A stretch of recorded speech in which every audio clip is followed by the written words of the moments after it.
well, but Hajer's one that I have not trained with, so I can't tell you much about his game. But at number 2, we've got Elijah Carlton, followed by Matt Elkins. And I've trained with both of these guys, and I've been around both these guys for a while now, and they both are excellent practitioners, but both of them also compete very, very well. Matt has a bunch of MMA experience. He's a brown belt, and honestly, both these guys could be black belts. Yeah, Matt's been a brown belt for a little while. Yeah, and Elijah has too, and Elijah has so many wins over brown and black belts in competition. I mean, his big highlight victory was over Bill Cooper, the legend, and he's really on the come up. I mean, I really think Elijah Carlton in a couple of years is going to be a guy out of the Southeast that is making some national noise. Number 4, we have Nilo Bergener. Nilo is a guy from Tennessee. Very, very fast-paced competitor. Really likes to play on top. He really likes to dictate the pace. And he comes out of, again, a school just south of Nashville. At number 5, we have Cody Floyd. Now, I've trained a bunch with Cody Floyd, as have you. Right. Cody Floyd comes from Mississippi. He's a longtime practitioner. He's a black belt out of Memphis, Brazilian Jiu Jitsu, but he's now has his own school. So he's doing his own thing, but he's a black belt and a really, really good black belt. He is on the smaller side. So of all the guys listed so far, Cody Floyd is probably giving up 20 pounds compared to the other guys. At number 6, we have Ridge Blackburn. Ridge is a black belt from Hawaii. So he lived in Hawaii for about 12 years, I believe. Owned his own school. Yeah, owned his own school and moved back to Mississippi, where he's originally from. And I've only rolled with him one time, but really, really, really strong. He ended up, I think he weighed 193 today. So he's on the bigger side, really strong guy with lots of years. I think he's been training 14 total years. Number 7, we have Kevin Primo. So Kevin Primo, if you're looking for a dark horse, a guy that's not a brown or black belt to finish in the top 5, top 3, possibly even win the regular season, Kevin's your guy. Kevin's competed across the country. He's one of our strongest purple belts here at 10th Planet Decatur. And I really think his game and his pace and his competition mindset sets him up to do very, very well tonight. Yeah, he competed in the quintet that we put together, which was full of brown belts, right? But we had enough faith in him to put him in that quintet out in L.A. Yeah, and he did really well. Did really, really well. Joe Kei's number 8. Joe Kei's the smallest guy in our top 10. But Joe is a very experienced competitor and pound for pound the most exciting guy in this tournament. You do not want to miss a Joe Kei match. You do not know what submission he's going to try. He's willing to try any submission, whether it's flying, whether it's spinning, and he's got a phenomenal pace, never gets tired. I'd say he's the most fit guy in this tournament. Just got his brown belt last week? Yeah, like a week or two ago. So very well deserved, and again, a guy that has a lot of competition experience across the country. Number 9, we have Jonathan Roberts. I don't know much about Jonathan Roberts. I know he's a brown belt out of Birmingham, straight blast, under Chris Conley. I believe from his interview he was telling me he really likes arm locks. That's his best move, but during this tournament he's going to be looking to set up a lot more chokes. And then the 10th and final guy is Eric Longard. Eric has been up here. I've trained with him quite a few times. He's a brown belt under Casey Hallstead from Las Vegas. Him and his family, though, moved to Mississippi, so he's about 3 hours from Decatur. So that's our top 10 right there. If I was the one thing I would say, I think Elijah is he's my number 1. He's my number 1 pound for pound guy to start this season out. And Elijah has the toughest matches today. So I really think if Elijah can come out, get 3 chokes, he really is going to put a stamp on what to expect from him this season. I think it's going to be really tough to catch him because he has 2 matches against 2 other top 5 guys. He's got a match with Matt Elkins tonight and Nilo Bergener. So again, if he gets 2 chokes against those guys, I really, really expect Elijah to distance himself from the field and really set himself to, cruise to that $1,000 by the end of the season. All right. So we also have a fantasy league for this tournament, which is really cool. So everybody can get in and start participating on your own. You can go in. You're given a $77 limit, and each player has a certain price. So you can go in, spend your $77 however you want to. Brandon is about to put the link for that fantasy league into the chat and into the description under the video. So guys, go in and participate, pick your team. And so let's see, Scaff, tell us about how the players are going to get points. Yeah, so what's really unique about the PGF, we have only 2 ways you're going to accrue points throughout the season, okay? If there is a draw, 0 points. Neither player gets a point. If you get a choke during your match, you get 7 points. If you get a break or a joint lock, that's only 3 points. So we're calling chokes kills. So anything that would potentially, kill another human being, you're getting more than double any other submission. So if you get a heel hook, you're only getting 3 points. If you get a rear naked choke, you're getting more than double that. So I really think that's going to make for a very exciting night of matches, like every weekend, because, if a guy, let's say you do have weak leg locks, okay, you're not going to just be out of this thing because, some guy goes out and is getting heel hooks every weekend. So you imagine the heel hook master, Eddie Cummings, comes down here, and he heel hooks 20 dudes. That's only 60 points. So, yeah, that's really, really good. But if I was competing, all right, and I got 10 chokes, I would have 70 points. So I could lose half my matches, and I would still beat Eddie Cummings in the regular season standings. So I really like that it prioritizes chokes over leg locks, especially in the no-gi sub only. What we're really seeing is a lot of guys, you see a lot of chokes, but at the same time, you do see a lot of guys sit, spin, they're only attacking legs. You see a lot of double guard pulls. It's going to make for more exciting matches, in my opinion. Brandon now, he's giving the rules meeting.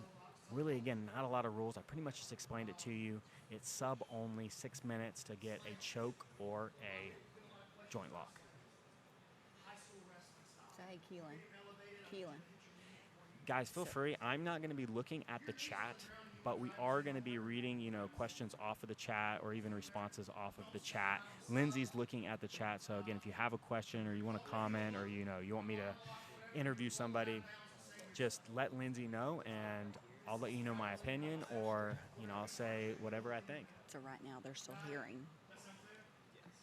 But first match of the night, so at 6 o'clock, we have Joe Keihi versus Robert Gladen. That's the first match. And then there's 2 matches at 6 o'clock. So there's Joe Keihi versus Robert Gladen, and then we have Keihi versus Stephen Mitchell. So we have 2 10th Planet Decatur students, Joe Keihi, brown belt, Stephen Mitchell, a purple belt. Obviously, I know their games very well, considering they're students here. I don't know much about Keihi. I know Keihi is coming from the furthest distance of anybody. I believe he's a purple belt from O'Fallon. So 10th Planet O'Fallon, which is in Illinois. So he's driving 5.5 hours here. I will tell you that Keihi is one of my old math students. Oh. Was he a good or bad student? He was good. And so Brandon right now, he's really explaining to these guys, like, don't get hurt. Look, you've got 20 matches over the course of the season. So tonight, like, don't be an idiot. Don't get broken and have to sit out for a few weeks. Just tap when you need to tap, but look to make your mark tonight. I'm telling you, especially Elijah Carlton and Matt Elkins. Both those guys are set up, and Nilo, like all 3 of those guys. Really big nights for them because they're all facing each other. And again, it's going to really go a long way to determining who finishes number 1 during this regular season. Because those are 3 guys, especially Matt Elkins and Elijah Carlton, are 2 guys that I expect to contend for the number 1 spot. Okay, so we have about 10 more minutes before we start. Let's go ahead and I'm going to give you some information and tell you a little bit about some of our sponsors. Okay, so if you need to look at the schedule, that is at www.pgfhome.com. So that will have the schedule, and that will also have the standings. So as of right now, nobody has any points, so no need to look for standings. But that will have a schedule, and you can keep up with us. All right, and some of our sponsors. Number 1 is Decatur Coca-Cola Bottling Company, and Frank Troop is the guy that he always supports us in whatever endeavor we have going on, and we really appreciate Frank and his support and his family. always doing whatever he can to help us further jiu-jitsu in the community. Also, Matt Viper and Eric Bell. So if or when you get a chance to see these rash guards, they look pretty sweet. Scaff likes the orange. I like the blue, but he really came in at the last minute. We needed these rash guards, and Eric was like, I got you. And he did the logo for us. It looks amazing. So we really, really appreciate Eric and all he did for us. Also, I'll go ahead and tell you, we thank Phalanx, okay? He has been shouting out the PGF on his social media with all his contacts, and we really appreciate that. Thanks, Chris Martinez at Phalanx, for the emails and the social media shout-outs. Really appreciate that. So let's go to... So how many people are having trouble with the sound? Because I think on our end, it is good. We've been working with the sound, and I know a lot of people are telling us that are here at the event looking at it that their sound is fine. So I don't know what to tell you if you think your sound is off or if the sound is low, but there's a couple people saying the sound is low. Is that on their end or our end? So getting that checked out. Matches should be starting about 10 minutes. So we got 10 minutes to get this right. Let us know again if the sound is too low, if you're having trouble hearing me.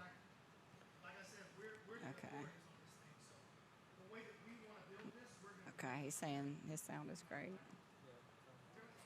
So in the comments, just who are you looking forward to watching tonight? Who are you excited to watch? Who do you think comes out tonight of tonight's matches in that #1 ranking spot? We did have a huge dropout. So Bobby Eamons dropped out of the tournament.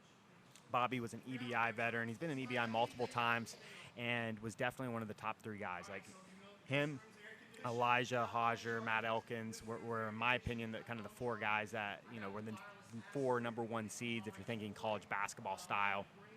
But yeah, I really, Bob Eamons had to drop out, so that opens the spot for, you know, a lot of other guys to really shine.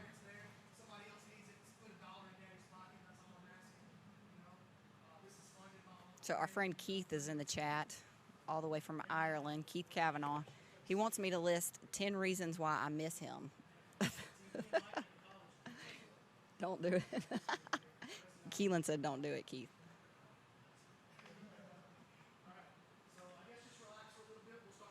So yeah, sorry, Mark. I don't know why your sound's low.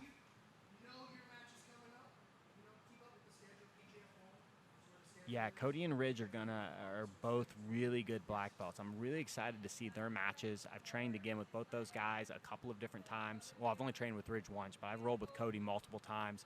And Cody's one of the coolest dudes that I've ever trained with. And man, I've got a lot of guys here that I'm fans of, you know. So it's going to be, and whether they're students or personal buddies. And, you know, I'm just hoping nobody gets injured and we see I know we're going to see a lot of really high-level, exciting jiu-jitsu. I really enjoy Cody's game. It's very fun and fast, and I can tell that it could be very dangerous. So.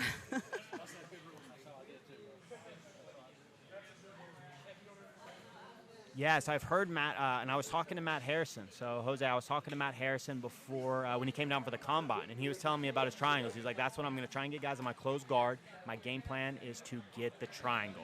So I'm hoping to see a couple of triangles from Matt Harrison tonight.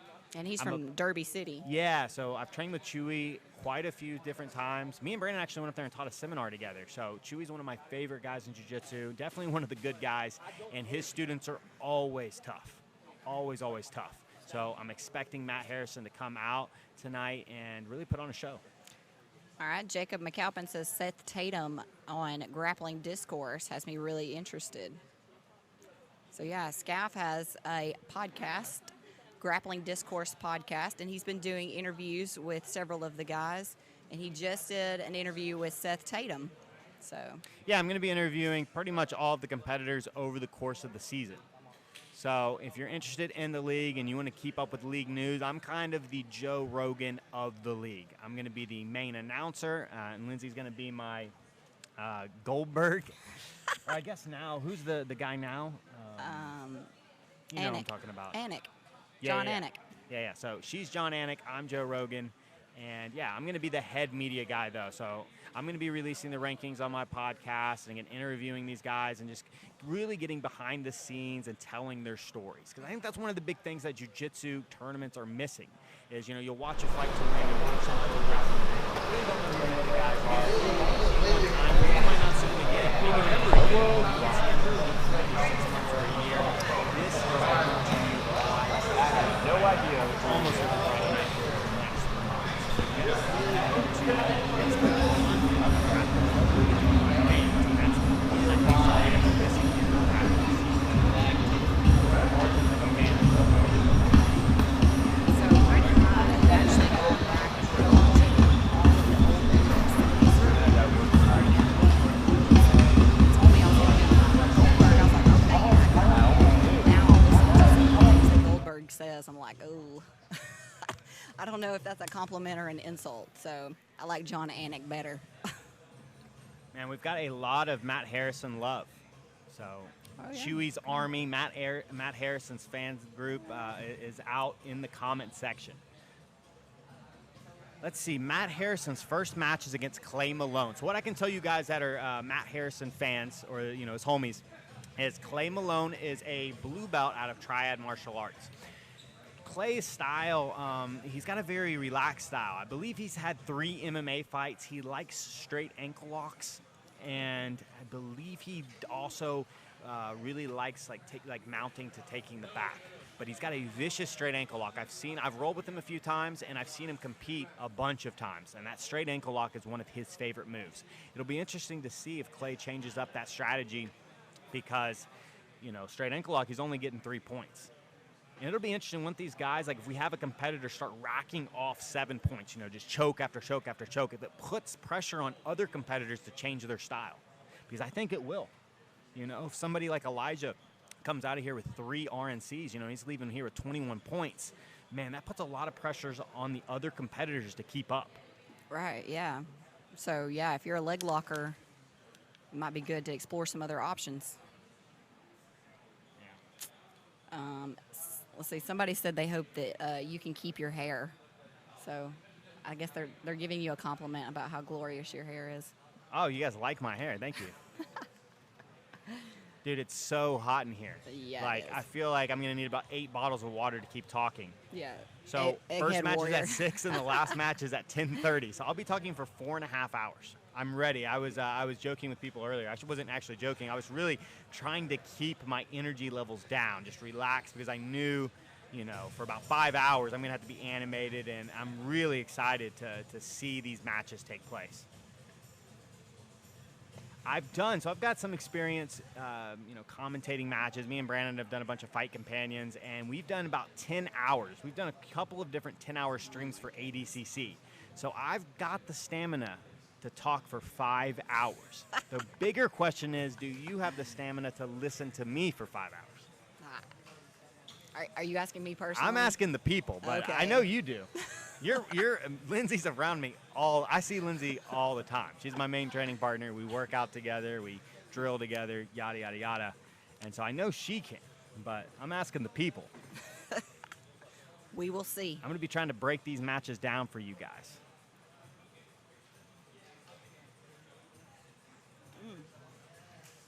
Is that going on right now? Yeah, so Fight to Win, I believe, is starting at 6 p.m. as well. But I'll be really interested to see, especially if you guys are watching this and Fight to Win side by side, what you think about the video quality. I think that's what we're most excited about, and what I'm most excited about, but I should say the PGF is most excited about is just the video quality that Keelan is going to provide. We really think it's going to be special and something that hasn't been seen in jiu-jitsu. We really think it's going to like raise the level of like, oh man, we like whatever the PGF's doing, like Fight to Win, you need to do that. And Kasai and Third Coast Grappling, like you need to do whatever they're doing to film their matches live, like whoever that camera guy is, you need to get him. I completely agree. And our camera guy is Keelan Lawyer, and the name of his business is Subconscious Studios. So, yes, I am super impressed with all of the things that Keelan's done. So not only is he filming and helping Brandon out with a lot of the technical stuff, he did He's able to do commercials and all kinds of things. Super talented guy. Yeah, and really looking forward to Third Coast as well tomorrow. The first round, Nick Rodriguez versus Roberto Jimenez. I'm a huge Roberto Jimenez fan. I would love to see Roberto somehow flying triangle Nick Rodriguez. But that's asking a lot. Asking a lot.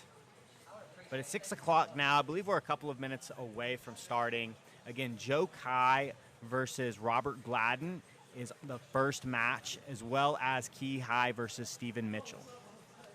All right, so let's give a shout out to our physician who came in today and did our physicals. So not only today was he helping out with physicals, but during the combine he also did that as well. It's Dr. Michael Cantrell with the Orthopedic Center. So he is our in-house orthopedic surgeon. That's always good to have around in a jiu-jitsu studio. So we had 2 no-shows tonight. So 2 no-shows, as well as, Bobby Eamons had to pull out. So I know you guys, a lot of people were really looking forward to watching Bobby Eamons compete over the course of these 3 months. He had to pull out for personal matters. And then we had 2 no-shows tonight. So other than that, though, all the other matches are taking place. I believe at the end of the night, we should be having still about 26 or 27 matches. So we had planned for 30, but with the dropouts, I believe we're going to be at about 26, 27.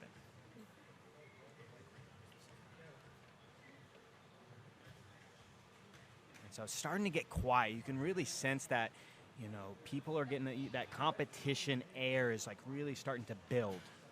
The competitors are ready. They've all been here for about an hour now, some of them for 2 hours.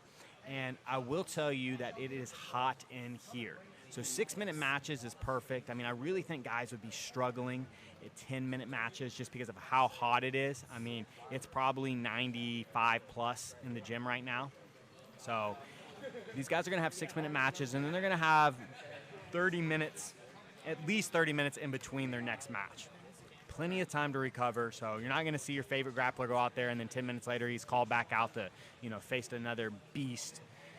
We're really giving these guys, we've given them snacks, or I should say we have snacks, like we got bananas, apples, tons of waters, Gatorade, so they should be well hydrated and be able to really recover in between matches. And again, 6 minutes, man, for these guys, especially when a lot of guys have been training for those 10-minute EBI rounds, 6 minutes is definitely much easier on the cardio than those 10-minute matches.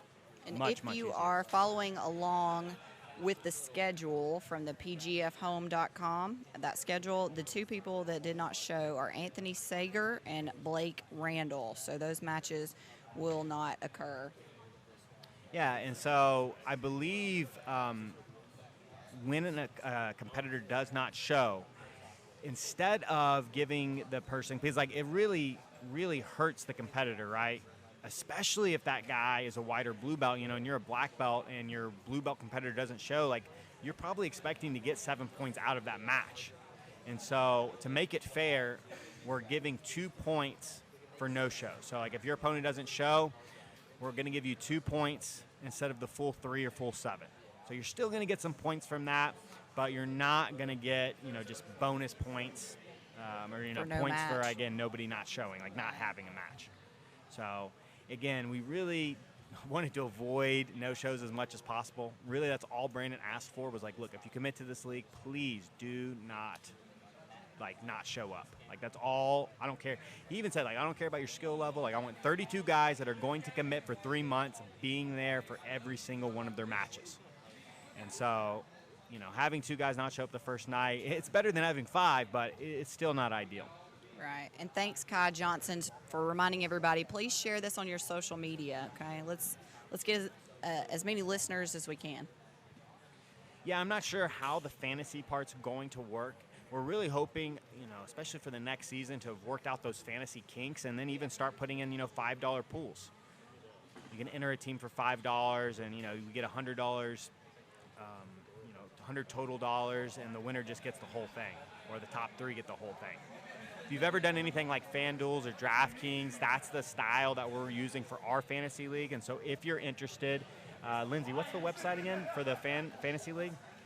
The link is in the description under the video, and I think Brandon put it in the chat somewhere. It's like a really long link, so I'm looking back over the link, over the chat, and see if the link's in there somewhere.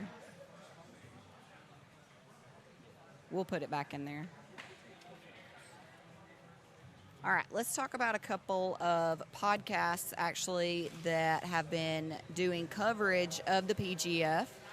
All right, so Matt's Grappling Discourse podcast, you guys go check that out. So not only does he do, not only is he covering the PGF, but he does all kinds of miscellaneous topics. So share with us a couple of things. Like your most popular one was what you think a blue belt is. Yeah, right? so, okay, for instance, if you're a white or blue belt listening to this right now and you like podcasts, go check out my podcast, the Grappling Discourse episode, The Blue Belt. I really just give some criteria, some things I'm looking for, way more than just techniques, a lot more of just, philosophical things I'm looking for before I promote or recommend a student for promotion. So if you guys don't know, I've been a black belt almost 3 years now, so I'm getting ready to get my first degree black belt in beginning of January. So, I've been promoting for a while, and yeah, anyways. So that's the idea of an episode. I really talk a lot about just, mindset stuff, diet, training stuff, just my journey as a whole. So, and then there's, of course, lots of interviews. But especially if you're into this league and you really start to get into it, I'm going to be interviewing pretty much all of these athletes. I'm not sure I'll get to all of them over the course of the season, but I'll definitely get to at least 25 of them. So interviews are about an hour long. Egghead Warrior says, very much appreciate the Purple Belt episode. It's a given roadmap to get there. Yeah, dude, appreciate that, Egghead. You're basically part of our school, in my opinion. Like, me and Brandon look at you as one of our guys, man. Love you, dude, and appreciate you always supporting us. We also have a couple of other podcasts that are doing that are covering the league here. McDojo Life podcast, Zach's Corner with Zach Maslany, who trains out of Bethlehem, and Julian Marquez. All of those podcasts are doing some sort of coverage on the PGF. So support those guys. Support those podcasts. And I believe also this weekend, Finishers. So thinking about Zach Maslany, I believe Finishers is having an event. I'm not sure if it's Saturday or Sunday. I think they've been doing their events on Sunday, but they do theirs also live, free on YouTube, and features some of the best talent on the East Coast. So you'll see a lot of Donahue's guys in it.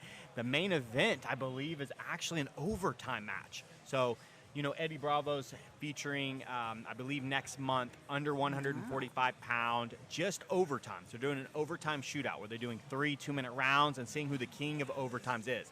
Gio Martinez and Keith Krikorian are 10th Planets representatives. I know, again, there's a bunch of Donahue guys in it, but I believe the main event is Andrew Alexander versus Frank Rosenthal in EBIOT match. So I'm excited to see EBIOT. I know a lot of guys think it's stupid, or I've heard that, like people saying that, like, I don't really understand, I don't get why, but I think it's going to be really exciting.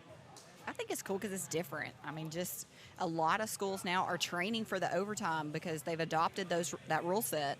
And so, I don't know, maybe you're just an overtime ninja, and this will be really cool for you. But all the guys featured in that are beasts. I mean, it's some of the best 145-pounders in the world. So no matter what you think about the rule set, like, you're going to see some amazing jiu-jitsu. Well, really what they're asking you is can you finish? Can you escape submissions, and can you finish submissions? And honestly, there's a lot of high-level guys that, they're super good at the point game, and they've got a couple of good submissions, but they're not submission specialists. And so it's just even getting a tighter niche down into, okay, let's see who the true submission specialists are from the armbar and the back position. And yes, we are in Decatur, Alabama, and this is 10th Planet Decatur. Yeah, and so we've got over 3,000 square feet of mat space, so we're going to be having 2 matches taking place at a time. One match is going to be commentated, and it will be on this near side, so the mat space closest to me and Lindsay. And then on the other mat will be our non-featured mat. But both matches will be filmed, and you can, I think they're going to upload it to the channel. Yeah, every match by Tuesday will be cut, and there will be the individual matches on. So again, all you Matt Harrison fans, if Matt kills it today and you want to watch his match again on Tuesday, it'll be cut. You won't have to go back through this stream and go to the 3-hour mark to see his second match. You'll be able to just type in Matt Harrison on YouTube versus whoever's opponent was, and the matches will pop up. And I really think that's going to help, just anybody watching, like, study film. I mean, I'm a huge, huge fan of studying film, and I hate sometimes on some of these long streams, like, the guys don't cut it up. And so if you do want to go back and watch a particular one, you're having to sift through all this competition footage until you find it. Makes it way easier to go back and study and watch an event. And the Fantasy League is in the description there, so click on that link to pick your guys. And so I posted in the BrandonMC.Ninja group yesterday for you guys to give me some strategies on picking my team, because I've been super horrible at picking my UFC picks lately.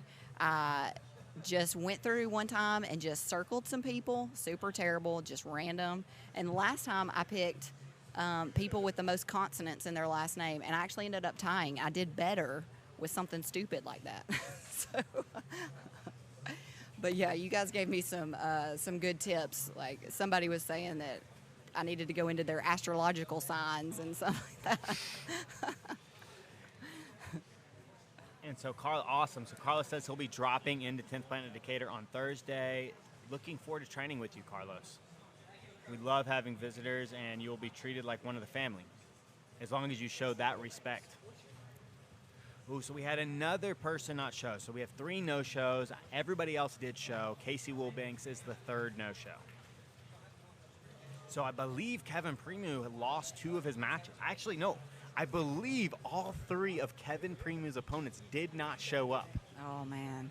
So I don't know if that's because Kevin's a stud and they were just scared and they're just the man, or if it was just a coincidence. But I believe all 3 of Kevin Premu's opponents, who is my pick as the dark horse to finish in the top 5 of non-brown and black belts. And that kind of stinks. So he gets what, 6? He would get 6 points for the whole night? That's a good point, though. That's a killer. What? I believe all 3 of Kevin's opponents did not show up. Shut up. Yeah, they're all 3 of Kevin's opponents. You have to find them. Well, then he'll get 0 points. Well, if they don't show, he gets 2. Yeah, that's what I'm saying, so he though. only But I'm gets saying 6 points for the night. But yeah, or he could have gotten 7 in one. I mean, 2 of those guys were match. white belts. Oh man. Yeah, I mean, it's just the luck of the draw. That's just the way the season's going to go. That's part of the game for the season. Yeah, well, so but that really everybody's hurts, going to fight those 3 guys, though. So yeah, but if everybody's they show up next time, because that's what I'm saying. Like, if they're 2 white belts, like, you want me especially I'm a black belt competitor. I want my white and blue belt opponents definitely to show up, because I'm expecting to 7 points. I'm expecting to do a highlight on and get that 7 points. Yeah. And so when they don't show up for my match, and then if next week they do show up, like somebody else is getting 7 points. Somebody else is getting that 7 points. Yeah. So I'm not sure. I mean, again, the one requirement was showing up every week. Like, that's all Brandon asked for. And it's really, really tough. I don't want to say to trust human beings, like, hey, but when you're trying to get 32 guys organized. I mean, that was one of my big things with when I was talking to Brandon. He's been wanting to do a league for a while now. That was one of the things that really I thought was going to be difficult, was just getting guys to commit over the course of a season, because it's just hard enough getting guys to commit for a weekend. But really impressed with all these other guys that have shown up, and I know we have a bunch of dudes waiting in the wings. I mean, we have multiple dudes that want to jump into this tournament, and so not having those guys show up, like, kind of sucks, just because we have other people that we're willing and able to fill in for them. So it would have been nice to get some heads up, but definitely sucks for Kevin, because I'm telling you, Kevin is a beast. So every year at 10th Planet Eclipse, Eddie Bravo has this team-wide tournament where it's only for brown belts and below, and he really wants all brown belt teams. So you create a brown belt team, a 5-man quintet team, and they go out to LA, and there's 8 teams, and they compete to see, kind of who the best brown belt and under squad is. And Kevin Premu was on our team this past 10th Planet Eclipse, and he was one of the 5 best guys. I believe he ended up getting 3 submissions. He tapped 3 other brown belts. Kevin's just man, his pace is incredible. And he's got some really sneaky attacks. He's got a very interesting style. And, I mean, he just puts it on guys. And so really, really, really upset for Kevin.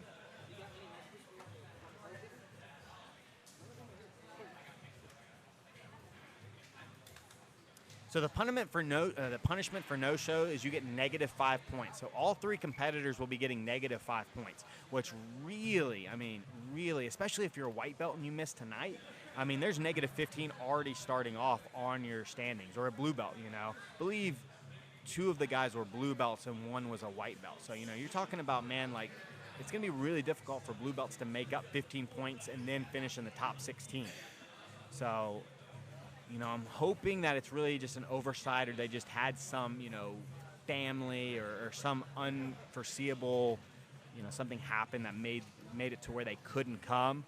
But I'm hoping this isn't going to be a, you know, next week they don't show, next week they don't show. But, yeah, as I said, we definitely have other guys, but we didn't want a lot of people here, so we don't have, like, other competitors waiting in the wings to jump in. Like, we didn't really think we needed that because everyone had communicated that they were going to be here today. Yeah, that was my issue too. When Brandon told me, you know, he always has these huge ideas, and that was my, like, how are you going to get people to commit? But, you know, people put the money up front, and so that to me was like, okay, well, they're making a commitment. So now they put their money into the pool to get paid later, and then they don't show up. That's kind of on them, but it also messes up some of the other competitors, like you were talking about with points and stuff, so that stinks. Yeah, no, it's definitely tough. I mean, it's definitely, there's not really a fair way to do it because you can't give Kevin 7 points, or you can't. Right. I mean, it's just tough, especially to have all 3 opponents not show up. It's tough. But this should be kicking off any minute now. The competitors are ready. They're all kind of doing their pre-match rituals. I don't have an exact start time, but again, it should be in the next couple of minutes. Right. So most exciting matches. So there's 2 matches that I think are going to be barn burners with 2. So basically we have 2 matches featuring 3 guys in the top 5 of our preseason rankings. So we've got Elijah Carlton versus Nilo Bergener. And then Elijah's also got a match with Matt Elkins. Elijah and Matt and Nilo are the 2, 3, and 4 preseason ranked competitors. And having trained with them and, you know, seeing those guys compete, all 3 of them are beasts. And I'm telling you, especially Elijah, since he has a match with both of them, if Elijah comes out of this night with 3 chokes, it really makes a statement. It just really puts a lot of pressure on the other guys. But we're starting right now. We got Joe Kai versus Robert Gladen, and then Keihi versus Stephen Mitchell. So Keihi versus Stephen Mitchell is going to be broadcast. That's the match that we're going to be talking about. If you want to see the other match, I believe you can go to the other camera. But if not, again, it's being filmed, and you'll be able to see all the matches Tuesday because they'll be cut individually. So Joe Kai is getting ready to come out. Joe Kai is preseason ranked number 7, so he's the only guy in the top 10 competing in the first 2 matches. But Joe Kai again might be our most exciting competitor. He is so much fun to watch, so much fun to train with. His style is just fast-paced, relentless, and daring. He is willing to try anything at any given moment. He is the perfect type of competitor for a 20-game season. There's a couple of guys that I really think by the end of the season, like people are going to become fans of, and Joe Kai's definitely one of those, 4 or 5 guys that I'm like, you're going to be a Joe Kai fan. I know Matt Harrison's your boy, and you're going to be rooting for Matt too, but you're also going to be like, dang, dude, Joe Kai, like Matt Harrison's not competing. I'm waiting for Matt. I'm trying to catch Joe's matches. Lonnie Jones says them lads running from Premu, but yeah, wouldn't you run from him too? Yes, I would. Scaff wouldn't, but yeah.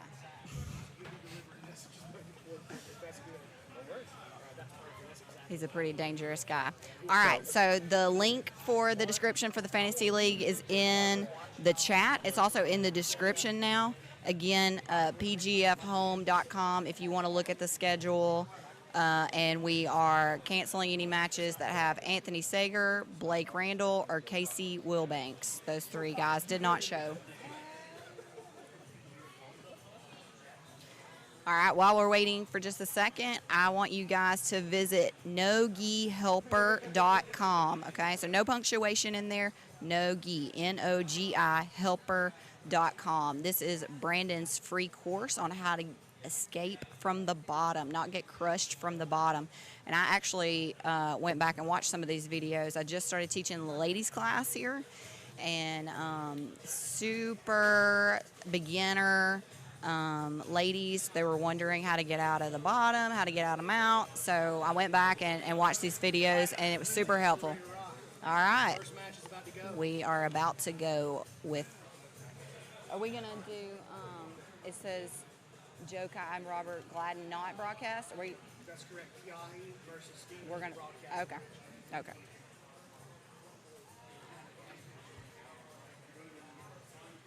Yeah, so All right, Chuck, y'all get them ready. yep. So matches are getting ready to begin right now. So the match that we'll be focusing on and the commentating is Keihi versus Steven. So Keihi, all the way from Illinois, 10th Planet O'Fallon. We've got Steven Mitchell, home gym, 10th Planet Decatur. So it'll be interesting to see these 10th Planet Decatur guys if they have, a little bit less anxiety, a little bit more home court. Does home court advantage play into jiu-jitsu? Joe Keihi just slapped and bumped. They're standing. Joe Keihi immediately looks for an arm drag to a trip. Joe Keihi told me that he's going to start all of his matches standing. He's going to look to create some chaos from a takedown, look to get that submission on the way down. Joe's jumping on the head looking for a guillotine. That's a move Joey really likes. He really likes that jumping guillotine from standing. Again, as I said, Joe's got no fear. It's the second time he's tried that arm drag. I think we're going to see that collar tie arm drag, and we're going to look to see Joe Keihi take the back off that arm drag. Where's Gladen from? I'm not sure where. Yeah, we're still standing.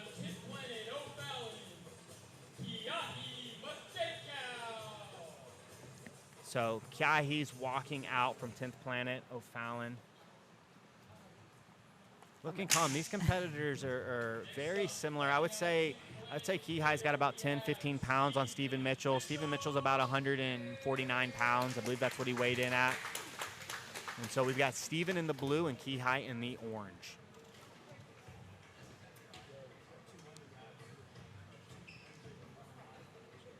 So second match getting ready to be underway.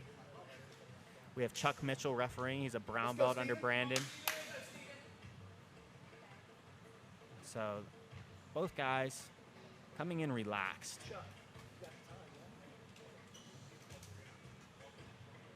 We're going to see definitely some measured, some really measured approaches. Steven's a very relaxed grappler. He really likes the leg locks. I don't know much about Keihi. Right. Steven pulls guard. He's going into the single leg X position. Steven really, again, like I said, he likes leg locks. I know that was, talking to him, his strategy is any sub. Anytime he can get a sub, he's going to go for it. He doesn't care if it's choke, leg lock. He's got that butterfly guard. He's got one butterfly in, and he's almost playing like a butterfly scissor position. Here, Steven, play your game. He pummels back inside. He's looking to keep double butterflies. So he's looking to keep both butterfly hooks in the middle.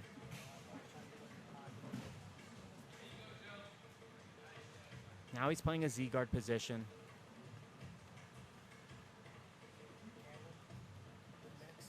All right, full guard. Yeah, he's in the full guard.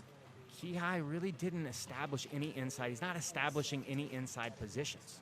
So you see how his arms are on the outside right there. It's going to be very difficult to pass a guard whenever you're not winning underhooks or cross faces. So Steven's guard's looking really, really good right now. Keihi manages to get that straight hamstring position with his shin, but Steven immediately pulls him back into into butterfly guard.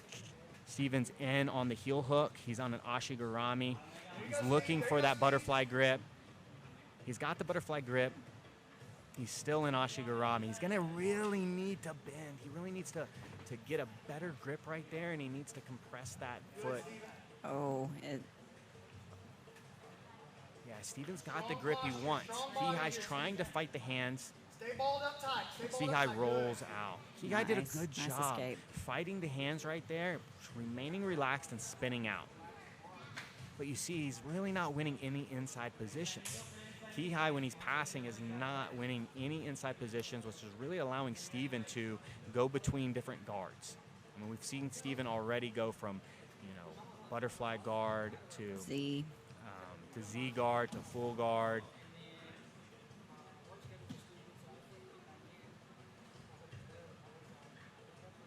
So yeah, Keihi really needs to get in there and start winning some inside spaces.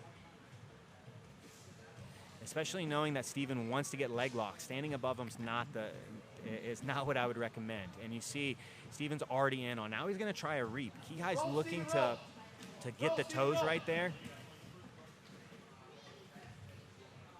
Keihai's definitely well aware of the leg locks.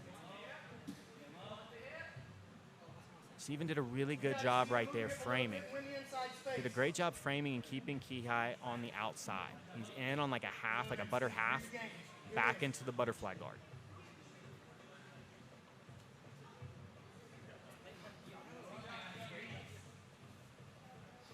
Both competitors look fresh. So we've seen Steven in now on 3 different heel hooks. 2 from Ashigarami, and 1 he tried to reap right there. Only 1 was close, but Steven's gonna really need to aggressively, like Keihai's shown that he can navigate these heel hooks. There we go, we have Joe Kai. We have Joe Kai with the first submission in the PGF, finishing with a kill, getting 7 points. So we've got Joe Kai on the board now with 7 points. Steven, great arm drag to the back right there. He's got a single hook in. He's looking to sneak it in. He's got the rear naked choke. It's in. He's going to get the finish right there. And he gets the tap. Excellent arm drag. So you saw 3 or 4 different leg attacks from Steven, which made Keihi very, very wary of his legs, which made his weight come a little bit forward. Steven changes his plan of attack, gets that arm drag to the back, and you see he immediately puts in a single hook. So single hook, since there's no points, he didn't care about putting in that second, goes right to the choke and finishes. Very, very efficient, beautiful RNC from Steven Mitchell. So we have 2 guys now, Joe Kai, Steven Mitchell, with 7 points. And thank you, Egghead Warrior. Womp, womp, womp, womp, super chat. Yeah, super cool, man, nice. Especially seeing the first 2 matches both finished with chokes. And Kai Johnson gave us, is that 5 pounds? That's 5 pounds. All right. We got $10 and 5 pounds. We got some. Womp, womp, we got a womp. super chat. Yeah, we got the womp womp womp womp super chat. Yeah, so 2 10th Planet Decatur guys come out and finish with 2 chokes. So on the board, 7 points for both Steven Mitchell and Joe Kai. So really big win and excellent showing for Steven Mitchell. He's one of our oldest competitors. Steven Mitchell's 38 years old. He's competed a number of times over the years. He's been training 7 years, but again, he's not one of those guys that, you see every weekend out there. He's not trying to, become a fight to win or world champion or ADCC guy. He's doing this to test himself and to get better over the course of 3 months. He feels like this is going to be an excellent opportunity. He's been a purple belt for a couple of years now. And he just felt like this season was going to be something that could push him to that next level. And so for him to come out there, first match, all eyes on him, and, what a performance. What a performance. Oh, all right, womp, womp, womp from Jiu Jitsu. Donation to Chewy, the my super God. chat. Oh, man. Chewy's guy, Matt Harrison's getting ready to compete. I believe his first match, is against Clay Malone. I know. Keith, I don't think Brandon heard my womp womps. So he did not. He's very busy. He did not give approval or disapproval, but I think he would approve. So that's good enough. Very, very, very good first 2 matches right there. I'm hoping to see no draws. The competitors were told, look, you have nothing to lose, by going out there and getting subbed. You're going to get 0 points whether you get subbed or a draw. You're getting 0 points either way. And so go out there, show your best jiu-jitsu, and go for it. Just All go right. for it. And that's what we saw in those first two matches. All right, Map Viper, Eric Bell donated to the super chat. Womp, womp, womp. Thanks, Eric. It's Keihi. Keihi, yes. My bad, my Carolina's bad. very upset that you're pronouncing her Keihi's name wrong. I'm sure he's very used to it. I have the last name McCatherine, and it's got a G in it, and not a lot of people can say it, but, you know. Yeah, dude, Matt Viper hooked us up with these rash guards. These rash guards are fresh. I'm a fan of the orange. Lindsay's a fan of the blue. It seems like a lot of people Yeah. prefer the blue. I just feel like that orange really pops. Okay. All right, so Casey and Ridge is a no-show. So our next two matches, we have Casey Wilbank versus Ridge Blackburn. So Casey, blue belt, did not show up tonight. And so Ridge Blackburn, his black belt opponent, is only going to get 2 points. As I said earlier, man, that really hurts the black belt competitor because, again, he's expecting to get maximum points from these white and blue belt matches. And him and Kevin are both having to take 2 points. So sucks for them, but 2 points for Ridge Blackburn. But our next featured match, which will be coming on in about a minute or two, we have Josh Tario versus Seth Tatum. Now, I'm telling you guys, listen to me clearly, Seth Tatum is going to be a force. You're looking for a blue belt to bet some money on, to finish in that top 10 and maybe even sneak into the top 5. Seth Tatum is that guy. His firepower for a blue belt is off the charts. He has got bullets. He has got bullets in his gun. I mean, he has got a phenomenal triangle game, some really good Darson Anaconda game, and his back game, I mean, he's got those long legs. You'll see him. You'll see why I'm telling you the triangle is what, though, to watch out for. He puts that body triangle on or gets you in his guard, he's going to finish with a choke. More than So likely. Ridge just doesn't have this match. He should have 2 other matches tonight. Yeah, so Ridge is going to have 2 other matches. Let's see who else he's facing here. All right, we got 2 more donations to the super chat. Womp, womp, womp, Hexer. Thank you. And womp, womp, womp, super chat from EGT. Yeah, Thanks, Hexler, you guys. didn't know, dude. I can commentate a little bit. Just a little bit. So both these guys are 10th Planet Decatur guys. Josh Tario is a blue belt, long-time martial artist. Long time. I believe he's a second-degree black belt in karate. Been training karate, 12 years? And he's been training grappling for 3 years. But Seth, I'm telling you, he is the blue belt to watch out for. Seth, collar tie. Josh immediately sits. He's got the inside space. His best bet is going to be to get Seth in the leg game. If Seth has one weakness, it's in the leg game. But he's already setting up a pass here. You see how he's got his, we call that a rope right there, a rope pass, where the guy's trying to play knee shield. He's got that right arm weaved into the hip. Josh does a good job recognizing that. He stands up, but Seth's going to bury in right there. So Seth's burying in right there. He really needs to control the hips and flatten Josh out. You see how Josh's bottom knee is still in. So Josh still slightly has a guard. He needs to frame on those hips to create some space and get his guard back. Seth needs to be patient here. Seth also has a really good north-south choke he's been working. So he's passed right there. I think you're going to see Seth look to start going for that north-south, or if Josh comes up, he's going to look for a Darce choke. Womp, womp, Seth, womp. really good job. Look, he's going for that north-south choke. You see how he's already got one hand beat. His body's already in there. He's going to get that. Beautiful finish from Seth. Excellent Thank you, north-south. Samuel Tanner. You saw how patient he was. A lot of guys, when the guy's inverted right there and he's still got the knee there, they try and push too much into the guard, which allows the guy on bottom to push him out. And so when he gets pushed out, they find their guard again, and now you got to pass again. But Seth, you saw, he buried in right there. He waited. He did a couple of small adjustments. He ended up getting that north-south position, and he already had one hand beat. Once the choking arms beat on the north-south, it's going to be very difficult to for the bottom guy to stop a north-south choke coming. Oh, they're just warming up over there. Yeah, man. So I taught a north-south choke. I actually taught the north-south material last month. And so all of our students at 10th Planet Decatur have been drilling the north-south for, 6 weeks now. And that's a movement Seth just added into his game. So you see, that's a guy that just started doing it north-south choke as a blue belt 6 weeks ago. That's what his north-south choke already looks like. I'm telling you, Seth Tatum is the blue belt to watch for in this tournament. So you're just seeing a couple of guys warming up on the mat over here. That's Eric Longard and Cody Floyd.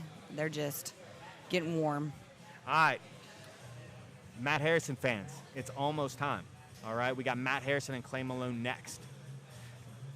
Again, for you guys watching for Matt Harrison, Clay Malone is a blue belt out of Triad Martial Arts. He's another long-time martial artist. He's a black belt in karate at Triad Jiu Jitsu. A black belt in karate at Triad Martial Arts, as well as a blue belt there. But he's a very young guy. I believe he's like 18 or 19 years old and has been training for 10 plus years. He started with karate, and I believe he's been grappling the past 4 or 5 years. He's trying to become an MMA fighter, so I believe in the past 6 months he's had 3 MMA fights. He's 2-1, but grappling is definitely one of his loves, and he's really looking forward to showcasing his jiu-jitsu, just his jiu-jitsu, during this PGF season. I don't know if Kanan Brooks has ever wrestled. He's been in jiu-jitsu for a long, long time, like on and off. So probably any wrestling that he's ever done was just incorporated into his Kanan has jiu-jitsu. done a bunch of judo, though. Oh, yeah, so you're right. he has done a bunch of judo, so you could see some throws from Kanan. I've seen him hit quite a few throws, actually, in competition. Mike, Richie, Robert, Autry, that's where we're at. Okay. Matt Warren, Clay Malone, Matt Harrison. Yep. So next 2 matches coming up, we got Mike Richie and Robert Autry. So both Mike Richie and Robert Autry replaced guys in this past week. Both guys are white belts. Mike Richie is one of the most athletic guys in this tournament. I mean, you look at him right now, he's the type of dude you walk into first day Brazilian Jiu-Jitsu class and you go, man, that guy looks terrifying. Right. I don't want to roll with him. So big weight difference here. I know Mike walks around about 190. Robert Autry trains out of Montgomery, Alabama. And he is, I think he just got his blue belt. He tries a shot, man, but that's his move, man. Mike Richie's move is the guillotine. Mike's got a good bite on that guillotine, but he's caught in the half guard. He's looking to pull him over. He's in a position right now where if he falls to his back, he could go to the closed guard. But if I'm Mike, I'm going to want to mount right there. He's got his legs tied up, though, like Khabib does. If you see, he's got both legs tied up, so Robert's stuck right there. But, man, Mike's going to – not a lot of technique going to be – he's not going to be able to access a lot of technique right there. As I say that, though, he gets the tap. I mean, that's where he just has Robert's legs tied up. I mean, you look at – Mike is built like a brick house, one of the strongest guys in the competition. And, man, there we go. We have our third match, third choke. So we have 3 guys with 7 points. Womp, womp, womp, super chat from Wallace Jacino. Yeah, right, Keith? So here we go. We got Matt Harrison's first match. Yeah, Matt's already in on a single leg X. He looks to pull guard. He's coming up on that X guard sweep. Excellent sweep right off the bat, but Clay stands immediately back up. So we're seeing Clay. Looks like he's going to want to take top position. I know Clay's probably best move is the straight ankle lock.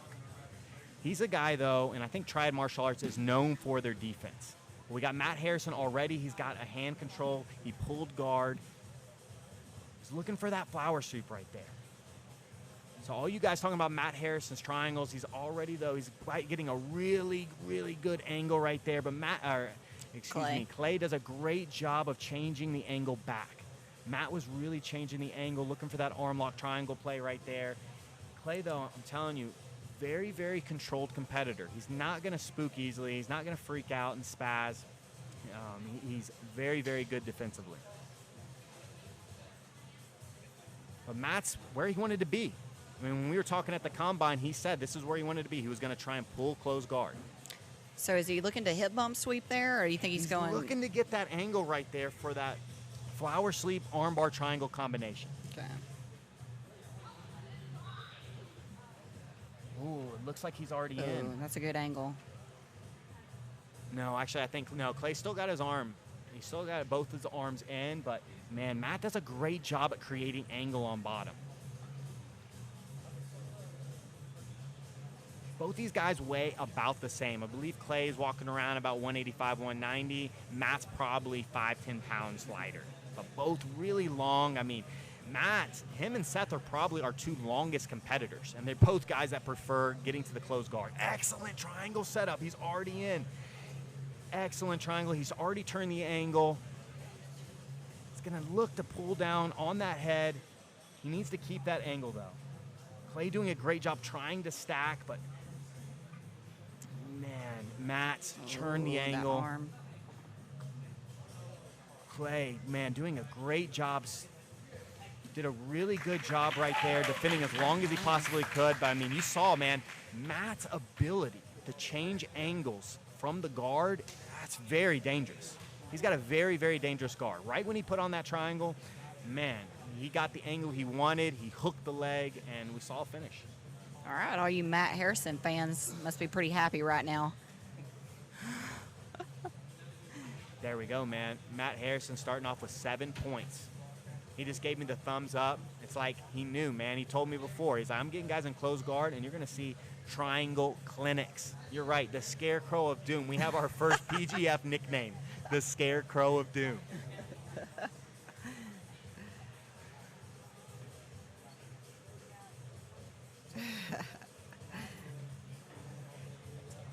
Nice.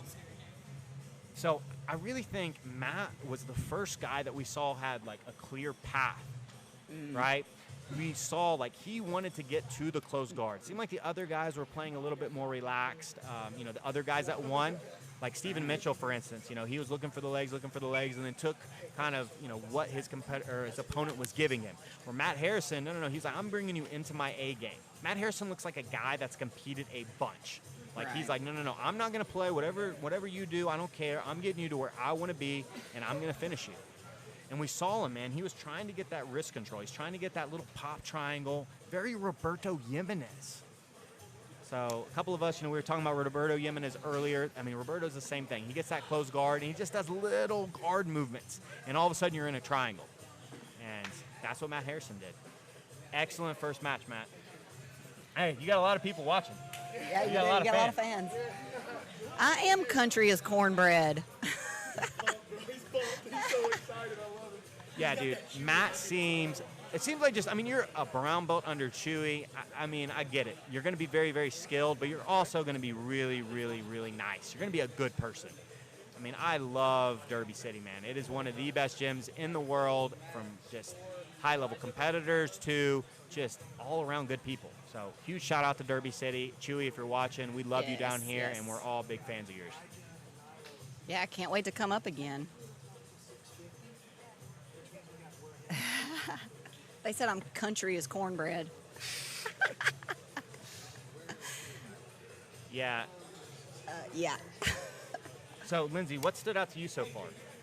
So we've seen all finishes, right? I mean, look at these sevens. This is amazing. So they are, unless your game was already a choke game, that it just seems to me that people are, you know, trying to get the max amount of points. So, yeah, that's very interesting.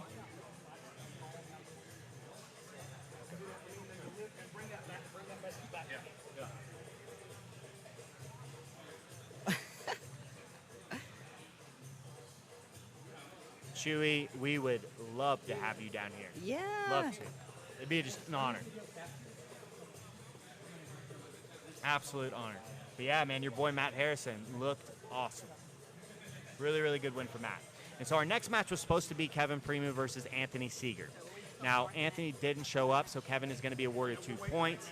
If you haven't heard, 3 competitors of the 30 did not show. So we got 3 guys that are taking -5s. So if you don't show every match that you do not show for, you get a -5. Okay. But we got Anthony Seeger versus Kevin Premu, no show. So I believe our next match is going to be a barn burner. We have Elijah Carlton versus Nilo Bergener. So these guys right here, Elijah Carlton is my #1 ranked competitor going into the season. That's my #1 guy. He's my pick to win it all. Now, Nilo was, when I made my ranking list, he was my #4, and he ended up being #4 overall in the rankings.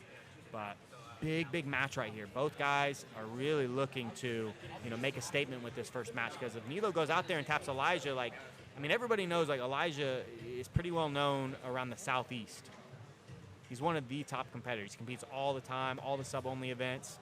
And shoot, man, he's beaten a lot of really, really good dudes. Nilo's a little under the radar. I'm a big fan of Nilo's, though. Really, really good top game. I think we're going to see Nilo on top trying to pass Elijah's guard. But Elijah has one of the most relaxed and just beautiful to watch guards that you'll ever see, especially for a guy that's not a black belt yet. I'm bringing you Matt Harrison. Oh, man, we got Matt Harrison. Oh, you can scoot way up. Oh. So we got Matt Harrison joining me on the broadcast. Matt, I'm going to let you sit down first. All right. So, Matt, going into this event, when we talked a week ago, you told me, you're like, I want to get guys in my closed guard, and I'm going to put on a triangle clinic. You didn't say clinic, but you said, I'm going to get the triangle, and that's what happened tonight. Talk us through that. How do you feel in your first match? That's what I've been working on. I feel like it's my bread and butter, something I can go after, and somebody has to respect it. So that was a tough match. Thought I was almost caught in the leg lock at first. I was like, oh man, that was an old crap moment. But great match. Yeah. And so I was telling the people that your ability to create angles in the guard was just beautiful to watch. The way you were looking for, some of those, flower sweeps, some of those high armbar tries, and then you just end up hitting that really simple wrist grab pop triangle. Yeah. What plays are you looking for in closed guards? That kind of the setups you're looking for? Yes, I'm looking to get them off balance, and I have a couple options. A lot of things come from my triangle. I love it. We'll go from there. And so when he started to stand on you, because he did a pretty good job defending, because you got a really good angle, right off the bat, right when you bit in. You turned that angle beautifully. But he started to stack in a little bit. How did you keep him from, really getting out of there? I had to make the angle and control his head. 'Cause he was a strong dude. You could tell when he was standing up, he was like, oh, crap, man, he's tough. I was just made the angle, and I was able to pull it off. So you got 7 points going into your next match. Yeah. That's how you want to start, right? That's the dream start right now. Feels great. And so next match, we're going to see more of the same? Yes, sir. Close guard, yes, triangle work. Anything you want to say to, I believe Chewy's on. You got a bunch of friends on there. Anything you want to say to those guys? Thank you, Derby City, and everybody supporting me tonight. I'm here to put on a good show for you all. Without you all, I wouldn't be here. Thank you. Dude, beautifully said. And wait, first, is your nickname the Scarecrow of Doom? No, that's the first time I ever heard that. Okay, well, you're the Scarecrow of Doom, yeah. bro. I like that. I never heard that before, but that's a good one. Dude, that's super good. Dude, Matt, beautiful performance. Looking forward to seeing your second match. Awesome. Awesome job, dude. Hey, thank you so much. Thank you.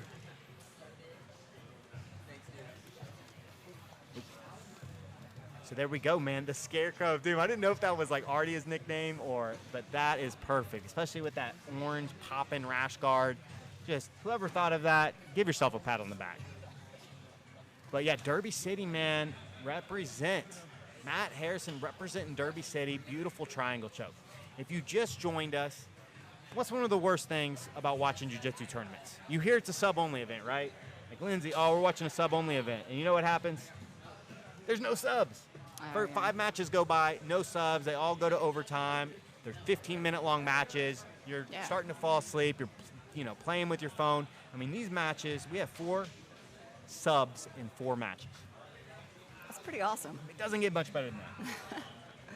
Yeah, sub only ends up being ref's decision. Yeah, so Cody Floyd has not competed yet. His first match is against Michael Libby, and it will be at 7:10. 7:10 is the tentative start time.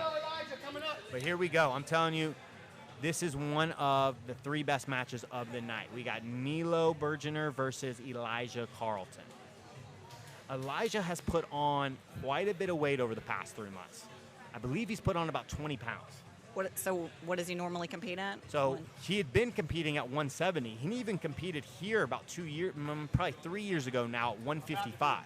But his plan is the ADCC trials. So he told me, he's like, look, I'm using this to get ready for the ADCC trials. I'm going to do that under 88 kilograms, so 193 pounds. He's going to do that under 194 for ADCC. This is 195.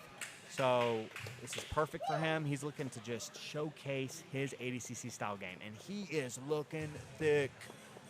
Look at him. I mean, he's been weightlifting. He's been taking his training more seriously than he ever has. That's terrifying. I mean, he was telling me, he's like, look, this is a prime Elijah Carlton. He's like, I'm motivated. I'm ready to show the world what I can do. And so this is his first match since, during the coronavirus. So he's the type of guy that's, competing all the time, every other weekend. But with the coronavirus, he hasn't been able to. So this is our first look at Elijah with the new muscles. And he set a bunch of new game. But so they're both in blue. Elijah Carlton has the red shorts. Nilo is in white shorts. Okay, so Danilo pulls guard. I did not see that happening. So Danilo pulls guard. He's looking to win that inside position. Elijah, though, doing a great job. Excellent nice job, man. So Danilo pulls guard so he can come up on almost like a double leg, just like sitting up so he can get that top position. Elijah's on bottom, though, but this is where Elijah does his best work. Does his best work from his guard. Elijah's another one of those guys that has a great triangle game. There's 3 or 4 of them that, world-class triangles.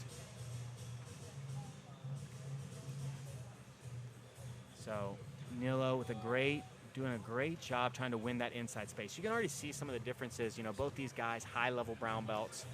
Nilo's passing positions already just looking really, really crisp. Looking for that over-under pass. But Elijah is so tough to pass. He does a really, really good job of pummeling his feet. Anytime, guys start to get around the corner like that, he just pummels his leg back over. Nilo's definitely wary of the leg game. Anytime Elijah gets close to a leg lock, I think we're going to see Nilo really back away and try and avoid that. We're going to see him disengage. I definitely think Elijah has the leg advantage in this match. Ooh, what a triangle setup. So, oh man, that was a beautiful. He's got that triangle. He's looking for that arm lock. So we get the arm lock. So was that the triangle or was that an arm lock? So Nilo was playing that underhook. He had that scoop grip on the far leg. And Elijah, man, I'm telling you, his open guard triangle, like his ability to find the triangle from the open guard is beautiful. So he gets that triangle and ends up finishing with an arm lock. And you could see just even a little bit of disgust on Elijah's face. He wanted that choke. I know he wanted that choke. So 3 points, right? For 3 Elijah? points. So there's our first three-pointer, Elijah Carlton finishing in just under 2 minutes. Right, Samuel? That was nasty. Nasty. Yeah, so that was considered a break. He was in the triangle position, but the finishing movement was the armbar. And so, yeah, you see, he was really looking for that triangle, but because of his hip orientation, he ended up kind of being more like he just couldn't finish the triangle from that angle. Like he had to finish the arm lock. Had to.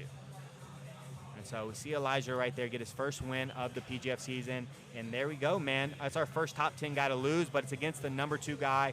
And again, my personal favorite to win the season, Elijah Carlton. So yeah, that's definitely a move, like what Keelan's going to do, and we're going to cut these matches down. I mean, that's a match I'm going to go back and watch. I'm going to go and study what Elijah did right there. And so any of you guys looking like, oh, man, that was sweet, that was spicy, that's something I want to study, all these matches are going to be broken down, and they're going to be cut up, and so you're going to be able to see these matches individually. So you're going to have to sift through this stream to find them. Elkins, I think Elkins' first match is at 8 o'clock. Yeah, so we already have some people let me see here. Guys, if you want to look at your own schedule, it's pgfhome.com, pgfhome.com, and you can follow along with us. Yeah, Trey, so exactly what Egghead said. So we have 7 points for a choke or a kill. We're calling that a kill. And then 3 points for a joint lock or a break. And so Elijah is our first competitor. We have 5 matches, 5 submissions, but he's the first guy to get 3 points. But I'm telling you, Nilo, you could tell just by Nilo's passing and the way he was getting in there and trying to win those inside spaces and trying those hip switches. Like, Nilo is a gangster. And so Elijah locked up that triangle and just took the first submission he had an opportunity to finish. And again, you could see, though, just a little, you see that? You see a little bit of look of disappointment. Like, he wanted that he wanted a choke. He wanted the full 7. You guys take this opportunity to donate to the super chat so I can get some egg rolls later or something. So we had a lot of sponsors, but this is going to be lining our pockets. So give me some money in that chat. Yeah, no, so it was definitely an arm lock, Brandon, definitely. So no appeal. Okay. So Dallas Sharp versus Mike Johnson is coming up on mat 2, but we are broadcasting that right now. Yeah, so we have Mike Johnson here. I believe he's a white belt. I've trained with Mike before. He's actually one of Brandon's old friends from college. He's one of our older competitors. And then we have Dallas Sharp, who's a 10th Planet Decatur blue belt. Dallas is a high level gymnast, and we see the flying triangle attempt. The flying triangle attempt, though, to his closed guard. I was getting ready to say, I could tell he was getting ready to set that up, and he's been practicing his flying triangle, and I'm sure over the course of these 20-game season, we're going to see him hit a flying triangle. But Matt's doing a good job right there. Doing a really good job right there, trying to win the wrist control. But no real control right there. You see, Dallas doesn't have posture control, and so a lot of his attacks that he's throwing up they're wild attacks. They're not really setups. They're really more Hail Marys. He really needs to get posture, break posture right here, and get him into a more controlled position. He's the smaller competitor. He's given up some size and some strength, and he really needs to cut that distance out, get the posture, and start looking for his attacks. Womp, womp, womp. Super chat from Phalanx. Give me some egg rolls later. Ooh, man. Phalanx with that $50. Yeah, we don't have Brandon or Keith, but, man, we got me and Lindsay on the mic. So Dallas gets the sweep, looking to float past the guard right here. Mike, though's got one butterfly hook in, but, man, Dallas already has – no, he doesn't have that knee cleared. It's hard to see from this far mat. Dallas hops over. He's inside control. A movement that he's been working a lot is the anaconda. You see he's already got that arm draped around the neck. Decides to change off. Mike goes up to his turtle. Dallas has the... Man, Dallas is just all over the place. He's going for that punch choke right there. You see that hand? Boom. So our first punch choke of the season.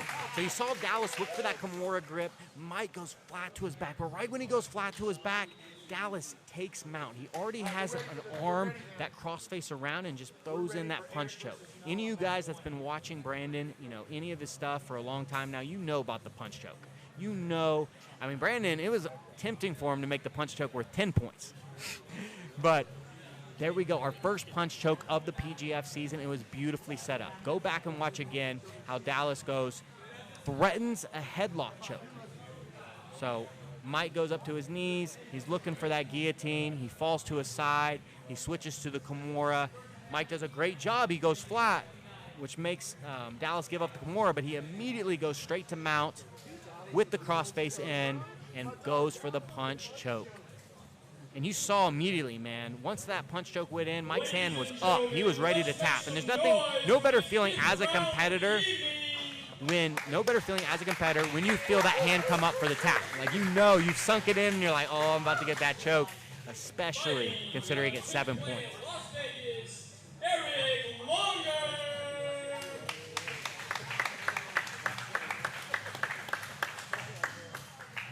So we got our next match here. We've got Eric Longard versus Noah Randolph. So Eric Longard's a brown belt under Keihi Halstead. Keihi Halstead, one of the best UFC coaches. He trains out of 10th Planet Las Vegas. I should say he owns 10th Planet Las Vegas. And Eric comes from there. He's one of his guys, but he moved down to Mississippi last year. And he's got a match with a very tough 16-year-old. So our youngest competitor in the field, Noah Randolph, 16 years old, still being driven around by his dad. But Noah is no joke. He's one of my favorite guys to train with at 10th Planet Decatur. He is the silent assassin. Very, very hard to put away in his top passing. I mean, you can ask guys like Elijah Carlton when he comes down here to train. Like every single time Elijah comes down, he tries to get around him with Noah. Same can be said for all the other top-level guys. When they come in, they roll with Noah, and they go, dude, I'm trying to roll more and more with this kid. This kid's going to be special. But we see Eric get a great takedown right there. Noah's in a knee shield. Got a knee shield guard. Eric's doing a good job. You see, he's got that rope pass working. So he has that right arm punched in so he can control Noah's hips, and he's looking to get that left arm for the crossface. Really nice pass. That rope pass was beautiful. Textbook right there. Eric now looking to look to cook Noah here for a second. Got this young 16-year-old blue belt. He's got him in deep waters already. Passed his guard. Controlling him. It's taking 10, 15, 20 seconds to just slow the action down. Eric is a very, very patient grappler. Like, he's got really, really good positional game. Being a 10th Planet guy, a lot of guys associate that with just sub-attempt after sub-attempt. But Eric, man, really good positionally. We see a quick mount. Feels that Noah was going to possibly escape, so he goes right back to knee on belly and right back off to side control. Look how calm Noah is. Yeah. Have you ever seen Noah take a breath? I'm so impressed with Noah. Like, he hasn't had a whole lot of tournament losses, and he had to take a minute to figure out whether or not he was going to be in the PGF. But it's all about improving and competition at this level. I mean, where else are you going to go against a brown belt when you're a blue belt, you know? Yeah. This is amazing. You see how Eric's holding him down right there. He's got that right arm. He's got that elbow post into the sternum right there. And the left arm is free. That's kind of his attacking arm. And so whenever he has that underhook grip, he's using that left arm to roam for chokes, to roam for submissions.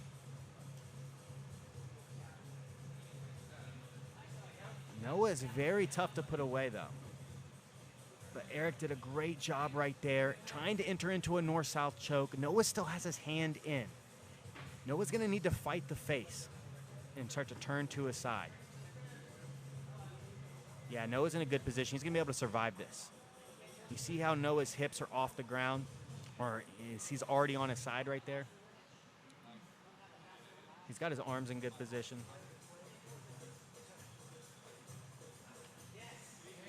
Really calm work right there. Beautiful. Gets up to his knees. Eric looking to take the back. Noah recognizes, goes back to guard. And there we go, man. Noah's back into his Z guard.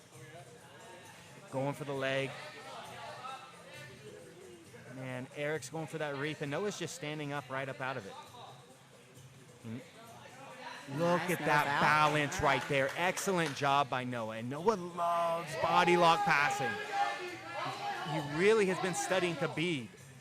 And you'll see him. He'll get that body lock and look to go and play a lot of that stuff Khabib does. You know, hook the legs to really lock those hips down.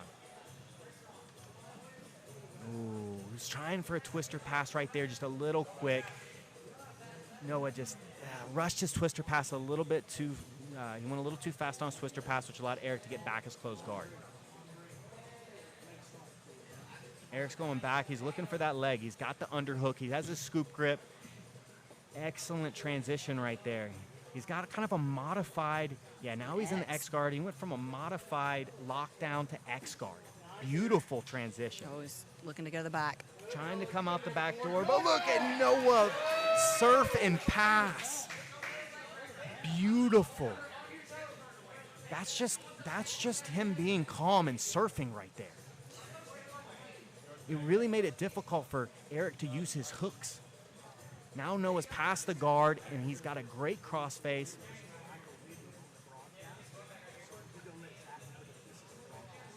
Who's keeping this guy at blue belt? Yeah.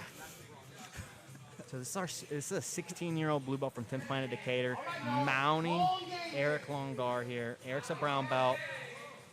Eric looking to, in 10th Planet, we call that's that kipping mount escape.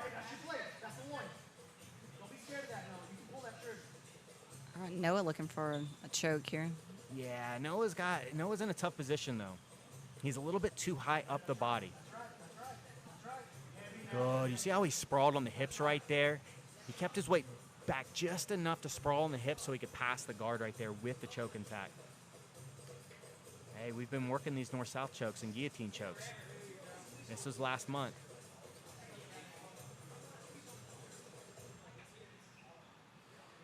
Noah's going for that ninja choke right there. Oh, really interesting. Very, very cool switch right there. So you saw him looking for that guillotine, and he switched to a ninja choke. Noah's been killing with that ninja choke. But Eric does a great job of recognizing, gets to his side, and pushes it off. Noah's in mount, and Noah's got a really, really good mount. I'll be interested to see if Eric goes back.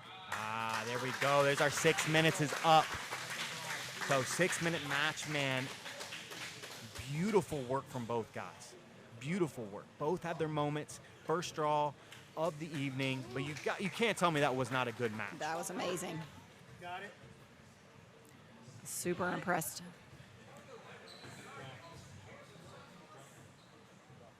Yeah, Noah's very, very difficult to choke and put away. I'm telling you, man, he's going to really surprise a lot of upper belts. So I would say that's kind of the first upset, even though Eric didn't lose. But, I mean, Eric is a brown belt in the top 10 rankings, and, man, Noah took him to the wire. They both had offensive movements. I was really impressed with how Noah dealt with the first leg attack. Like, Eric started to lace up a reaping heel hook, and if one area that scares me about Noah is his heel hook defense. But, man, he answered that question, and yeah, he passed that test. Calm, just, yeah, put weight on that foot, escaped. It's nice.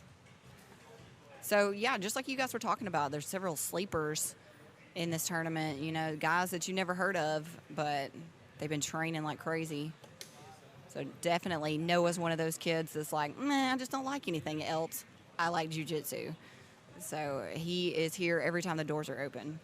Yeah, Noah, he might be a Terminator. Like, seriously, he does not breathe. I want you to go back and watch that match and tell me if he ever opened his mouth. Yeah. Well, he Did doesn't you see him open his mouth to speak either, so he's a man of few words. Right. Yeah, right, Keith? Keith, tell the people how good Noah is. I mean, he's one of my favorite training partners. Dude, Noah double-legged me so hard the other day. It took, like, the air out of me, dude. Everybody was watching. Everyone was like, oh, snap. Hand me that water. Are you going to give me this? Oh, okay. Yeah, I haven't drinking it. So it is hot in here.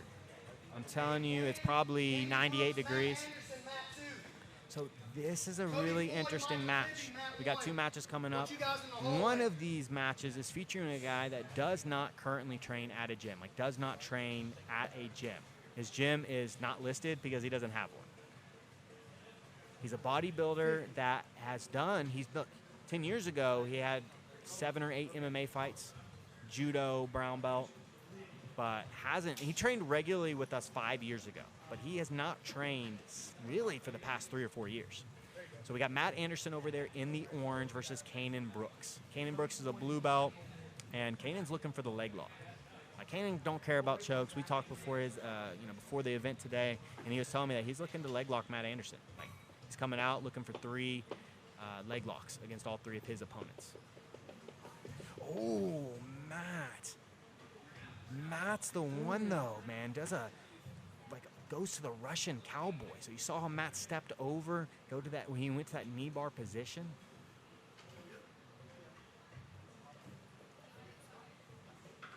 Very, very interesting. I grappled with Matt. This was like the first time he had grappled in a couple of years. We grappled last Saturday, and I was really shocked with his composure. He tried to do about 8 rounds because he was just trying to get ready for this, and he was telling me he was just, I mean, if you guys heard him in the broadcast, he's looking to tap a black belt this season. So I don't know, maybe he's training like with his homie in the backyard, or he's training online with John Donner. I don't know. I think he was actually looking to lose a few pounds too, because he's heavy for, like, he's one of the heavier guys. Yeah. And so, wait, can you guys not see this match? So Matt Anderson is the guy in the orange rash guard. Kanan Brooks is in the blue. Now this is where Kanan wants to be. Kanan's definitely a much better leg locker than Matt. Kanan's got a lot of tournament victories by leg lock. Matt's looking for that straight ankle lock, and man, it's tough, man. In a tournament like this, you see Kanan looking to start dig the heel out. You don't want to bring a straight ankle lock into a heel hook battle. But man, Matt's definitely the strongest guy in this tournament. Okay. Oh, Kanan's having to address it. He didn't like that. You saw though how Kanan's lifting his hip up. Matt's making a big mistake letting Kanan's hips get off the ground. So Kanan's breathing hard. Kanan definitely looks like he's breathing harder than Matt. So Kanan laying down, really not establishing any grips. I think that's a mistake, especially against an explosive competitor like Matt. You don't want Matt just grabbing whatever he can. We've already seen Matt jump on a few submissions that honestly I was not expecting.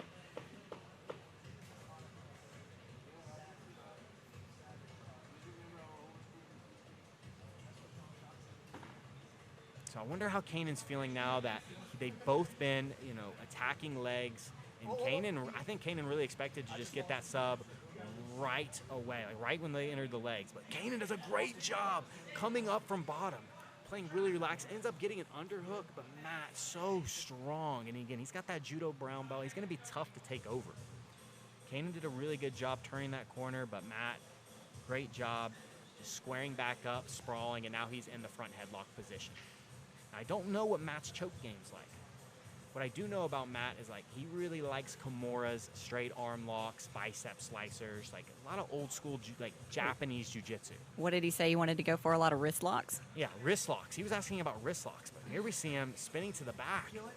I mean, this doesn't look like a guy that hasn't trained. He's got the hooks in. He's going to go for that arm thing. He's going to go for that weird arm thing. So he's on the back. He's got a really weird game off the back, too. He likes a lot of wrist locks and arm crushes. We see him staying there, though, with the 2 traditional hooks. Oh, he's going for the arm crush.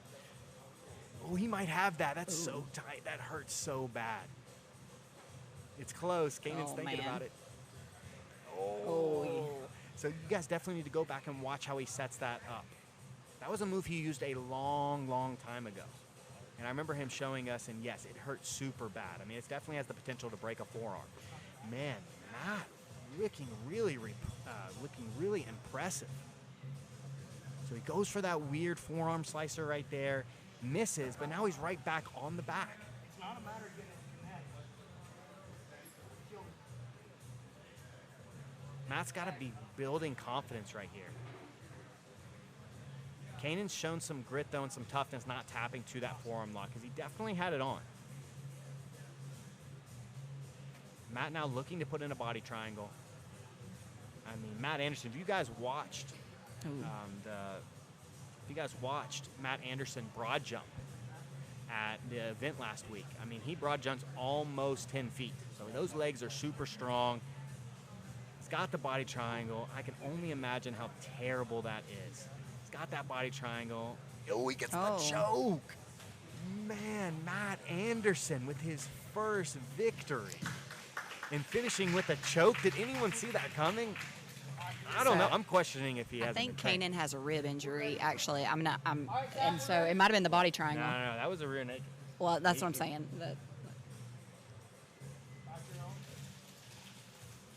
Dude, I mean, we're talking about I'm telling you, we're talking about a dude that does not train. Like, Matt is a guy that's a local guy. He's a weightlifter.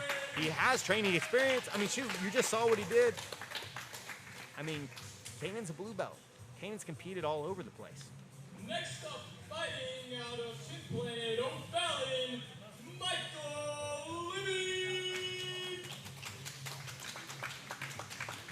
I couldn't really tell from here. So that was on our second mat, so it was super far away, but it looked like it was a choke, man. It looked like it was a face crush, and he just lifted his chin, and then the choke went right in. But here we go, man. I know a lot of you guys have been waiting for Cody Floyd. Right off the bat, we have an Imanari attempt, and Cody just, he smells that out, sprawls, and now he's passing. Cody loves to be on top. Loves to be on top. So this is exactly where he wants to be. He's already on the front headlock. Cody's got a good guillotine in Darce game. Ooh. Oh, he's already in on that arm in guillotine. Oh, he's changed it to a naked guillotine. He's got that. So you saw him switch from the arm into the naked guillotine. And he got that wrist over, like, above the shoulder. So that was a very high guillotine, and he got the tap super, super quick. So there we go, man. Cody Floyd, under a minute, passes the guard with the choke. So he gets the front headlock, passes with the front headlock, and then, man, he goes back to guard. What I really like doing sometimes, and I saw Cody do it, is he gets that front headlock position from, like, he puts himself back into a quarter guard. And from there, he pulls guard and punches that wrist through to a high guillotine. So you saw that wrist come up really high, and just, man, those carotids are cut off immediately. All right, we got a few minutes I before told you the guys, next man, match. I was like, guillotine or Darce choke, it was coming. Yeah, for sure. So I'm in a really good position just because I've trained with almost all these guys. I've rolled a bunch of rounds with Cody. As I said, Cody's one of my favorite dudes in the Southeast. He's just such a good dude, great black belt. And so I can kind of give you guys, I can kind of tell what guys are going to go for just because of having trained with them.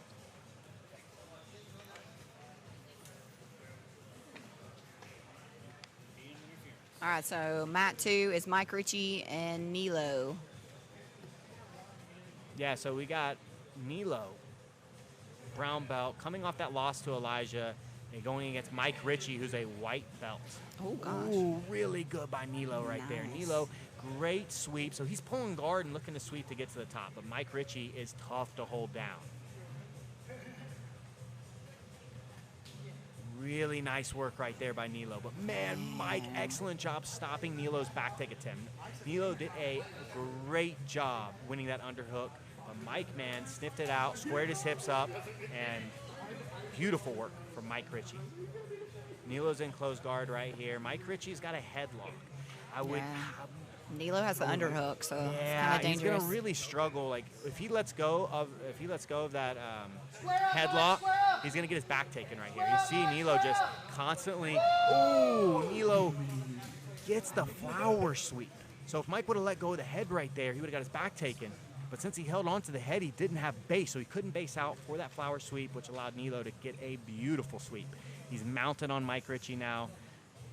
Mike's got an overhook and head control. I'd really like to see Mike start putting frames in, but man, Mike is so strong. But Nilo rides the big movement by Mike, and now he's on the back. You see how Nilo rode that big movement by Mike, let him move out of the way, and just efficiently takes the back. That's how you do it right there. Flattens him out. He's using those hips to flatten Mike out. Mike really needs to get on his psych and try to scrape. He needs to scrape Nilo off. Excellent job. It's exactly what he needed to do. Nilo's up passing. Mike doesn't have the strongest guard. Mike definitely wants to be on top. Yeah, you see Mike frames, stands up. He does not want to be on the bottom of Nilo. And I think we're going to see Nilo pull again. Nilo's going to pull and look to come up on a sweep. Yeah, boom. Tries that idiot sweep. Nilo's got wrist control. He's got an underhook. Mike really needs to do a better job at winning those underhooks. Nilo's going to be able to really work a lot of different types of game if he keeps dominating that underhook battle. But you see Mike, man, he's just getting control of the head, whether it's from headlocks or from clinching type positions. Really heavy hips right there by Mike. Excellent job. But you see how he's giving up his back because he's controlling the head? Oh, an excellent sweep by Nilo. A textbook headlock escape right there. But it's really cool. I mean, we're seeing that brown belt and white belt competitor right here. And I mean, we're seeing Mike do some, he's doing some white belt things, strong, and he's a good competitor. But, grabbing, holding headlocks too long, holding the head too long, and we're seeing Nilo take advantage. Excellent headlock escape right there. You see Mike, man, I mean, Mike's going to be tough to put away. For 6 minutes, you got a monster like Mike that can explode at will. Like, he can explode and really just stand up out of a lot of bad situations. And he's one of those guys who can just stand up. Ooh, excellent armbar. Come on, Mike. Mike, wow, what an excellent Mike escape. That was amazing. Oh, he used it on the man, the triangle. triangle. What a beautiful sequence right there. What a throw to that arm lock. Mike does have MMA experience. He's had several MMA fights. Yeah, Mike's so had several MMA fights. he may be a white belt, Brandon's but calling he's for Mike to put the nose on the ceiling. I mean, Nilo doesn't have that triangle locked up, and Mike is strong. Have I told you guys that yet? You can see it. Oh, it's getting tight, though. He's thinking about it. He's thinking about tapping. You can see it. Oh! And he gets the tap. What Nilo a is 7. beautiful sequence. Yeah. What an arm lock escape from a white belt. I mean, beautiful. So Nilo finishes with a beautiful triangle choke off of an insane arm bar. I mean, beautiful arm bar. Mike did a great hitchhiker escape, but off that hitchhiker escape, he didn't posture quick enough, which allowed Nilo to pop that triangle on. All right, so our next match is Keihi and Hajer Keihi. So Hajer is a black belt from Now, he's a 4th degree black belt. fourth So degree Hajer's black been belt. training like, I mean, you could add about 15 of these dudes' experiences up, and they don't match Hajer's Brazilian Jiu-Jitsu experience. Hajer, here we have our first look at our consensus. Number 1, I shouldn't say consensus, but our overall, when the writers wrote in for their rankings, Hajer ended up getting the most votes for number 1 preseason. So, man, I haven't ever seen Hajer roll. Like, I've met him once or twice. I've only heard that he's super, super good. Obviously, being a 4th degree black belt, like, Right. we're expecting a lot from him. I mean, Yeah, he's the me number 1 neither. ranked dude. Right, I haven't seen him either, but I've heard Brandon speak very high praise about him, so I'm really excited to see this. Yeah, so that was a white belt. One of those guys in the last match was a white belt. With Think about MMA experience, right? Yeah, but not that much Right. experience. We're not talking about 5 years of MMA experience. I don't know. I don't No, know how Mike's many only been fights. training a year and a half. Okay. Yeah, so a year and a half experience for Mike Richie. The guy that got the triangle, Danilo's a very good brown belt.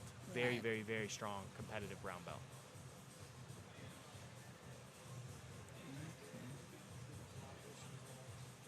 Yes, Kai, you are correct. Mike Richie is a white belt.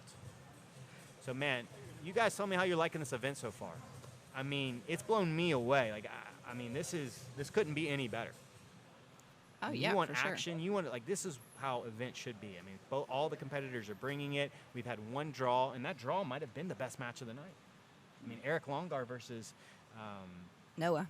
Noah Randolph was fire.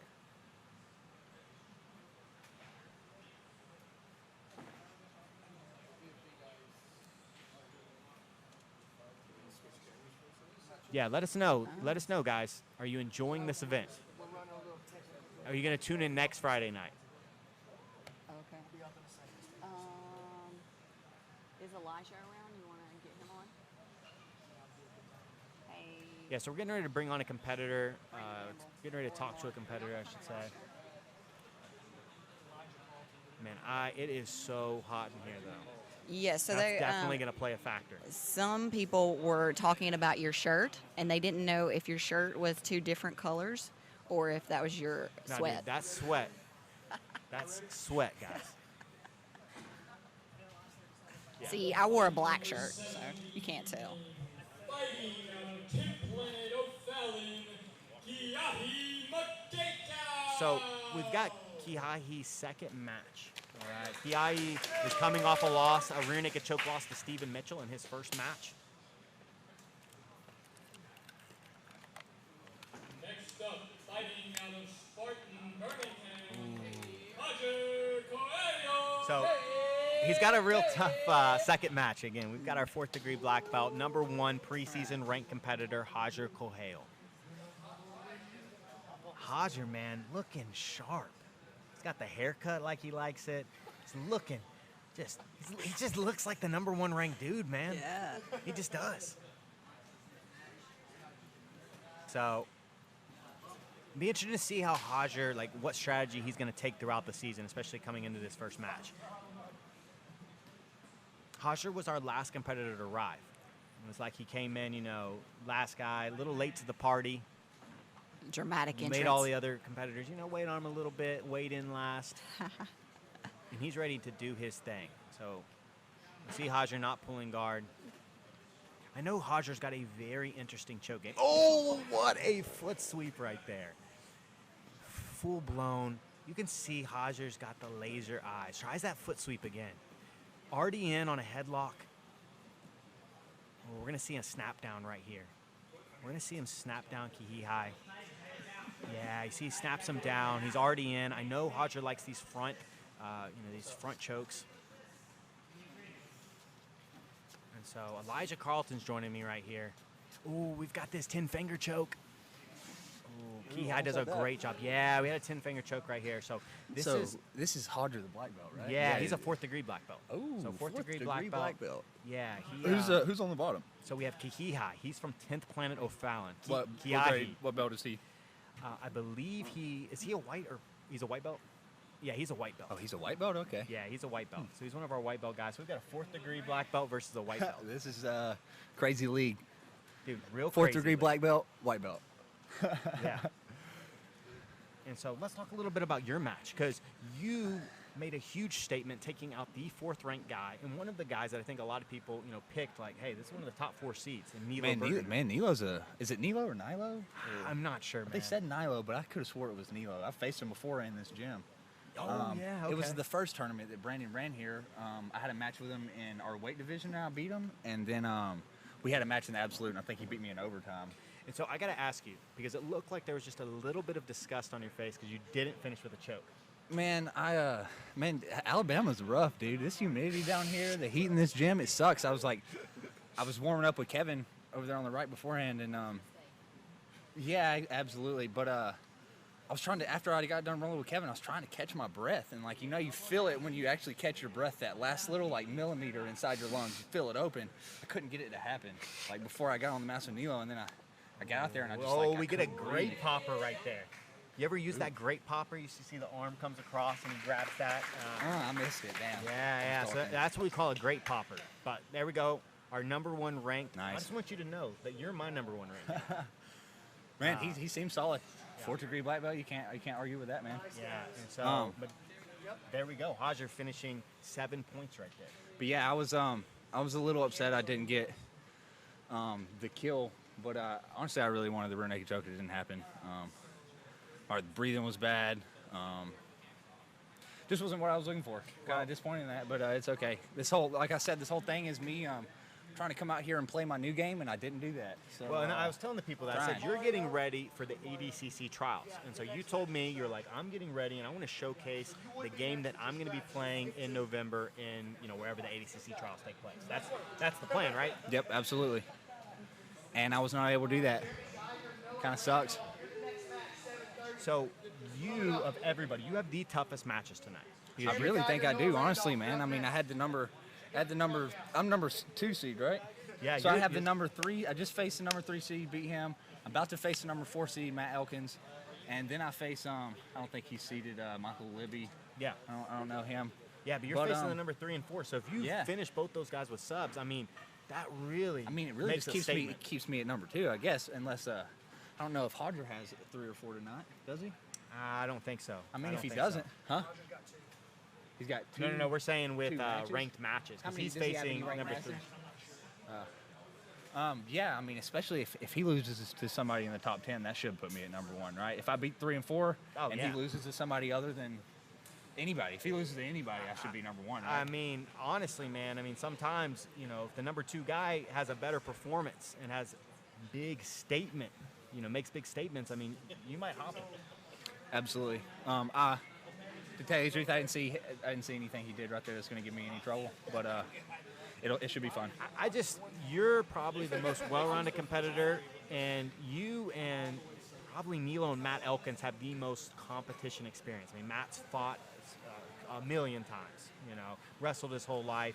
You have competed all over the country, and then Nilo is definitely a guy that a lot of people don't know about, but, I mean, dude, I've known about Nilo for a long time, and he's a stud. My rankings go me number 1, Nilo number 2, competition-wise, and then Kevin right under me, man. Kevin's a fucking beast. Yeah, dude. man.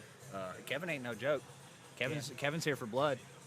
Yeah, Kevin's a beast, man. Kevin's definitely I don't know anything about Matt Elkins. Does he train here? Or He is. He just started training. So he just started.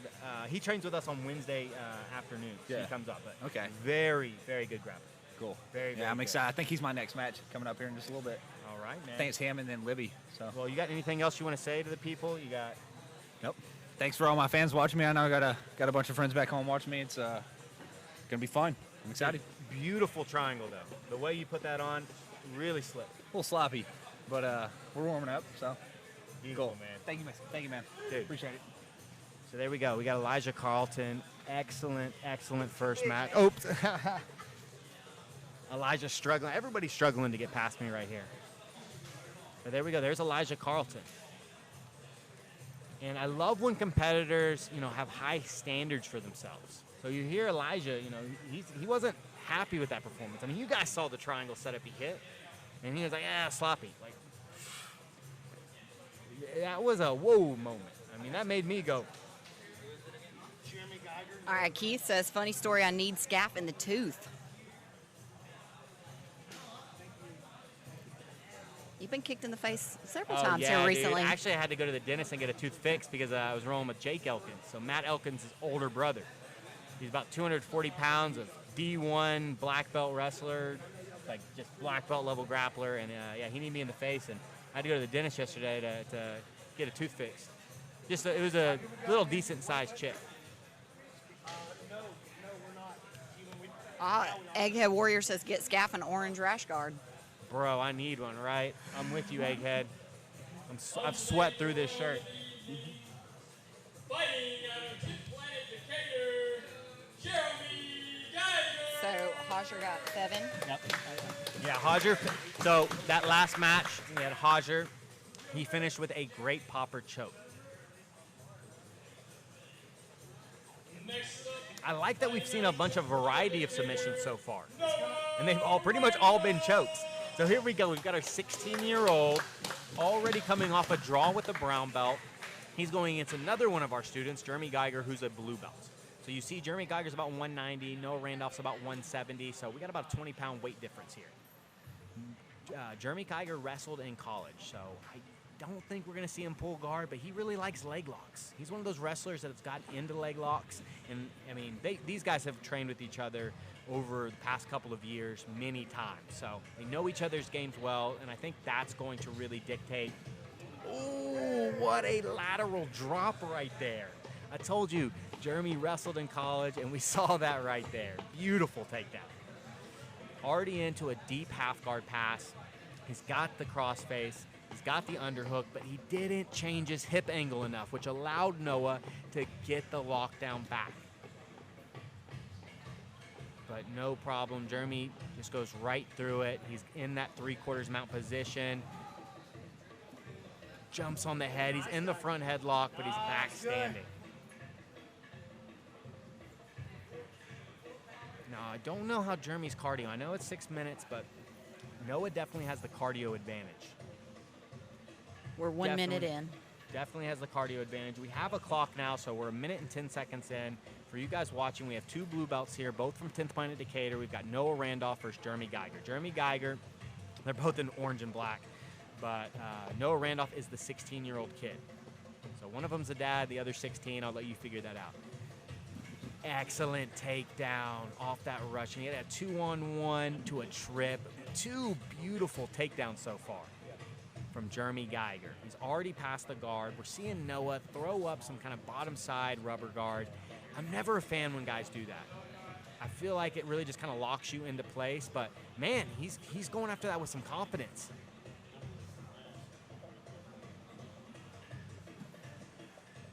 He's got, Jeremy did a really good job. Spins to the back. What a back take. He's got both hooks in. Excellent. Noah's really tough to finish from the back, though. Noah needs to keep rolling through. He needs to somehow scrape Jeremy off. Jeremy's on the weak side, or what people have traditionally called the weak side of the choke. Nice. Noah, once he gets that head to the ground, Noah's pretty much already out. Jeremy recognized, and he's back on top in half guard. But Noah's got the underhook, so he's already won the underhook battle. He's going to be able to get up to his side. He uses that, though, to get back to his full guard, which I think is a really good play because Jeremy's been overwhelming him so far. He's got 2 takedowns his past twice. He just had a shot at the back. I think that was a great play from Noah to just get to the closed guard, slow the match down a little bit, and tries a hip bump sweep, no success.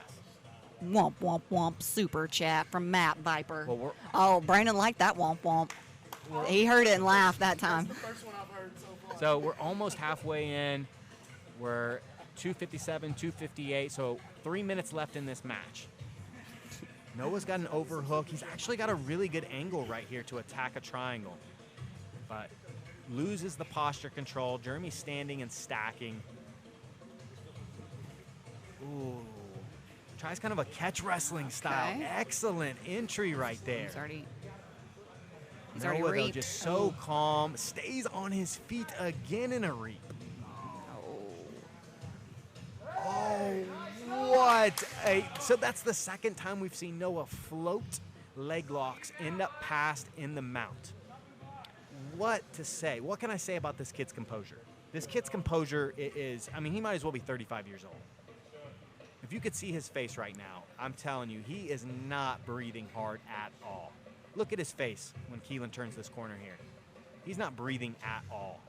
He's got a great cross face. He's taken a bunch of Jeremy's attacks, and that wears on you as a competitor. 4 Jeremy minutes. Almost had the back. He thought he had a deep leg lock position. He ended up losing it. He gets surfed, and now Noah's mounted, and he's got a heavy mount. Man, Noah doing a great job. Looking to pin that. He's trying to expose the back right here. I really like that attack. He's going to use this Americana to make Jeremy turn on his side right here. Transition to the spider web. Or he'll come up to the arm lock. So attacking this Americana, he's definitely not going to finish Jeremy with an Americana right here. But he's going to use this to either take the arm lock or the back. Yeah, that was a position. Noah had a really good shot at the arm lock.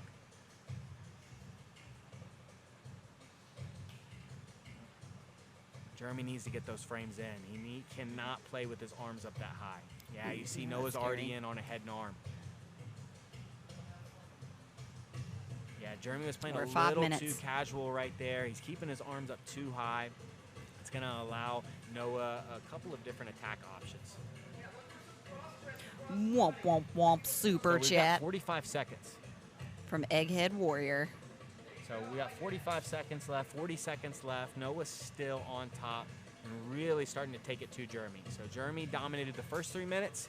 Noah's definitely had his way the last 3 minutes. Watch the way he almost turned that stalks into a back take, but goes from the stalk into a high head and arm. He keeps playing with that Americana. I would We got really like to see 15 him come up seconds. into an arm lock right here. Or just even go for the head and arm. He really needs to go for something. 89. And time. So there we go, man. Noah Randolph in both of his matches, losing at the beginning. First 3 minutes, both Eric and Jeremy definitely were controlling. The last 3 minutes of both those matches, you saw Noah float, mount, and dominate. Very impressive for a 16-year-old kid. Okay, guys, which match do you want to see on mat 1 right next to us and see us or hear us commentate? Eric Longard and Mike Johnson, or Clay Malone and Matt Anderson? Yeah, tell me what you want to see. Did I give Kai Johnson a womp womp? I'll give him an extra one if I didn't. Womp womp womp. Right. Super Noah, chat. But this is where Kai 32 Johnson. competitors of all belt ranks. Like Noah, how much is he going to grow over these next 3 months? How much? Like it's the potential for his growth over the next 3 months is almost unfathomable. You know, yeah. he's going to be sharing the mats with other grown men who are purple, brown, and black belts. 2 draws, but man, honestly, they feel like 2 wins for him. In my book, they feel like 2 wins. So here we go. We've got the people's champ here, Matt Anderson, stepping up. If you don't train at a gym currently, if you're a guy that just likes to work out, you're a bodybuilder, and you like submission grappling, like UFC, you've done some training, but now you're stepping in. Clay Malone and Matt Anderson, Matt it looks Anderson. like. Yeah. Yeah. Yeah.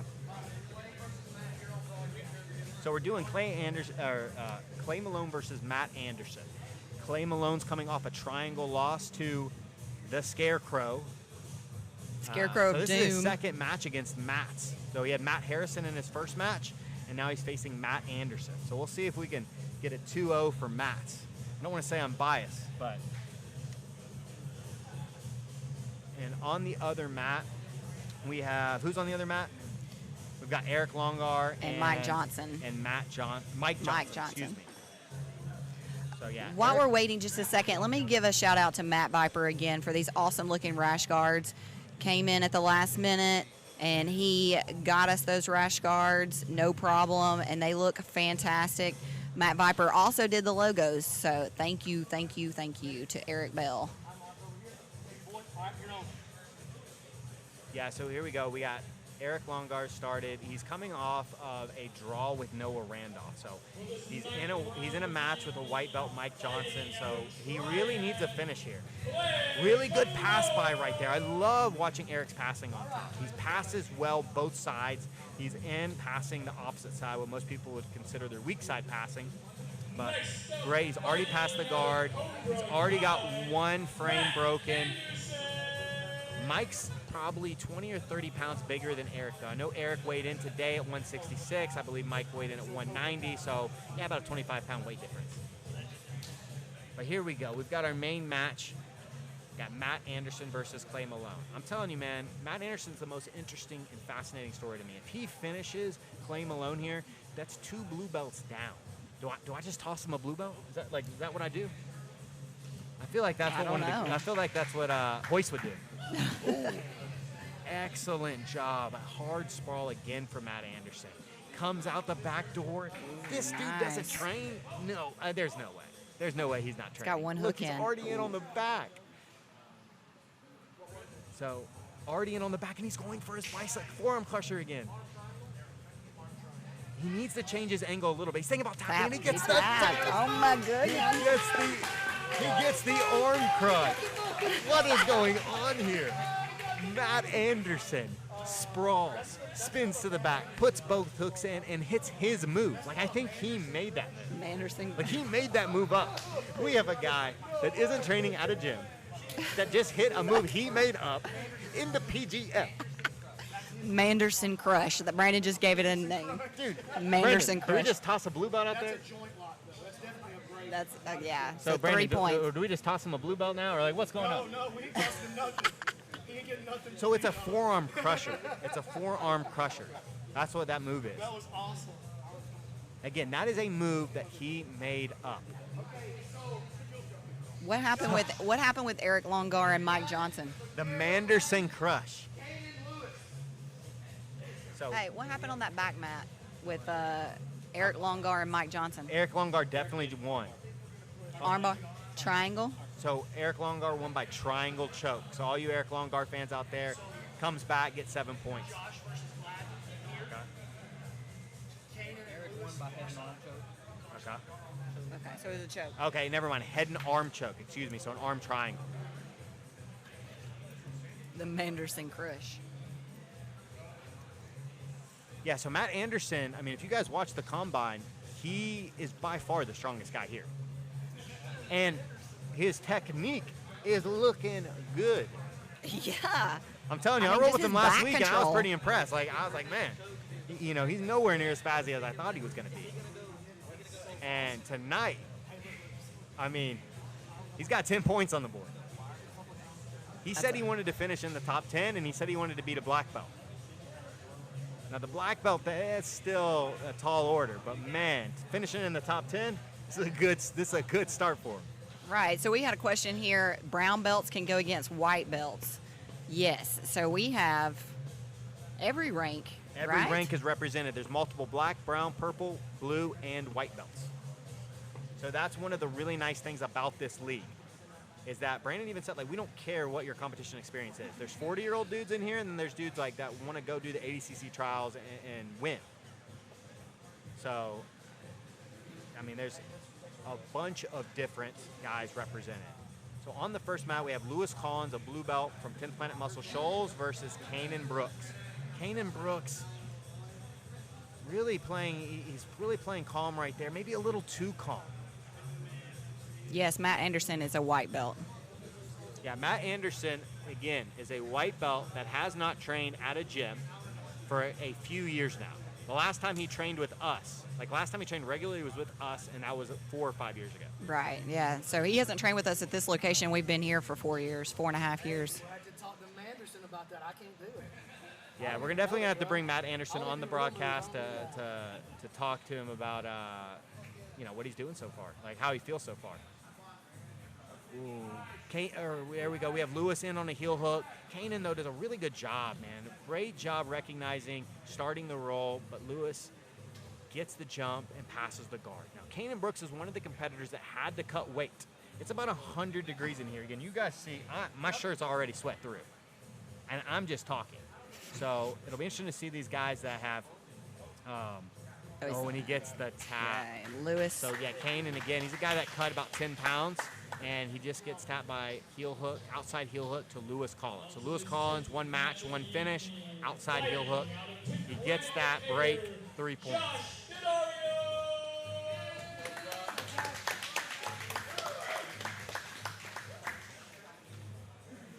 You know, I've got love for my 40s, man. I do. I've got love for the guys in the 40s. I really think we only have one guy in his 40s. We have a bunch of late 30 guys. How many matches left tonight? Oh, we got a bunch. A bunch, yeah. Every 10 minutes till about 10 o'clock. So here we go. We got Josh Tario sitting guard versus Robert Gladen. Okay, Josh sits guard. Josh, man, he really needs to get in on a leg. He needs to win an inside position right there, shin to shin. Ooh, he's getting sprawled on. Yeah, that was one of those. He just was getting overwhelmed right there. He tried to invert, but he got flipped over. Now he's in. He's on the bottom turtle. I would say Josh is a guy that, he really struggles with defending chokes. Like, he actually does pretty well with leg locks. But we see Robert in there, tries a Darce choke. But excellent job. We got a triangle, Josh. Oh, beautiful defense to the triangle. He turns the corner. Oh, Robert's trying to pull out. Josh doesn't quite have his angle. He doesn't quite have the angle. He needs to get his hips flat right there. He needs to turn his right knee right there. Yes, you see how he's flat backed right there? And he gets the choke or the arm lock. So just as I'm saying that, he escapes the Darce choke, Rambies into a triangle, pops the hips up. Beautiful triangle entry. So Josh with 7 points.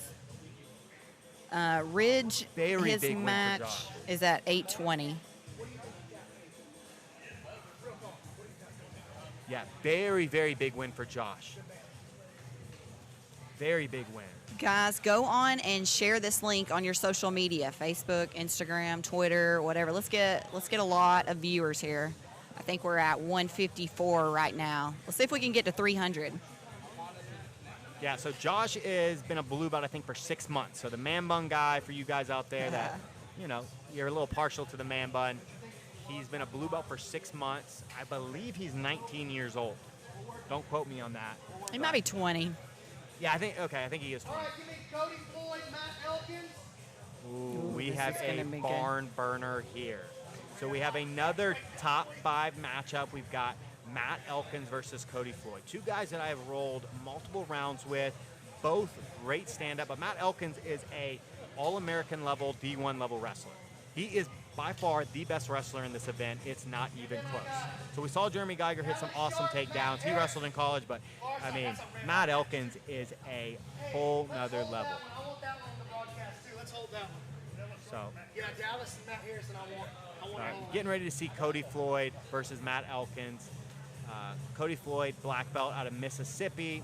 He got his black belt from the guys in Memphis, but he's doing his own thing. He's got his own gym, so I'm not quite sure I'm not sure what his gym is. I'm gonna need some super chat for this match right here. All right, We we got need. 2 or 3 fire matches coming up in a row.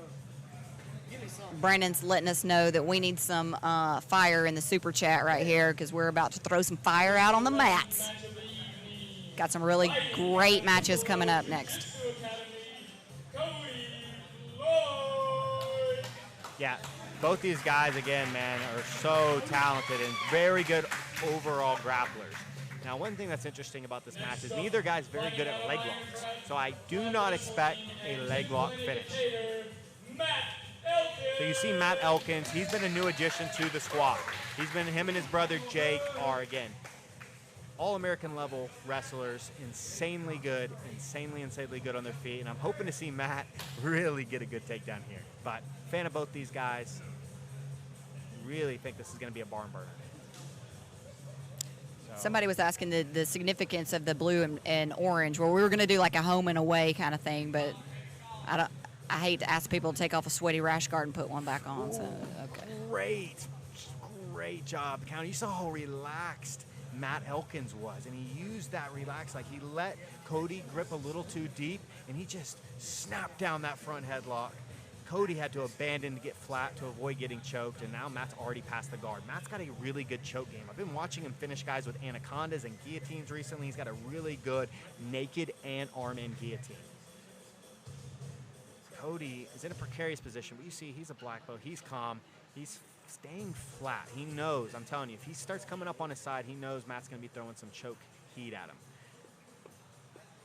Cody's looking to turn away. Womp, womp, womp, super chat by Matt Viper. So Matt Elkins is on top. Cody Floyd Matt's is on the got bottom. really good passing. He really likes passing from his feet. I'll be interested to see, though, because I know he is just a little bit wary of leg locks. If we're going to see more kneeling passing from Matt. Womp, womp, womp, super chat. Mike Mathwig. Cody doing a really good job right here. He found his guard again. He's looked to stand up right there, but I think this is where Cody's going to need to take advantage. On his feet, Matt's going to be able to take him down and get past his guard I'd probably say pretty much every time. Cody's going to really need to work that guard, find a sweep, and get Matt Elkins on his back. Matt's got a bunch. He's a professional MMA fighter, has a bunch of MMA fights, and on top, he's just so comfortable riding guards. Or floating guards, I should say. Anytime I train with him, I'm always just like imagining him punching me in the face. But he really likes just that knee slice. He likes knee slices and Toriandas.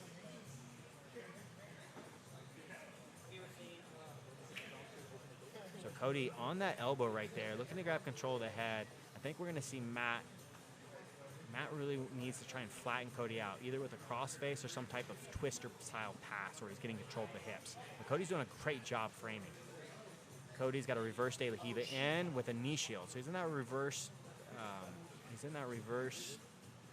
De La Riva, now knee shield. Now he's all the way across.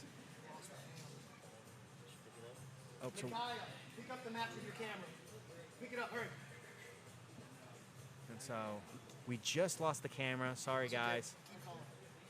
Matt Elkins, we're still in this knee slice position. Cody's in a kind of a reverse De La Riva knee shield. Looking to 2-on-1 Matt's right wrist. He's looking to pull that across for an arm drag, but Matt's base is so tough on top. It's tough to move him. We just switched cameras, so the feed should be back up in any second. Oh, Matt's looking for that head.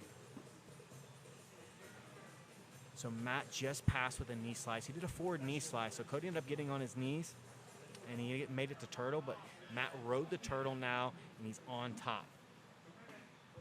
He's on top in a kind of a 3/4 mount. So we are back. Hope you guys can see this feed now.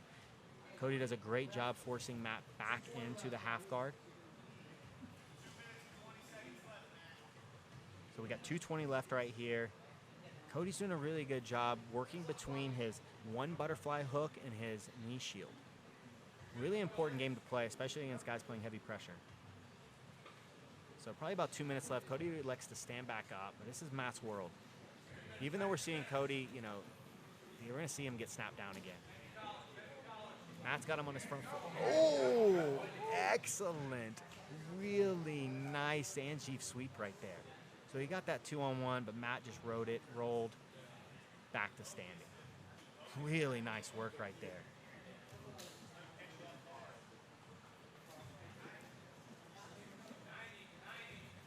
We see Matt, though. He's looking for that snap down. They're forehead to forehead right here. Matt's got the inside collar tie. But Cody's doing a great job, man, with those snap buys. Looking. Push the pace, guys. Push it. Somebody's got to get this finished. Let's go. Got about a minute left. It's a 0 for a loss. It's a 0 for a draw. Let's do it. Man, Cody's ability to get that 2-on-1 on his feet is very impressive. I've definitely. Ooh, what a great foot sweep to a front head. I definitely slept on Cody's stand-up ability, and I should have known better. I'm just such a bad wrestler whenever I train with these guys. I have no idea how good they are on their feet. Womp, womp, Matt womp. still ends up Super on chat. top. He's got the head. Thank you, Jason Campbell. He's getting ready to take the back, but Cody's so good. His defensive work on bottom has been great. He really hasn't shown Matt any holes, or any openings, I should say. He's doing a good job of like working from his back to getting slightly on his side. Push, Matt. Push, Matt. Push, Matt. Go, Matt go, go, goes go, on the go. back. Oh, Matt's on the back. gotta Does go, a Matt. great You gotta job. Cody, great job rolling through. For you guys watching right there, Cody did a great job continuing to roll. If he would have stopped in turtle or even just, you know, on his back on the mat, Matt would have taken his back for sure, put that hook in and had a look at the choke. But since he kept moving, that allowed him to scrape Matt just enough off to where he could get his back to the mat. We're going to make a couple of switches with cameras. Okay. So y'all are going to be on camera. Okay. So I noticed that Jeff Keith is on the chat with us, and we want to give a shout out to Jeff Keith. He was in charge of our combine, and he did all of our statistics for our athletes that showed up. And he is, his company is Physical Therapy, and it's spelled with an F. So Jeff Keith, give us, go ahead and put it in the chat, the name of your group there. Give me 2 waters. So I know that several of our students and our staff have been to see Jeff for physical therapy. So if you are in the North Alabama area and you're in need of some physical therapy, go see Jeff. Oh, nice, dude. All right, what is the rule set? Well, it's based on a point system. So for a break, so any kind of joint manipulation, arm lock, knee bar, 3 points, okay? And then for any kind of choke, it's going to be 7 points. We're calling that a kill, all right? And draw is 0. These are 6-minute matches. That's pretty much all the rules. Yeah, and we've had 3 draws so far. So Noah Randolph, the 16-year-old blue belt, 2 draws, one against the brown belt, one against the blue belt, and then this last match where we had 2 very high-level guys, 2 of our top 5 guys, Matt Elkins, Cody Floyd, and, man, really evenly matched. We saw Cody really hold his own in the stand-up. I was sleeping on him.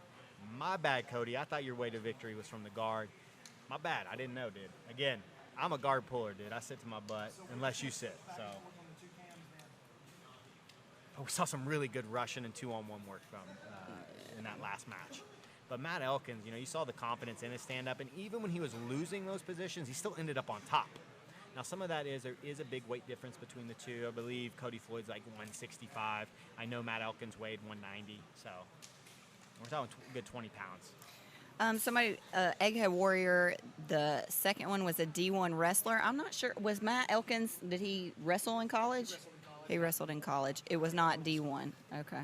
Oh, womp, womp, womp. Super chat from Lisa Irvin. Thank Thanks, you. Lisa. Yeah, Ridge is going to be on, I think, at 8:20. That's when he's scheduled to go on. Yeah, Ridge, you're going to get your fill of Ridge. Ridge's match is Yeah. coming up. So Ridge has a very tough matchup in his first match against Jonathan Roberts. So we have 2 top 10 guys in that matchup. I've rolled with Ridge before. Ridge is super cool. He's from Hawaii, lived there 12 years, was out there on the Air Force Base, I believe, for a bit, and then he just stayed out there. I think that's correct. But a Marine base, yeah. So Okay. on the Marine base, and longtime black belt, huge 10th Planet fan though. So he really he's a gi guy, he got his black belt in the gi, but he loves twisters, loves leg locks, loves rubber guard. When I rolled with him, he was trying to throw up rubber guard on me. I was like, whoa, dude, I thought you were a gi black belt. And so, but his matchup is against a very tough brown belt from SBG Birmingham. So I've never rolled. This is one of the guys I've never trained with. But yeah, it should be really interesting to see his first match. So Jonathan Roberts. Point indicator, Dallas Shaw.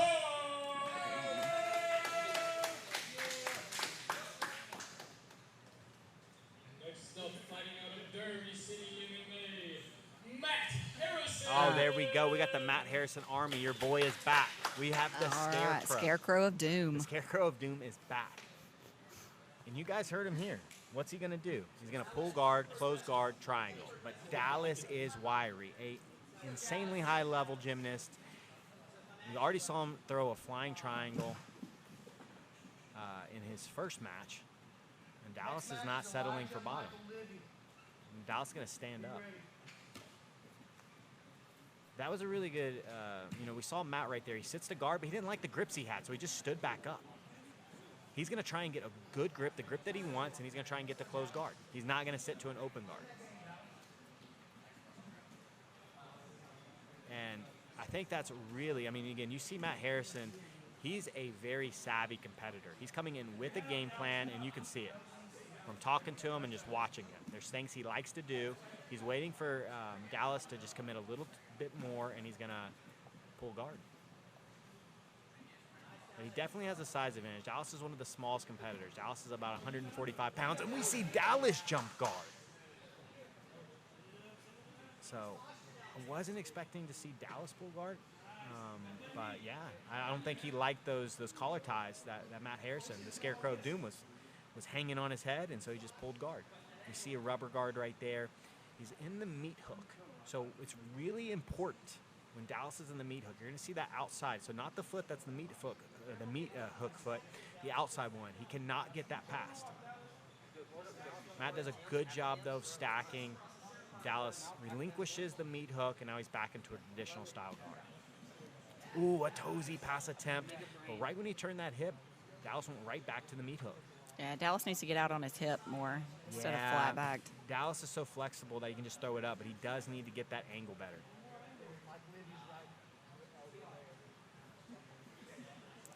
Double wrist control.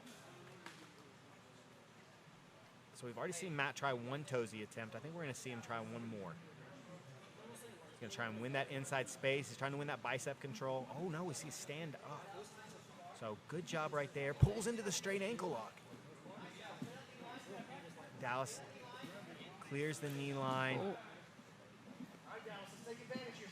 And now Matt is in the place he wants to be. Dallas immediately stands up, but this is where Matt was trying to go. Honestly, the straight ankle lock and heel hook attempt. Oh, really nice move. He just turns the angle so well. It's so sneaky. Dallas, though, comes out the back door of the triangle, has a look at his back. He needs that Kimura. Yeah, so he's got a Kimura seatbelt right here. He needs to keep it into his chest. He rides it over.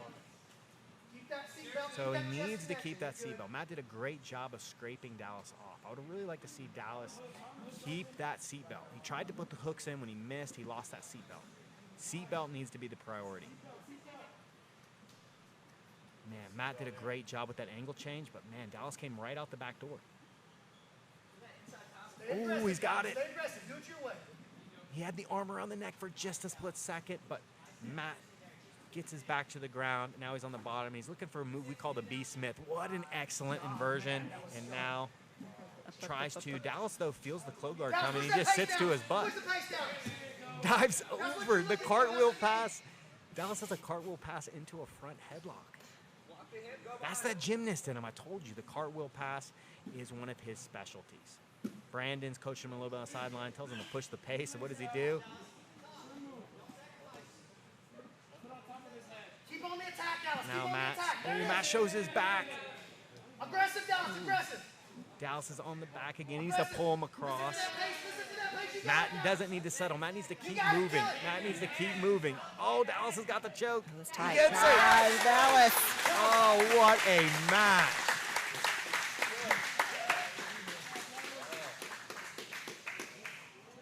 What a match. So we see Matt Harrison get his position, and he changes the angle and rides high. He tries that armbar triangle play. Dallas, though, just goes straight to his back and comes right underneath. Escapes out the back door and then has a couple of different back attacks. Matt Harrison's able to shake off the first two, but the third one, Dallas was able to secure the rear naked choke from the roll. So that was very Marcelo Garcia. Definitely not the same level of control, but it's very Marcelo Garcia and how he got control from the roll, so he ended up rolling over, and from that rollover, when he hopped over, he punched in the choke and finished the choke. Really, really good stuff from Dallas Sharp. Our next match is Elijah Carlton versus Michael Libby. So Michael Libby is a white belt.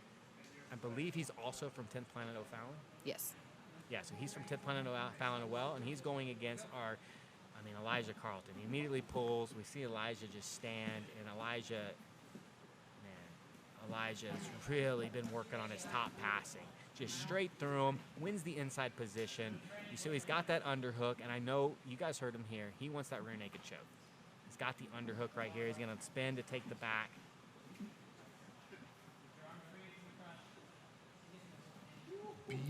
Look at that back take off of the arm lock. Brandon's laughing. Oh my gosh, what a highlight. Awesome. Elijah Nice. with two mind-blowing submission entries. Beautiful. Definitely got the 7 this time. So we got the 7 points, and look at his face. I mean, just that's confidence right there. Okay. We got people asking where you are. Yeah, what a back. What do you guys think about that back entry right there? Okay, so Off the underhook, looked like he was going to go for an arm lock, and then reverted and took the back. it's going to be at 8:20. We're going to take a little time. Okay, so we got 13 minutes. Beautiful. Right there, I'm coming to the cameras. Camera's coming to you. You're on. Give me some super chat. All right, guys. Haven't seen anybody giving money to the super chat lately. Let's go. Mama needs some dumplings. And so for you guys that are listening, I have a podcast called the Grappling Discourse Podcast. So if you're a fan of grappling and if you like my commentary so far, it's just a lot more of the same. But I am covering the PGF. So I'm going to be doing, over the course of the season, an interview with pretty much all the competitors. I don't know if I'll get to everybody, but I'm trying to do 1 or 2 a week, hour-long interviews, just really getting to know the guys, getting to hear, you know, their background, their mindset, their training tip, just a bunch of different stuff. And so if you're interested in that, check it out. It's called the Grappling Discourse. It's on every major podcast platform. And so Brandon has just alerted us that he is jumping on the mic. So if you have any questions for Brandon, the Commissioner McCatherine, here he is, man. Brandon, we've got a super chat. I'll let you do the honors, dude. Wop, wop, wop, wop, super chat. From 10th Planet Omaha. What's up, guys? How's everybody doing? Is everything going okay in the chat? I'm anxious to hear some feedback from everybody. How's the quality of the camera work? Do you like the way the camera looks versus like the standard what you're going to see out of like a Flow Grappling or even EBI or CJJ or something? I'm interested in hearing some like real-time feedback from you guys because we can make changes. Like we're putting this on for you guys and for the competitors especially.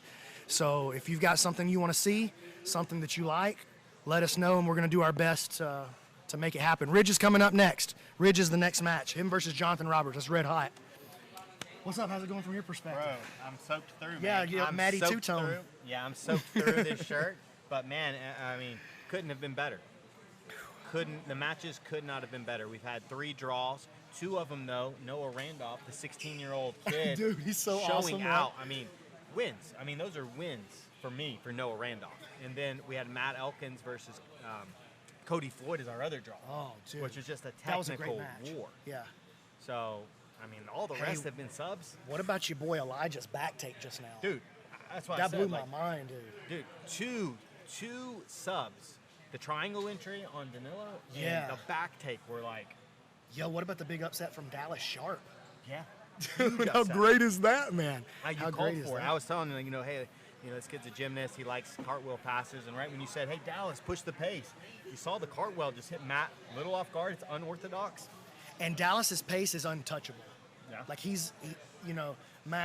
Matt's my age, right? How old is Matt Harrison? Yeah, he's older than you. I don't know, bro. I'm pretty old. Oh, wait, I'm yeah, I think 40 he's years 40. old. Yeah, I I'm think pretty he is old. 40. So, what's up? Wop, wop, wop, wop. Super chat. Gary Irvin, what's going on, Gary? Appreciate that, dude. Hey, listen, those super chats, even when it's just, dude, if even $3.99, $2.99, that stuff adds up. We're going to take that and we're going to turn that around into making this an even better production, even better thing for you guys every week. So keep that super chat coming, man. I know it's just a little bit from you guys goes a long way for us. We don't need much, but my kids are hungry. So, daddy got to eat.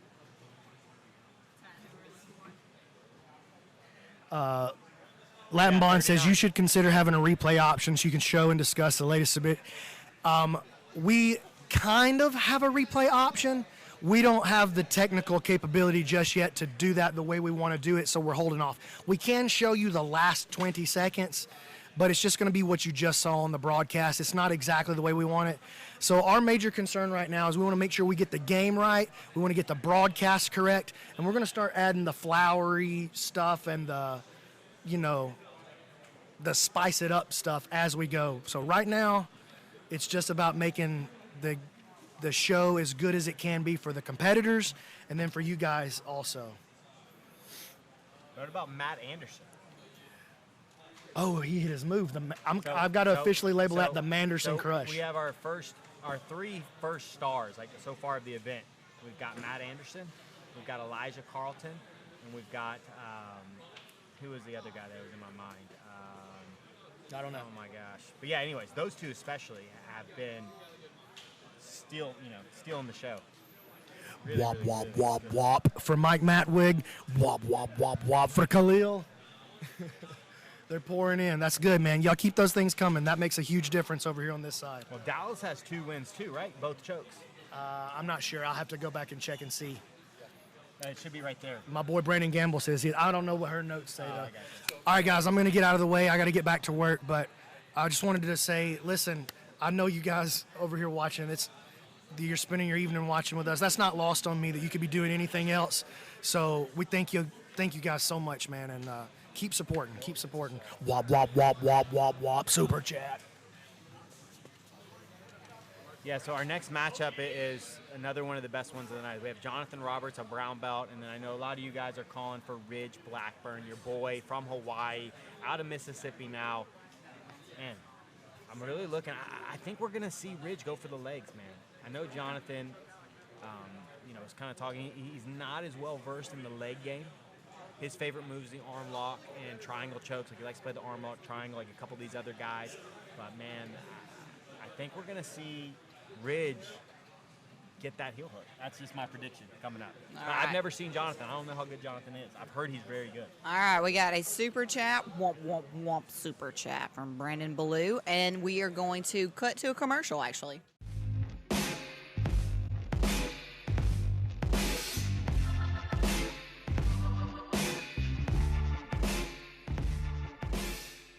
My name's Brandon McCatherine, and I'm a Phalanx sponsored athlete. Side ready, 1, 2, 3. These are my favorite shorts and my favorite shirt. I wore them on purpose. The shorts are the best, man. They're real lightweight, but they're super durable. And I like the clasp over the top. Everybody always does the Velcro over to the side. I'm not into that, dude. And then I love this shirt here. Jiu-Jitsu lifestyle. That's all me. Man, Phalanx takes good care of me. Anytime I need anything, it's there in like 2 days, Rip the shirt, new shirt. I like being with Phalanx because it makes me feel like I'm a little bigger deal than I actually am, you know, because they're a pretty legit company. So if I get to say, man, I'm a Phalanx sponsored athlete, that carries like a little bit of, it carries a little bit of swagger with it. And you know, I need a little swagger in my life, you know.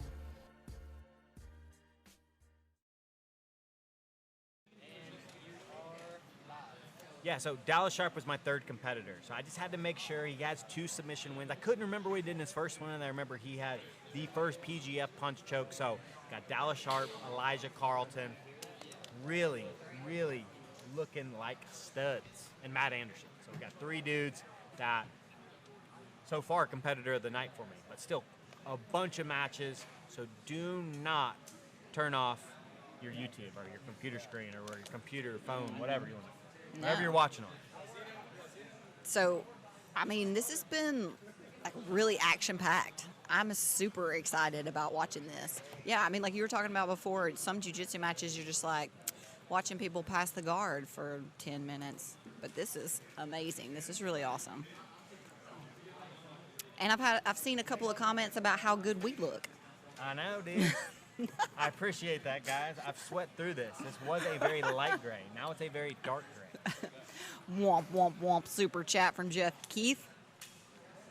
Yo, Jeff Keith, my guy. All right, and guys, I've mentioned this before, but we have a fantasy league that goes along with the PGF.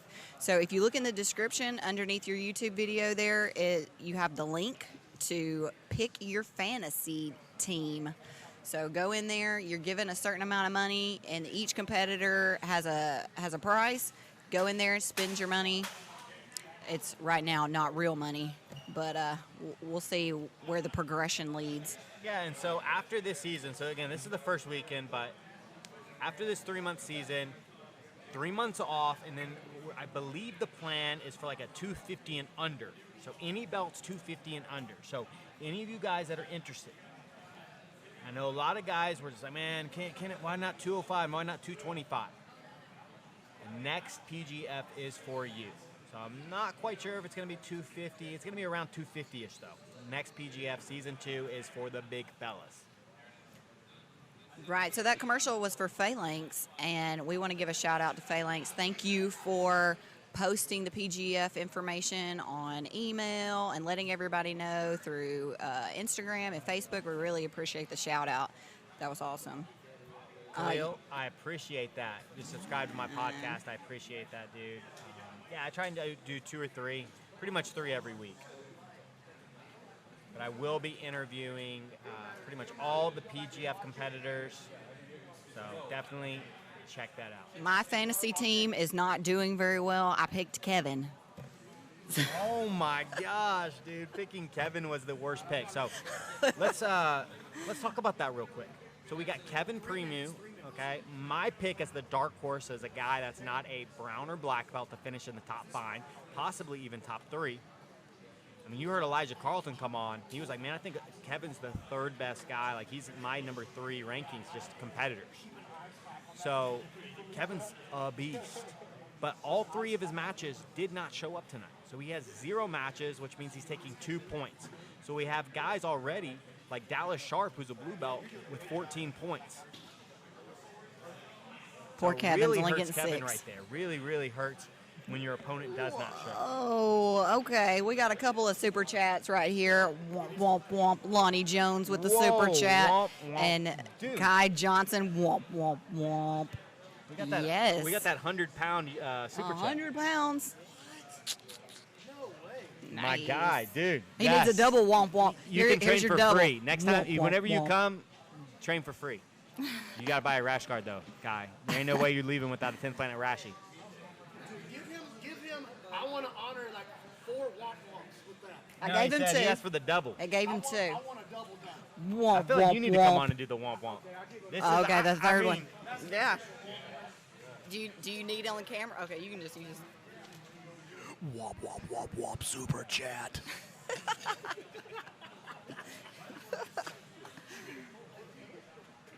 So, favorite submission so far, guys? Of all like the subs you've seen so far, which one's been your favorite? Personally, for me, it's been, let's see here. I have to look and see. What's been my favorite sub so far? I mean, dude, Elijah's back take on or on Libby was insane. I'm kind of liking that punch choke. Dude, I like Dallas' Sharp back take on the Scarecrow, dude. Dallas Sharp. Cartwheel pass to kind of a Marcelo Garcia jump over RNC. Yeah, I mean, Elijah's tough to beat. Both of them were just high level.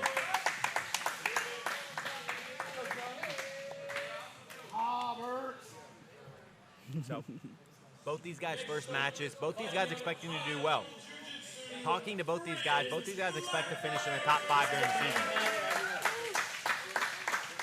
I think we're going to see. I'm really Everybody waiting for Ridge. I think Ridge is coming hard at the legs. This is just me guessing, but I really think we're going to see him pull guard and go for the legs. Ooh, okay. Jonathan Roberts pulls guards right into a knee shield. He's looking to get that closed guard position, which I think is smart. Womp, womp, womp. Super chat from Steven Steiner. He's got one butterfly hook in. Yeah, he needs to keep those. Jonathan needs to be wary of those legs because Ridge likes the leg locks. Oh, beautiful arm lock. Nice. Excellent transition. Swim move right there. Ridge is very tough to tap, though. He's got what I would consider perfect defense. He's got that rear naked choke grip in. You see how he's trying to use that to push the legs off so he can get up to his knees, but Jonathan's doing a good job of controlling the far leg. He's underhooking, which is stopping Ridge from coming up, because if Ridge can come up onto his knees and start posturing, it's going to give Jonathan a much tougher time when he's going for that finish. But what a beautiful entry. I like how he's got that That's what he frame told over me, his man. I forehead. mean, Jonathan said arm lock is my move, and I see why he said that. That was a high level entry. That's a dude that's done thousands of arm locks. Ridge, though, does a great job getting up to his knees. Oh, but Jonathan, you see how he punches his hip, punches Ridge's far hip over there to force him back down. Ridge almost got over and started to win the angle, but Jonathan just very calmly punches Ridge back down. Womp, womp, womp. Super chat from Juju State of Mind.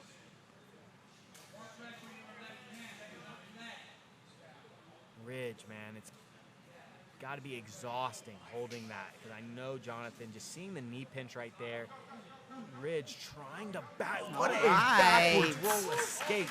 Beautiful. But here, Jonathan Roberts with the heel hook finish. What's really funny is Jonathan was saying that he hadn't been working too much on leg locks. Man. So here I was saying that I thought Ridge was going to come in and be all over the legs, but man, Jonathan pulled guard from Z-guard, hits a beautiful arm lock swim move. Really controls for about 2 minutes. Controls that arm lock for 2 minutes. Ridge with an incredible backwards roll escape, but it left his leg exposed, and Jonathan Roberts finishes with an Ashigarami outside heel hook.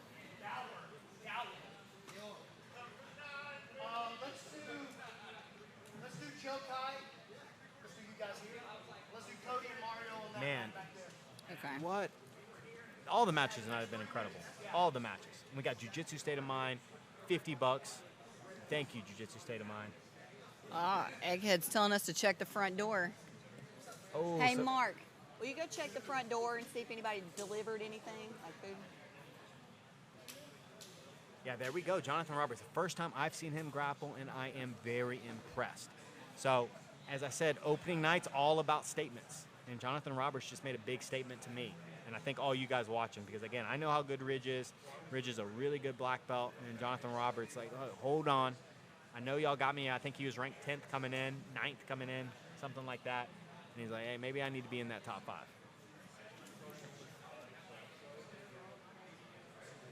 So is there going to be somebody in the top 10 next week that is not in there this week? I mean, Dallas Sharp, you know, Yeah? he's right now beating everybody. He's got 14 total points. He's the only guy with 2 chokes. Oh, man. Put that right there.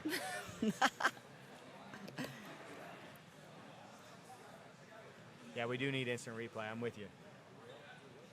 We're breaking it. John Donner. Yeah, I know. We have John Donaher joining the chat. There not enough words for that to be John Donner here. Yeah. Also, it's about. And not enough Japanese.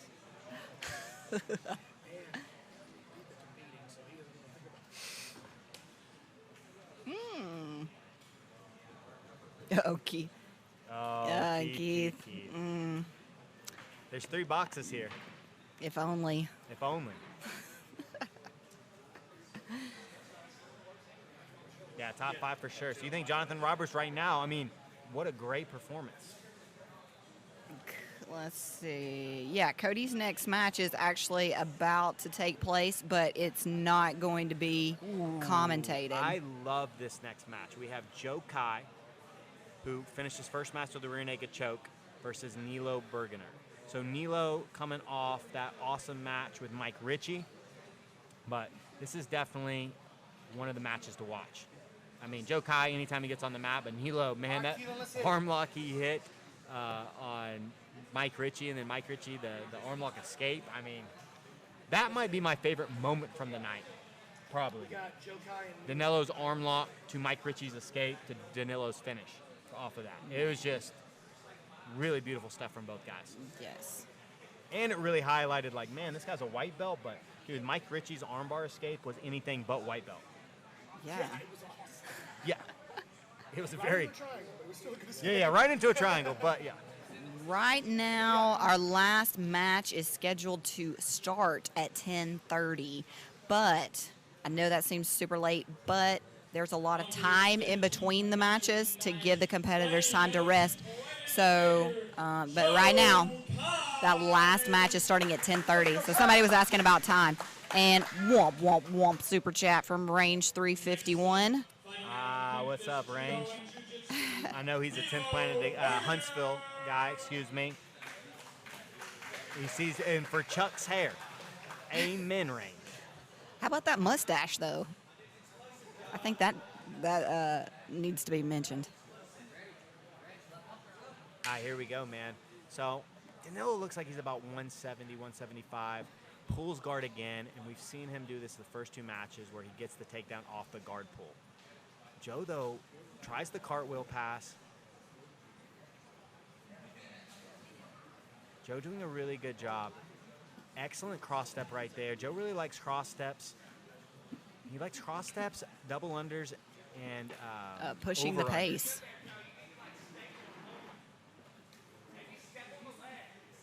Yes, 10:30 Central. Yeah, 10:30 Central Time, but as Lindsay said, matches will probably be over by 10. Oh, and Joe tries a flying triangle.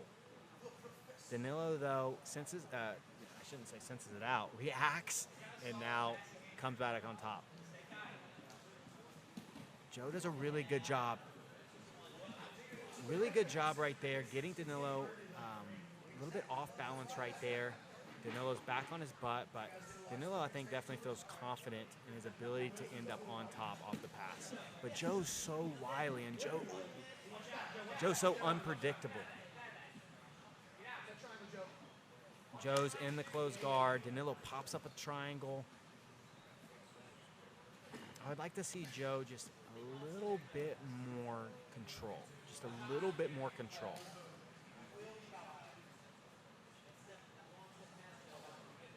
But two really different styles here. And Danilo's a much more traditional style player. Joe has that. He has the traditional side in him, but he also has the you don't know what I'm going to do next, which throws a lot of people off. So Danilo. Yes, Egghead Warrior. I don't think Danilo likes Joe roaming around the outside. So we saw him stand up right there, try and come into a takedown from bottom. But Joe does a good job defending. Danilo tries to pull guard again. But Danilo's not getting really any meaningful grips. So you see how Danilo's not able to get any meaningful grips, and that's why the takedowns aren't happening or the sweeps aren't happening. These are 2 of the top 10 competitors. Yeah, so we got 2 brown belts here. Joe's the smallest guy in the top 10. I would say probably the best cardio in the tournament. Looking for that double unders. I like the passing position Joe has. Danilo does a great job, though, pummeling back to the inside. But still, I'm not seeing Danilo get any good, meaningful grips. It's going to be tough for him to get the takedown from here. There's just too much distance. He's allowing Joe to be athletic. Joe's able to roam around the outside. Nice. Excellent job on the back. Really good job. Comes up, uses the wrestling to take the back. He's got Joe's arm trapped. Danilo's got one arm trapped. Joe's in a really bad spot right here. Okay. All right, super chat. Womp, womp, womp from Justin Sims. Joe's really just got his face. It's 2v1 right here. Oh, Danilo's underneath. Oh, and he's got the rear naked choke and gets the tap. Nice. Excellent job. I see the pronunciation is Nilo. Oh, Nilo, my bad. So Nilo gets 7. So Nilo with the rear naked choke. Right there. So really good. Really, we saw him go for the not the knee tap, but who's in the other match? Cody Oh, we got Cody and Floyd Mario.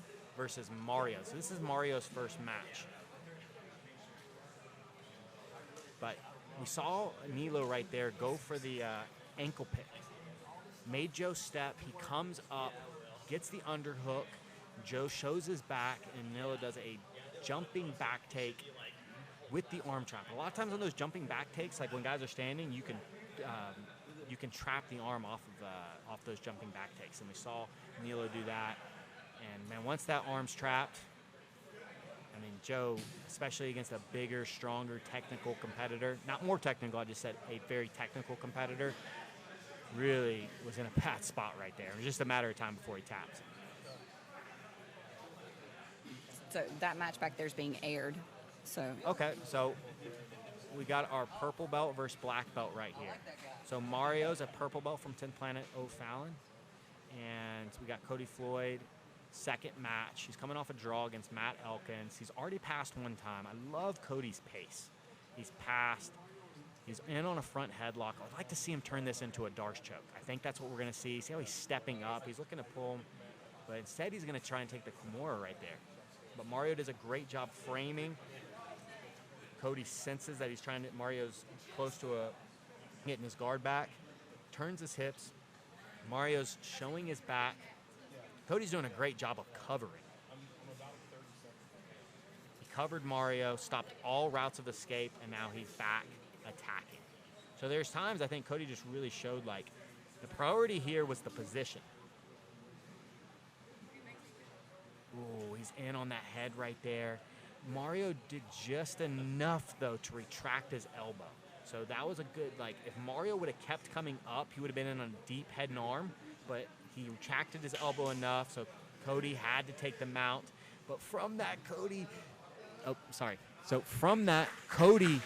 takes the mount, mounting triangle immediately. I love using guillotines to mount to mounting triangles. A great play, goes to his back, takes the angle, finishes. Oh, Lonnie Jones says he didn't hear his womp womp. So here you go, Lonnie Jones, womp womp womp, super chat. Yeah, womp womp womp, super chat. So man, Cody Floyd, beautiful work right there. Takes out the purple belt from 10th Planet O'Fallon. Uses that again. Really great job. First, not chasing a submission. He stopped all of Mario's routes of escape. So he stopped all the guard recoveries. Check. Mario starts to try and come up. He gets a head and arm. Mario retracts, though. But when he retracts and tries to go back flat to the mount's right there for the taking. Takes the mount, right off of the mount, punches that hand in and takes the triangle, falls over with the angle, and finishes with the triangle. So, man, getting that mounted triangle is so powerful, and especially, again, off the guillotine. Great, great play by Cody Floyd. So Cody Floyd is on the board with 7 points. And so Mike Richie, who had that awesome match with Nilo, pulled out. I think his arm got hurt. Nope, he's back in. Oh, excuse me. My bad. I was told that Mike Richie was thinking about pulling out, but he's doing his next match. And so Mike Richie's jumping back out there against Michael Libby. Okay, it was his stomach, excuse me, not his arm. So I think they were saying he was overexerted, maybe from the heat. and it's just so hot in here. It So is. that's playing, like, it's a big factor. Like, if you ate something that, you know, hey, I like to eat dirty before I compete. Like, dude, it's 90 degrees now, probably 90 degrees, but so humid in here. And so it's just not the play. For when Oh, it's I need this to eat hot. an egg roll. So I need to eat an egg roll on the air. Oh, yeah, you got to eat Yeah, egg. give me that food. There you go. I don't know. Is that good to eat on the air? I don't know about on air. But the food's right here. Okay.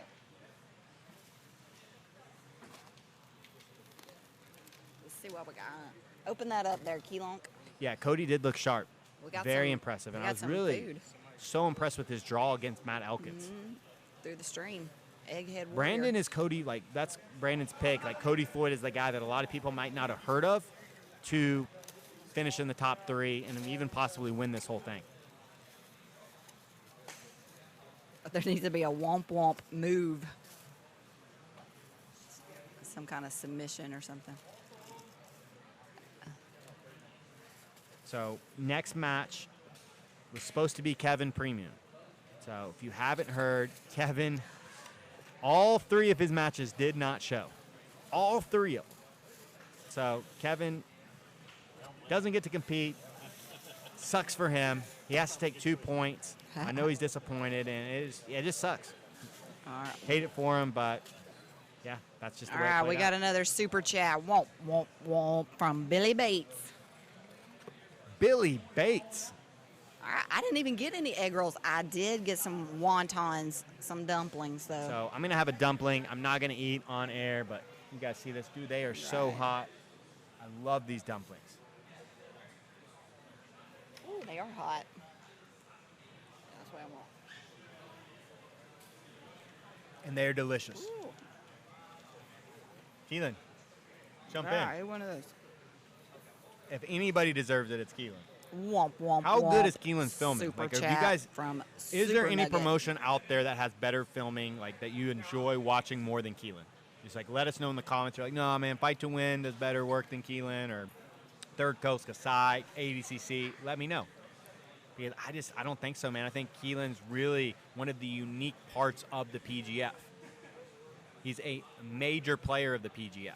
Yeah, dude, those are super hot. You see Brandon's hand in there? I don't know if you guys can see it, but It's hot, bro. it's hot. It's hot. You saw him. was not happy. I touched that one, but I'm fresh out of the aroma. No, I mean, I'm not going to chew on air. But you guys can probably hear it. My bad. Just in case you didn't hear me, thank you, Super Nugget 98, for that womp, womp, womp super chat.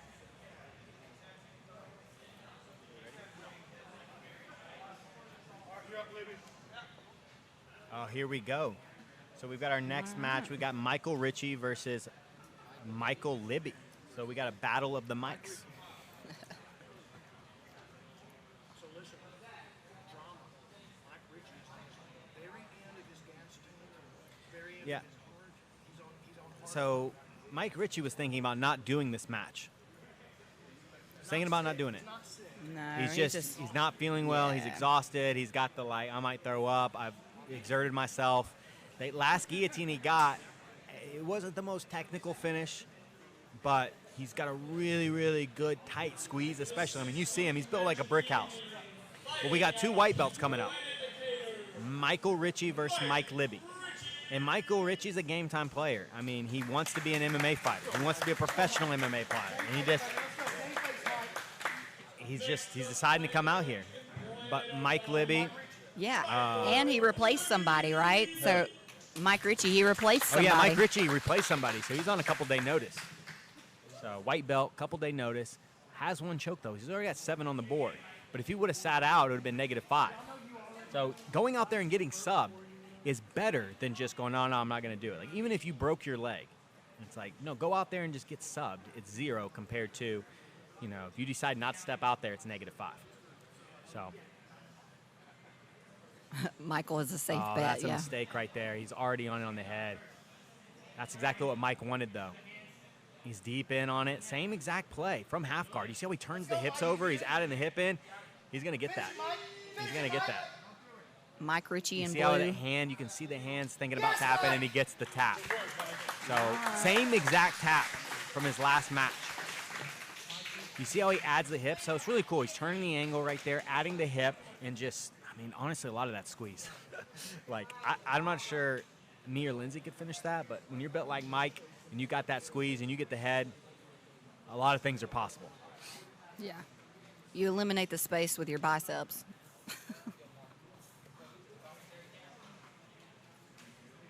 Keep forgetting to start the clock. Yeah. Lindsay, you have one job. I have like 15 jobs. I'm just kidding. No, Lindsay is the glue. Like, me and Brandon are so scattered at 10th Planet Decatur. We're always thinking about jiu-jitsu and always talking, teaching, training, yada, yada, yada. And Lindsay is too. But she also is the glue that keeps all of us together. So, you know, she's the one. I didn't even think about printing out a schedule because I'm just like, oh, I'm going to sit down and just whoever shows up. I'm like, Lindsay's like, I printed a schedule out for you. Just little things like that makes it so much easier. Thanks, Scaff. So thank you, Lindsay. I appreciate it. And she's a phenomenal black belt. Thanks. Nice. Yeah, Keelan's the best in the game. Like, you're right, Marcus Elkins. He's the best in the game. I mean, there's really not anybody else in the game. Like, who are you going to compare him to? Oh, no. All right, let's go over Brandon, some of you our had one job. Start that clock, Brandon. Let's go over a couple of our sponsors here. Decatur Coca-Cola Bottling Company and Frank Troop. Thank you for always supporting so many of Brandon's crazy ideas. So hopefully this one's a good one. So what do you guys think? Is this is going to be a successful endeavor? Are you guys enjoying watching these competitions on your Friday night? All right. Also, thank you to Matt Viper and Eric Bell for rash guards. Those look amazing. Thank you for the logo. He has been phenomenal helping us with whatever we need. So we are super appreciative to him. All right. Okay. So we are starting the next match a little early. Clay Malone and Lewis Collins. That's what's really good about a league like this is that you can just start throwing guys in there. So, you know, if guys don't show, like we have a tentative schedule, but like I said, or like we said a bit earlier, like the last match was tentatively for 10:30, but it's definitely not going to be 10:30. So, man, we have multiple white belts with multiple submissions. And then we've got multiple brown and black belts with highlights as well. So that's what I love about this league. I just think it gives an opportunity for so many different types of grapplers to shine. You got your underdogs, you got, you know, your dudes that are dark horses, you've got your favorites, like all mixed in together. And so Clay Malone coming off of 2 losses. I really think like Clay needs a win right here. What? Sorry, I pulled up my sleeves because I'm really sweaty and hot. And somebody said that I have bigger arms than you. I saw that comment. I didn't even Didn't acknowledge that. I didn't acknowledge it, Kai, bro. That's and I've seen it a couple times actually. But we're actually workout partners, so any compliment about her arms, That's technically, He's I my take coach. half credit. And so we've seen Lewis already finish 1 heel hook. I think that's the play. You see how Clay's standing up straight and tall. Both these guys, Clay, straight ankle lock. And you heard the Scarecrow. I don't know, should I call Matt Harrison the Scarecrow? But you heard him say, like, man, like, you know, you could feel him wanting to go in on the legs. And I think that's Matt's best. Ooh, what a takedown. What a trip right there. Lewis is already in on the mount, and he's got to look at the triangle or the arm lock. Oh, what a too triangle. fast. But we've already seen Clay. Do a pretty good job escaping Matt. Pull down on the head. Clay's trying to win the angle battle. Lewis is just, he's a little too bent up. Yeah, he was a little too curled. I didn't like that triangle position from Lewis. Clay did a great job, and now he's in on a straight ankle lock. This is his move. He's got a really powerful straight ankle lock. Oh. You saw Lewis just grimaced just a little bit, but Clay could never get the legs in the proper position. So without the legs pinning the hips down, you're just not going to finish a straight ankle lock, and definitely not reliably. It's going to be mostly strength right there. But that was a good bite right there. Lewis pulls him into close guard, or he's into a butterfly, trying to put that arm up, or excuse me, trying to put that leg, play a high guard on with his right leg. So he's looking at like an opposite side. As I say that, though, he takes out the butterfly hook, and he's in on an arm lock again. But Clay does a great job of posturing out, and he's back in on the straight ankle lock. Clay does a great job. That belly down is going to be much tighter, though. But you see, he doesn't have the hips pinned. So once Lewis's hips pop up off the mat, it takes so much pressure off that straight ankle lock. So we've seen now Clay with 2 bites on the straight ankle, but he's not doing a good job of controlling the hips. Both these guys, though, have had 2 good attacks. Lewis from his guard, popping up 2 triangle arm locks, and Clay getting 2 good bites.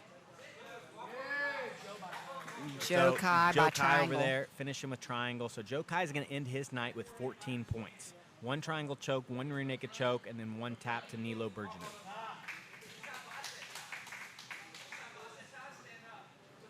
So Lewis is standing up. I would like to see Lewis just stand straight up. Like, he doesn't have, I don't know what he's really doing with this Americana. He's just trying to stick his forearm in his throat. Yeah, I would like to see him stand up, and yeah, there we go. Now he's in on his own, and we've already seen him finish with 1 outside heel hook. Ooh, switches to the honey hole. He captures the second leg. So now, for John Donner here still listening, Clay is in double trouble. Lewis, though, elects to give up his leg. And now he's in on a straight ankle lock and gets the tap. Clay Malone finishes with the straight ankle lock. Lewis did a really good job transitioning from the outside to the inside, but I think he made a big mistake when he let go of the second leg. He had control of the second leg and just gave it up too soon. And so once he gave it up, then that allowed Clay to pummel his other leg back on the inside. He grabbed a straight ankle, and since Lewis was in on his own leg lock, as you'll see a lot of guys get tapped. Like you saw Lewis when he wasn't attacking legs, he defended the straight ankle locks easily.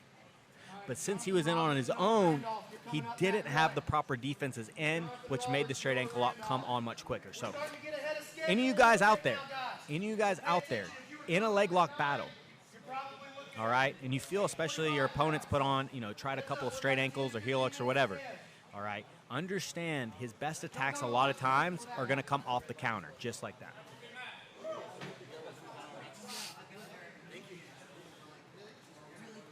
Come on, improve.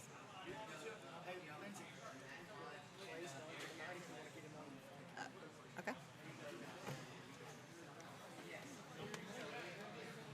All right, so we have Clay Malone coming off of that straight ankle lock.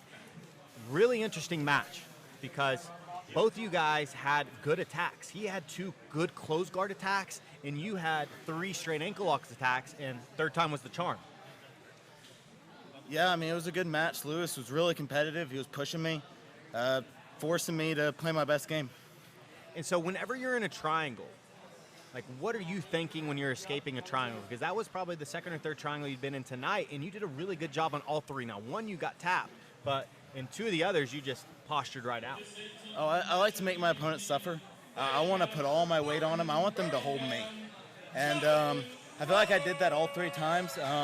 My first opponent was really game. He was able to sweep me, knock me on my side, and knock the pressure off and finish that triangle. But I'm always pushing to make my opponents hold my weight. And so once you got out of the guard, it seemed like the legs, like you snatched those legs up 3 times. And so when you felt him go for years, was that the plan to counter? I mean, you'd already went for 2. Oh, it tried. We haven't worked a lot of leg attacks in the past.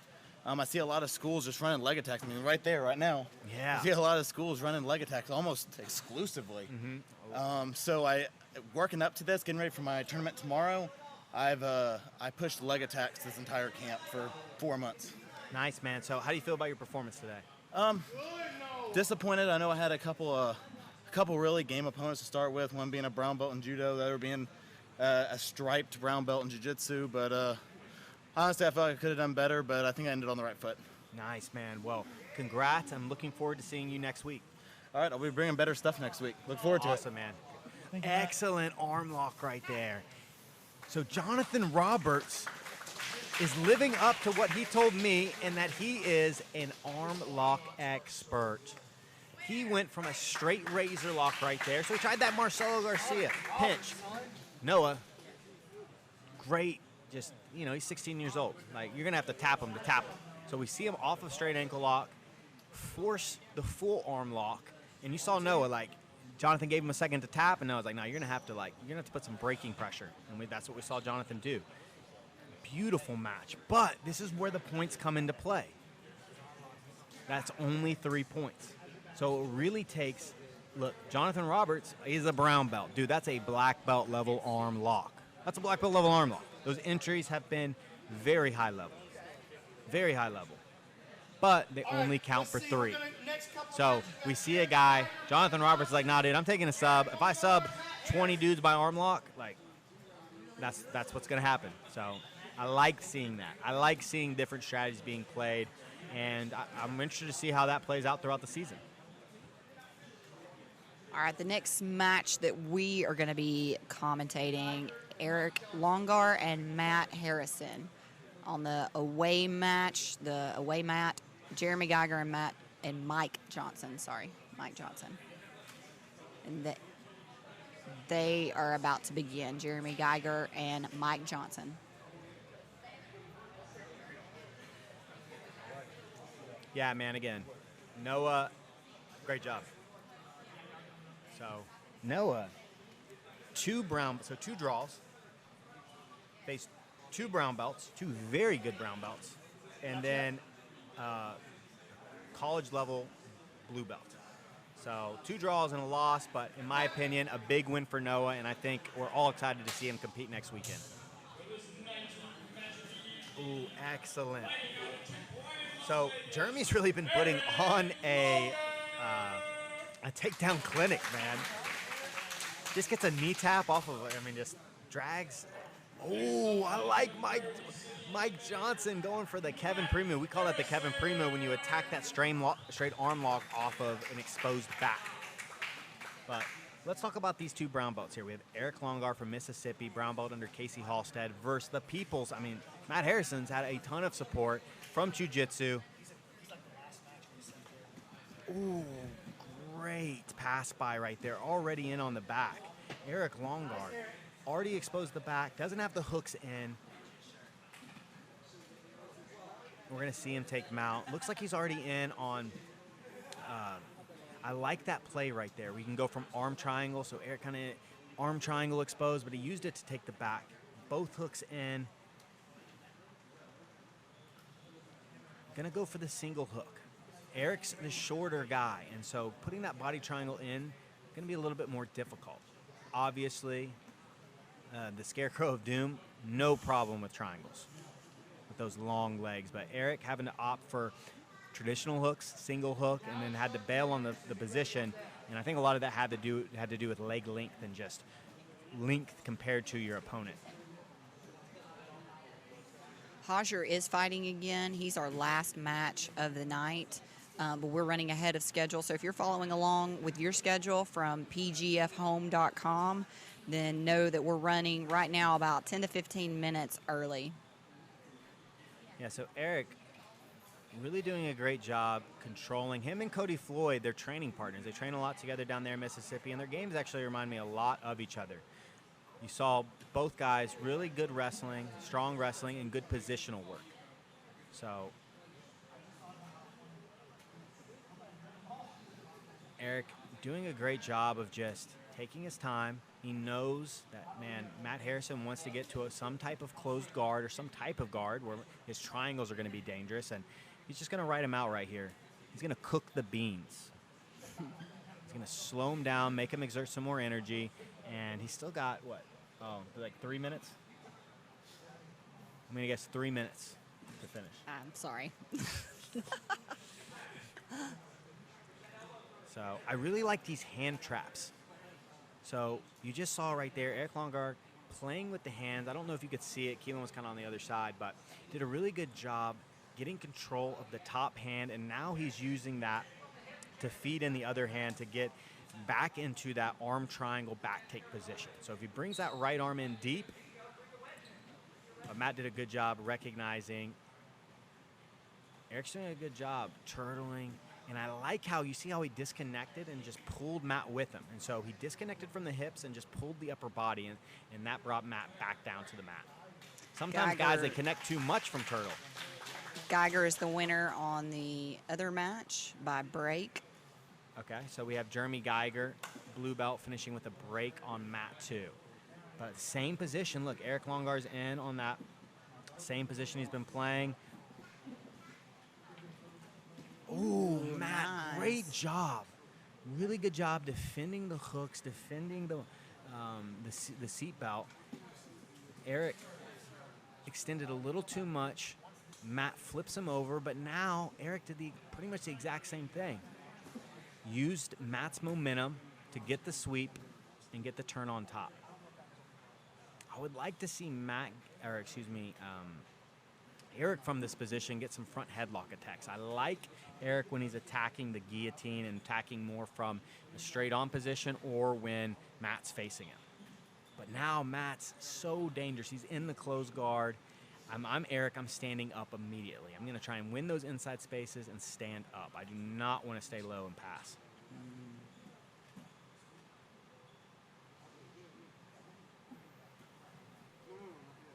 Eric's done a good job winning those biceps ties. But man, I would really stand up. I just personally, I wouldn't feel comfortable staying in that low position, having seen Matt Harrison's ability to turn the angle from the closed guard. I mean, his ability to create angles is very high level.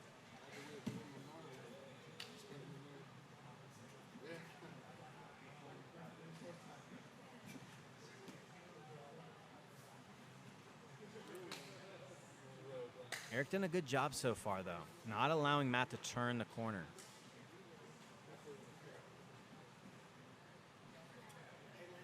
Eric's preferring to step up on one foot.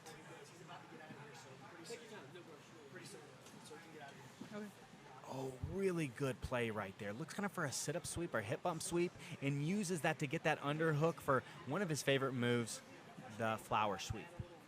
But, man, Eric, great job basing right there. Didn't expose a triangle or arm lock. And now he's looking to go back on the legs. Eric's done a great job. He doesn't have a good Ashigarami position, but does a great job to switch. But Matt's aware,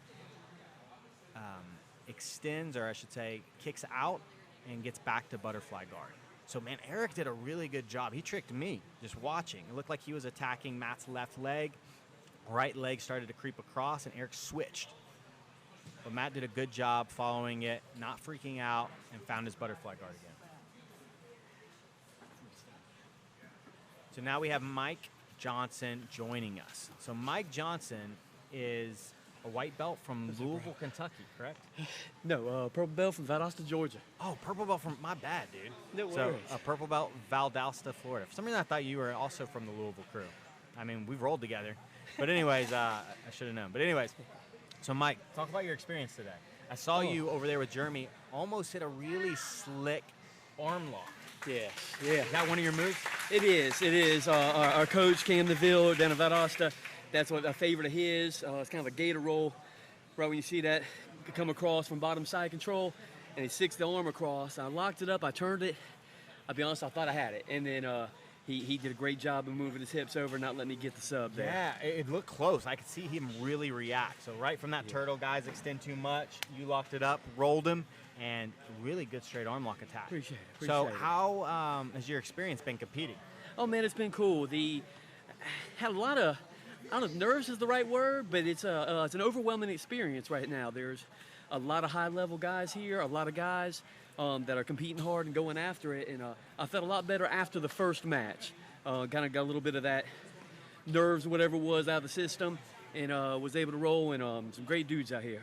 That's awesome. So do you think next week you'll feel a little bit more comfortable? You'll be able to come in? I believe so. I hope so. Now that I've seen everybody, when I see them next week, it won't be the first time seeing them. Not necessarily seeing them roll, but just seeing them, period, you know, and just so many new people for me right now. It's been a little overwhelming, but a great experience. How far is the drive? It was about 7 hours. Wow, so you're coming from the furthest. I believe so. We right there on the Georgia-Florida line. Is it just you? You have somebody else coming with you, right? Yeah, he'll be able to come next week and everything. He had a situation arise, but he'll be rolling with me next week, and he'll be able to come and compete also. Well, Mike, excellent job. I hope you have a safe trip back, and I'm looking forward to watching you compete next week, because I know, I mean, look, this is a home gym for some of these guys, and a lot of these guys have trained here a bunch, and you've trained here once or twice, but yeah, it definitely is nerves in the way, and I think next week, man, I'm really looking forward to watching you. Appreciate that. Thank you very much. Y'all doing a great job over here. Yeah, dude. Thank you, man. So there we go, man. Mike Johnson, purple belt from Georgia, 7-hour drive. And so he does have another competitor coming with him. He had a bye week. So every competitor will have, I believe it's 2 bye weeks over the course of 3 months. And so we'll say somebody like Hajer. We'll say Hajer, you know, there's going to be 2 weeks where we're competing, but Hajer's not here. He doesn't have to be here because he has an off weekend. So we realize that, man, these competitors are really committing. I mean, you're committing for 3 months. That's a lot of time to commit. And so Brandon's trying to give everybody off weekends, as well as I believe there's going to be 1 or 2 collective where everybody's off. So. All right, guys, let's hit up that super chat again. All right, and let's talk about a couple of our sponsors. Thank you to Dr. Michael Cantrell and the Orthopedic Center. He is the doctor that was running our physicals, so each competitor had to have a physical before competing, and he was generous enough to give us his time and do that for us. And so thank you, Dr. Cantrell. Really appreciate you. All right, a couple of podcasts that are covering the PGF, and you guys need to send them your support, give them a listen. The Grappling Discourse podcast, that's run by Mr. Matt Scaff over here. Great content. Definitely check it out. Yes, for sure. McDojo Life podcast, Zach's Corner, which is run by Zach Maslany in Bethlehem, Pennsylvania, and Julian Marquez. So thank you to those guys for being our media team. Really appreciate that. Thank you to Subconscious Studios, which is run by Keelan Lawyer over here, who's running our camera, giving you guys amazing angles, not just a stationary camera. We have people on the mat giving you the best looks so that it's almost better than being here. We're kind of stationary and we can't see, but you guys are getting every good angle. That's amazing. His videography skills. So we have 7 matches left, guys. So 7 matches, a couple of really good matches. Elijah Carlton, Matt Elkins definitely is the standout match. Elijah's 3rd match, he has 1 choke and 1 break, so he has 10 points right now. I believe the competitor with the most points is Dallas Sharp so far. He has 2 chokes, 14 total points, and he has 1 more match against, who does he have? Matt Anderson, who also has 10 points. So for you guys that are not aware, that have just joined us, I'm going to say it again because Matt Anderson is one of the people's favorites, and definitely the untrained guy's favorite. So if you found your way here and you're just like, what in the world's going on here? Like, what are these guys training? Like, this guy is your type of dude here, okay? Really, really strong. He's in, like, fitness is his thing, like strongman stuff, lifting. I believe powerlifting is his, like, main focus fitness-wise. This is just something he wanted to do to challenge himself, and he just was like, look, I've done a few MMA fights in the past. I've trained he's probably trained for a total of 4 years, and the last time he trained was 4 years ago. So last time he trained consistently was 4 years ago. I'm sure he's rolled around here or there. I actually rolled with him last Saturday. But if you're looking for a white belt to, like, true underdog that is, like, I mean, he wants to tap a black belt. Dude. Nice job. You be safe, dude, on your way back. We are going to cut to a commercial break.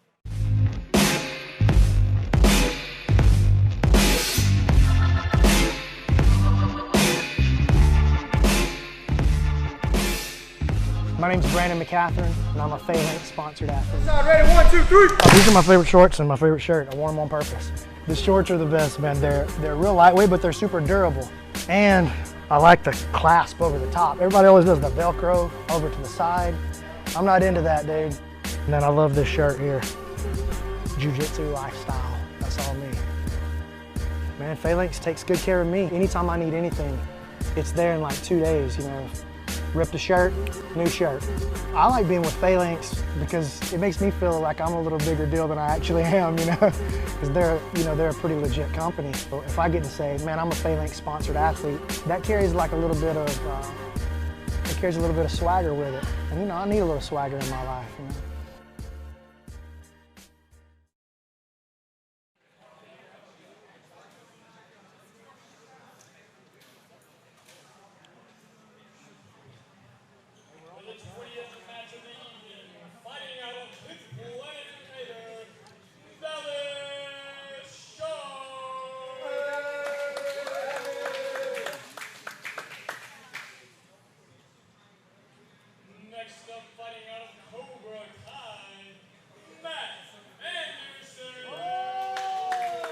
All right, so our next match is Dallas Sharp and Matt Anderson. So Dallas Sharp, I mean, we have two guys very high up in the standing. Dallas Sharp with 14 points, Matt Anderson with 10. Obviously, Matt Anderson is probably about 50 pounds heavier. I believe he weighed in at about 195. Dallas Sharp's about 145. So we got a 50-pound weight difference. And, I mean, Matt Anderson, I mean, is looking thick. But, I mean, is he the star competitor of the evening? I mean, these are the two of the three guys that I said are like competitor of the night so far. So whoever wins this match, if we get a sub here, we're looking at, I mean, possibly the competitor of the night.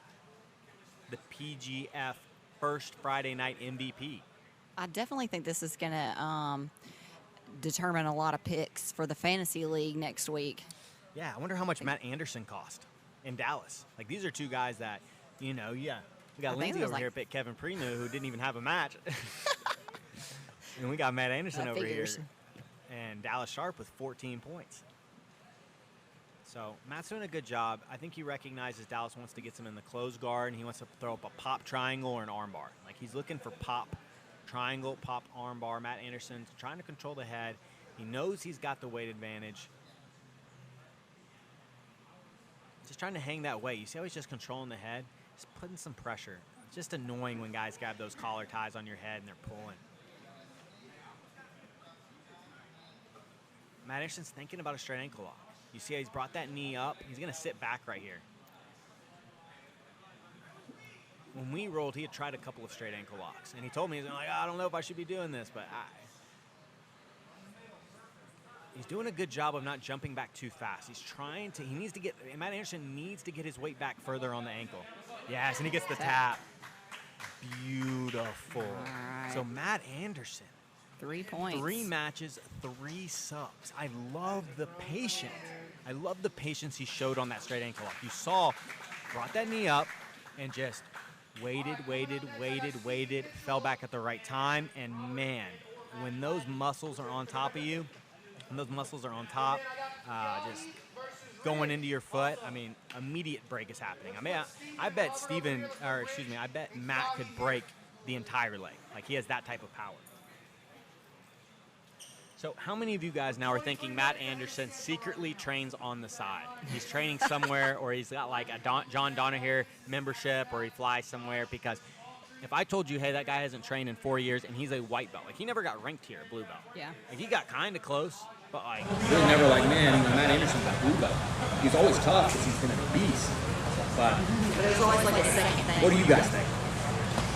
Is Matt Anderson secretly training on the side? Does he have a secret sensei? He comes to me between matches and says, what should I try next? Every time. I said, you should do a straight ankle lock. Swear to God. So Brandon just said that Matt Anderson jumps between the matches and says, hey, what move should I try next? And before this match, I guess in between the second and third match, he told him to try straight ankle. That's what we saw. I don't know, man. This feels fishy. He's on that University. Yeah, he's the best Gracie University blue belt of all time. He getting emails from them. Dude, he could not get a blue belt from Gracie University, but he could beat them all.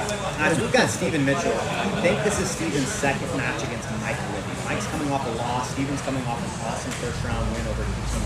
This is Robert Gladen. Ooh, great breakdown by Mike Libby. Little judo. Oh, excuse me. Robert Gladen. My bad. So Robert Gladen lost his last match. But awesome takedown right there by Robert. Stephen does a great job, though. Gets to his turtle, and I love, you see how Stephen's grabbing one wrist? He's really focusing on it. If I was him, I would punch that to the ground and sit back to my guard. So I would straighten that. You see how he has a 2-on-1 control. I think Mike's thinking about possibly spinning to the back right here. I'm getting comments that the audio is going crap. Let me fix it. Got it. Okay, got it. I think we fixed the audio, guys. So Let in us the same know. position, Stephen's got a 2-on-1. Robert pulls back. I guess he's really trying to sink in a choke, but it's going to be really tough with Stephen's hands in the way right there. You see, Stephen's doing a good job. Hands are right there fighting the choke. Yeah, and you see, tries to pull guard. Again, Stephen needs to get that 2-on-1 and punch straight to the ground. That's going to stop Robert from following him. If he doesn't do that, Robert's going to be able to keep turning the corner, and they're going to end up in the same position. So Stephen's doing a good job right here. Oh, though, Robert just locked up a Darce. He's almost locked up a Darce, I should say. Stephen gonna be hard to choke right there. I mean, you see, Stephen's still got control of that left arm, or it's that left hand. He's got a 2-on-1. Robert gives up, goes back to a traditional front headlock.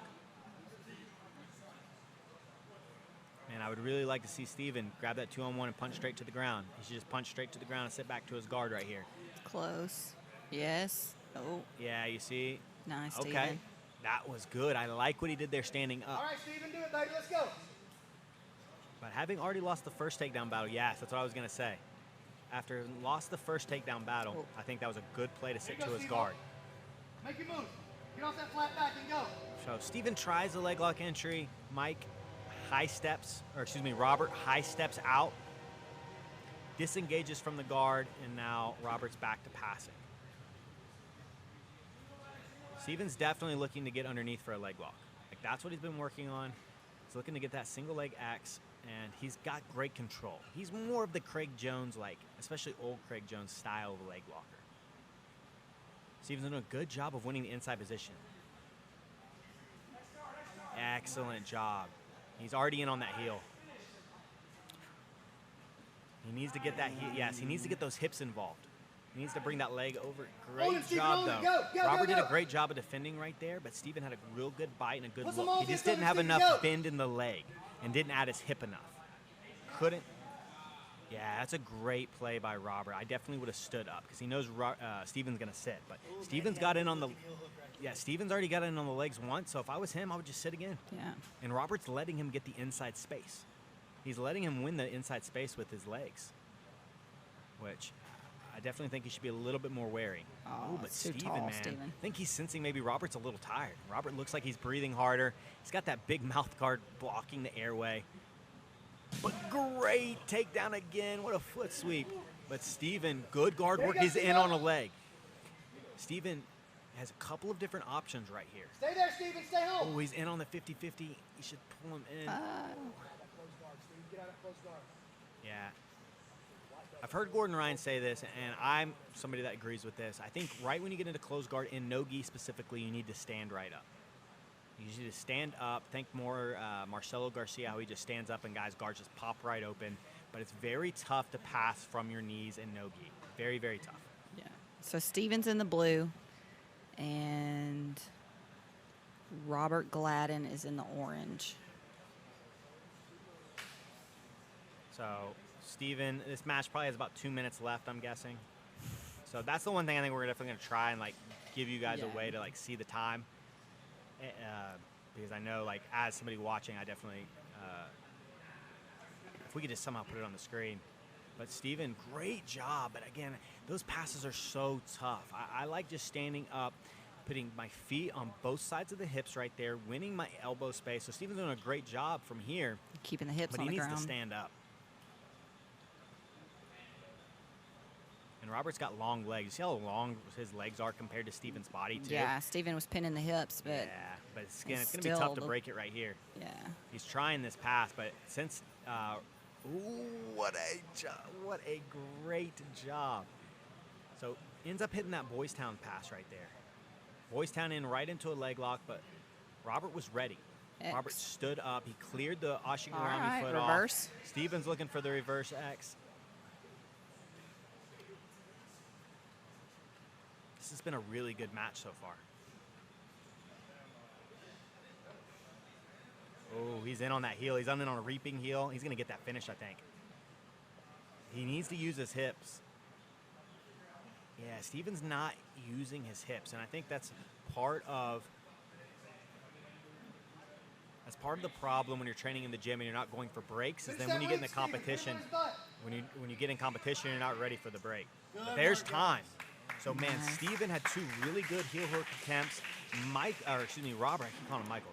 Robert, 2 great takedowns, 2 judo-style takedowns. I love foot sweeps.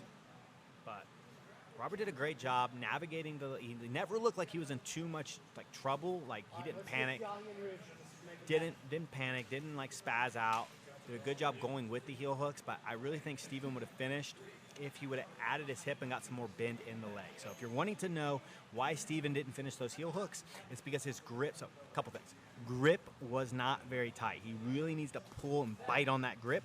And that's going to allow him, whenever you bite the grip, it's going to allow you to put some more bend. So when I start to bring my elbow down, I can get a real good bend in my opponent's leg, which is going to make it easier to break.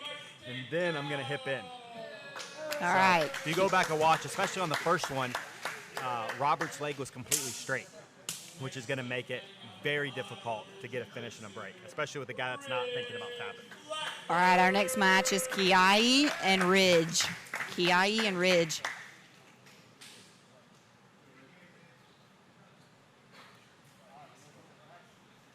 All right, so here's Ridge's second match. He's coming off that loss.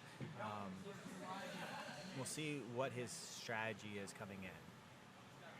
But man, Jonathan Roberts, who Ridge lost his first match to, has really been one of the stars of the show as well. Ooh, jumps guard. Right into the rubber guard. I told you guys, he might be a black belt in the gi, but he loves 10th Planet and loves rubber guard. He's got some rubber guard heat. Ooh, he's going to look for that dead orchard. So if Keihi pulls out his arm, he's going to get triangled. If he digs in deeper, he's going to get arm locked. But now it's going to be the triangle. Yeah, there we go.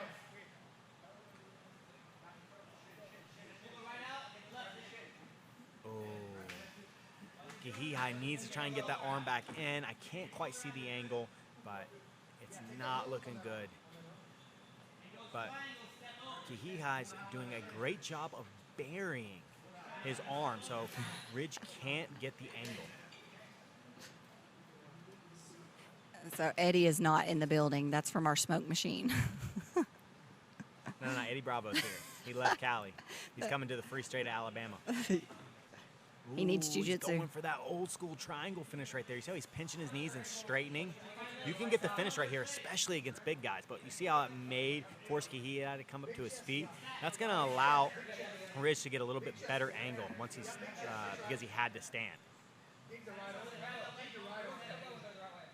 But still, man, Keihi's doing a great job winning that angle battle. This is one of the most frustrating parts of being a triangle. Ooh, excellent job right there. He's going to get the sweep and end up in mount, and now this is going to get tight quick. If I'm Ridge, I'm going to try and cut the angle, so I'm going to try and walk my hands around the right side. I wouldn't go back flat to my back. I possibly even think about just taking my left hand and punching into the carotid on that side.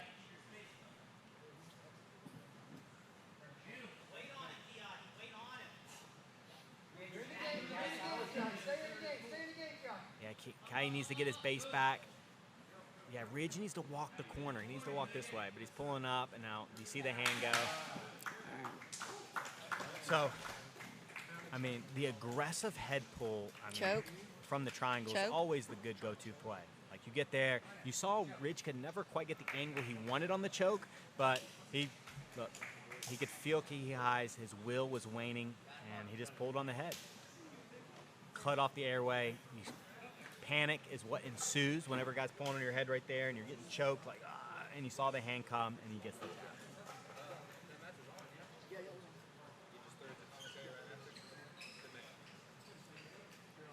Ridge, great match by Ridge right there. Next match, Elijah Carlton and Matt Elkins. So we got Elijah Carlton versus Matt Elkins. As I said, this is the best match of the matches remaining. Oh, what belt is the commentator? Matt I'm Scaff? almost a first-degree black belt. So if you think I'm terrible, then I don't know. But if you're like, oh man, he's really knowledgeable, it's because I'm a first-degree black belt.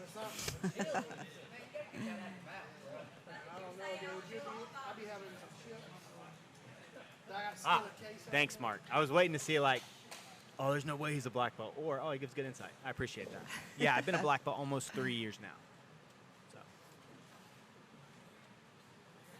All right.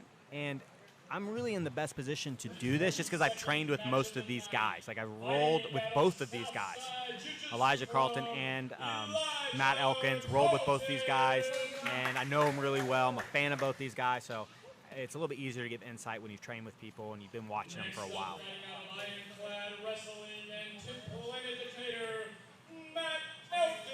So is Keith Kavanaugh. Keith, you're a hidden gem too. I appreciate the support though. Okay, I'm going to start the timer this time. Oh, Lindsay's got a timer going. All right, so we should be able to. We got Matt Elkins versus Elijah. I'm definitely expecting to see Elijah pull guard. Elijah's been working on his wrestling, but, I mean, this is what Matt does. Matt's been a brown belt for a very long time. Elijah sits to his butt. Matt does a good job bringing his weight down. Elijah's looking for that leg lock, but Matt does a great job of keeping his weight back. That's a position where you see Matt just float over. Sometimes fighting the leg lock, like trying to go back. Ooh, but Elijah's in on the triangle. As I'm giving leg lock knowledge, man, Elijah just locks up the triangle. I mean, his triangle is so slick, dude. Like, I mean, there we go, man. Elijah just made a statement. Elijah just made a statement. Faced 2 top 5 dudes, beat both of them in under 2 minutes.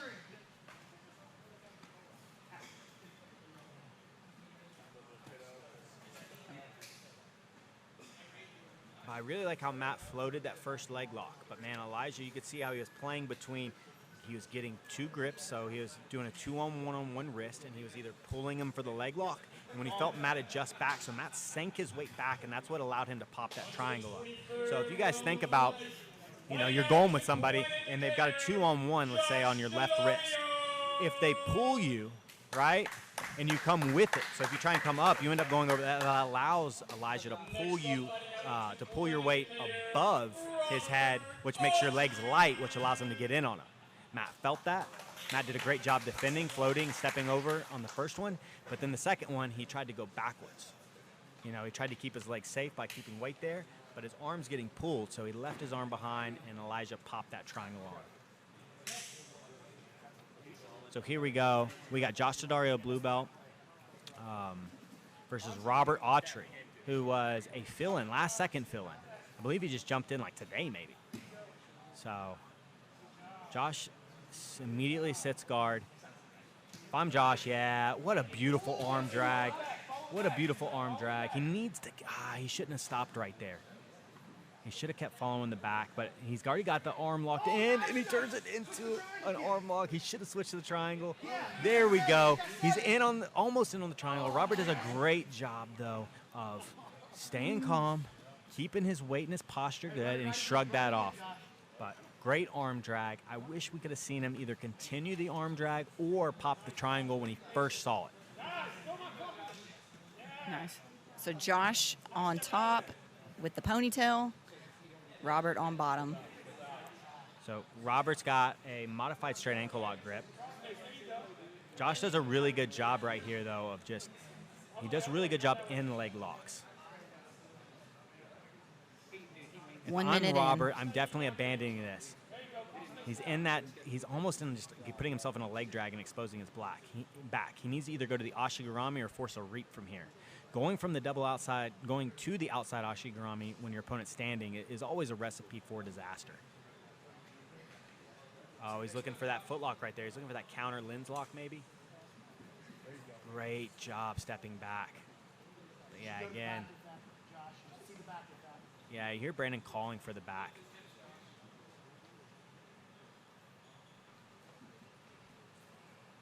Oh, Josh is getting that standing heel hook. Wow. Very Quentin Rosenzweig. So beautiful. Again, we see a guy heavily attacking legs and get countered with an inside heel hook. It from was standing. outside heel hook. Outside? No, inside. Is it inside? So yeah, we had inside heel hook. Beautiful. All right, Stephen Mitchell, Seth Tatum. Does Steven need a minute? He just went. So we got our last two matches. Hey, Stephen Mitchell. Hey, nice See job, you. bro. Beautiful. Thank you. Be safe, dude.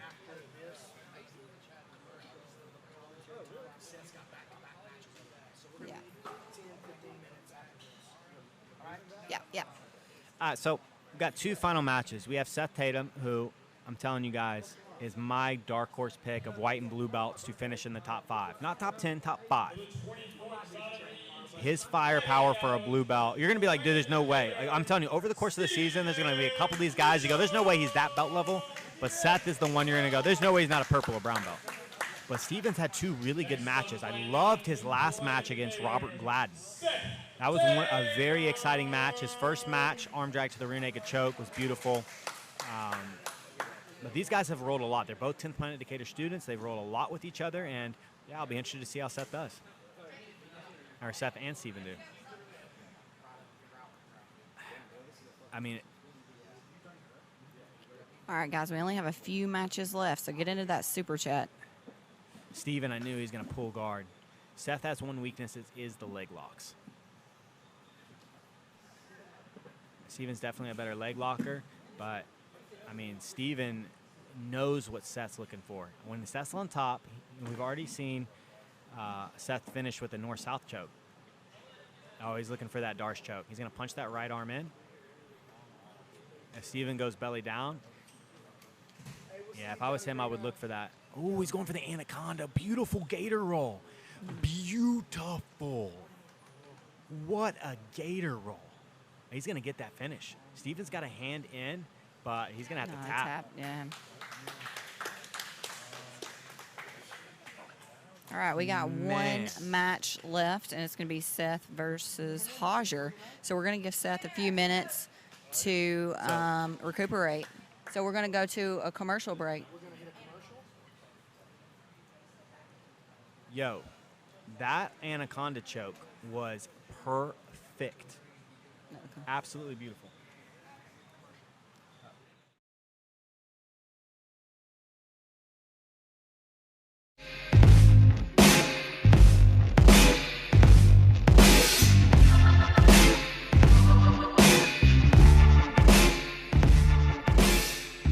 My name's Brandon McCatherine, and I'm a Phalanx-sponsored athlete. Ready, 1, 2, 3. These are my favorite shorts and my favorite shirt. I wore them on purpose. The shorts are the best, man. They're real lightweight, but they're super durable. And I like the clasp over the top. Everybody always does the Velcro over to the side. I'm not into that, dude. And then I love this shirt here. Jiu Jitsu lifestyle. That's all me. Man, Phalanx takes good care of me. Anytime I need anything, it's there in like 2 days, you know. Ripped a shirt, new shirt. I like being with Phalanx because it makes me feel like I'm a little bigger deal than I actually am, you know, because they're a pretty legit company. So if I get to say, man, I'm a Phalanx-sponsored athlete, that carries like a little bit of, swagger with it. And you know, I need a little swagger in my life, you know.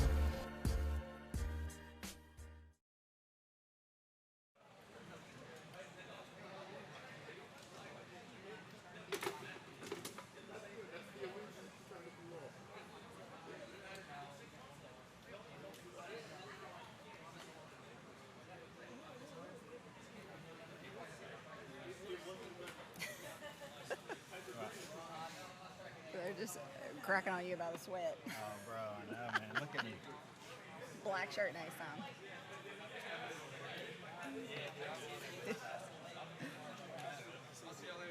So, See you, Robert. Brandon is a man of mystery. What is Brandon's role around here? Brandon is the big idea guy. So he lives up in the clouds and comes up with these huge, crazy ideas. And then he goes, Lindsay, this is what I want to do. And then I go, I either go, no, that'll never work, or, okay, this is how we got to do it. If you want this to work, this is how we got to do it. So, yeah, he's head in the clouds and I'm feet in the dirt. So,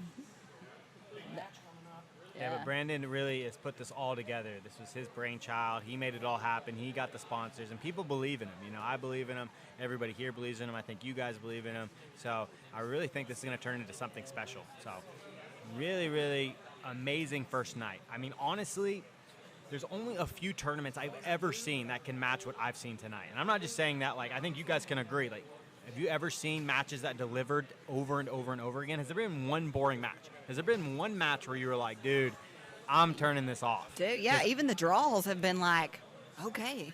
I mean, like Noah's competition, it's like that was a win for him, you know? Yeah. He There's took the only points away. 4 draws, I think, over the entire event. Right, but he kept somebody else from getting points. So, I mean, that's really awesome. I mean, again, a guy like Noah, 16-year-old blue belt, he's a spoiler. Yeah. He's not expecting to win.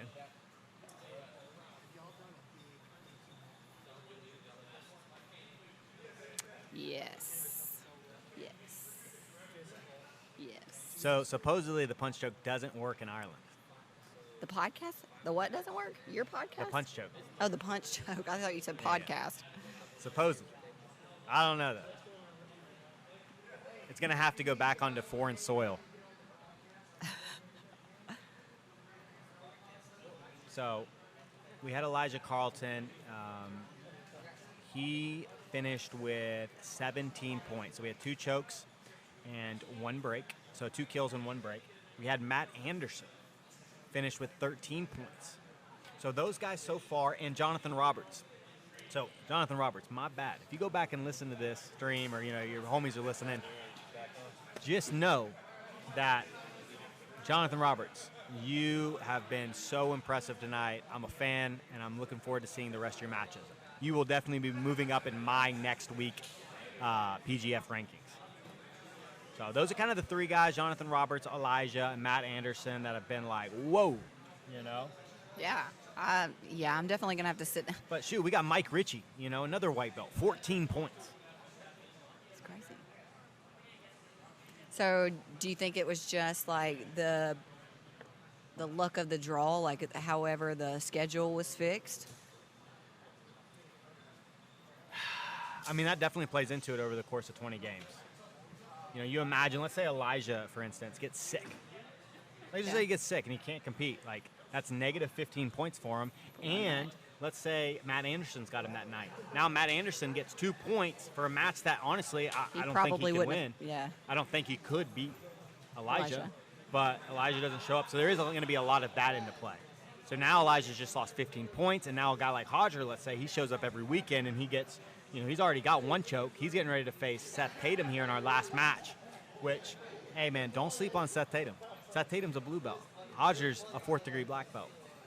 But Seth Tatum's got firepower. Do you think Seth could take it to a draw?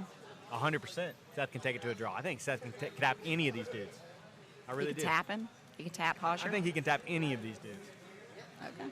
If he gets his spots, his back, his triangle, or the front headlock, again, all you guys watching, you saw that Anaconda entry. Did that look like a blue belt entry? Like, dude, if I told you that guy was a brown or black belt, you'd be like, yeah. I mean, it's just his technique and his finishing is just really high level. Now, he does have some defensive deficiencies, and in the leg locks, he's a white belt. He's not good at all at the legs. He makes a lot of mistakes there. But, yeah, for this rule set and, hey, go choke some people, I mean, he's got 14 points as well. North, south choke, and Anaconda.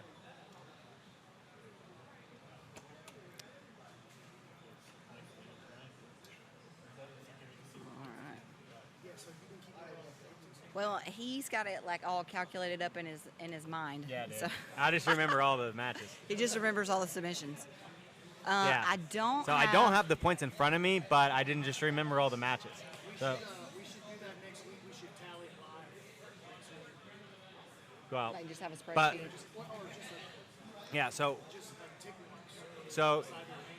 yeah, so right now our top 5, we have Dallas Sharp also has 14 points. I believe there's 4 or 5 guys with 14 points, and most of them are blue belts. Now this is my Jonathan Roberts issue. Jonathan Roberts has been one of the 3 most impressive competitors so far tonight, but he's an arm lock guy. He's got 2 arm locks, which means he only has 6 points. The arm locks kill you. Now, where I'm excited to see Jonathan Roberts especially is in the tournament, because he's definitely going to qualify for the tournament. He has 2 arm locks and a heel hook finish, so he has 9 points. Oh, he has 9? What? He has 9? Jonathan has 9? Yeah, Jonathan had 3 finishes. 1 Okay. heel hook, 2 arm locks. He arm locked Noah. He heel hooked. Who did he heel hook? I can't remember who he heel hooked. What about those 2 matches? Oh, Blake Randall's not here. Okay, so you got. And that was a draw. Matt Harrison. So last match. All right.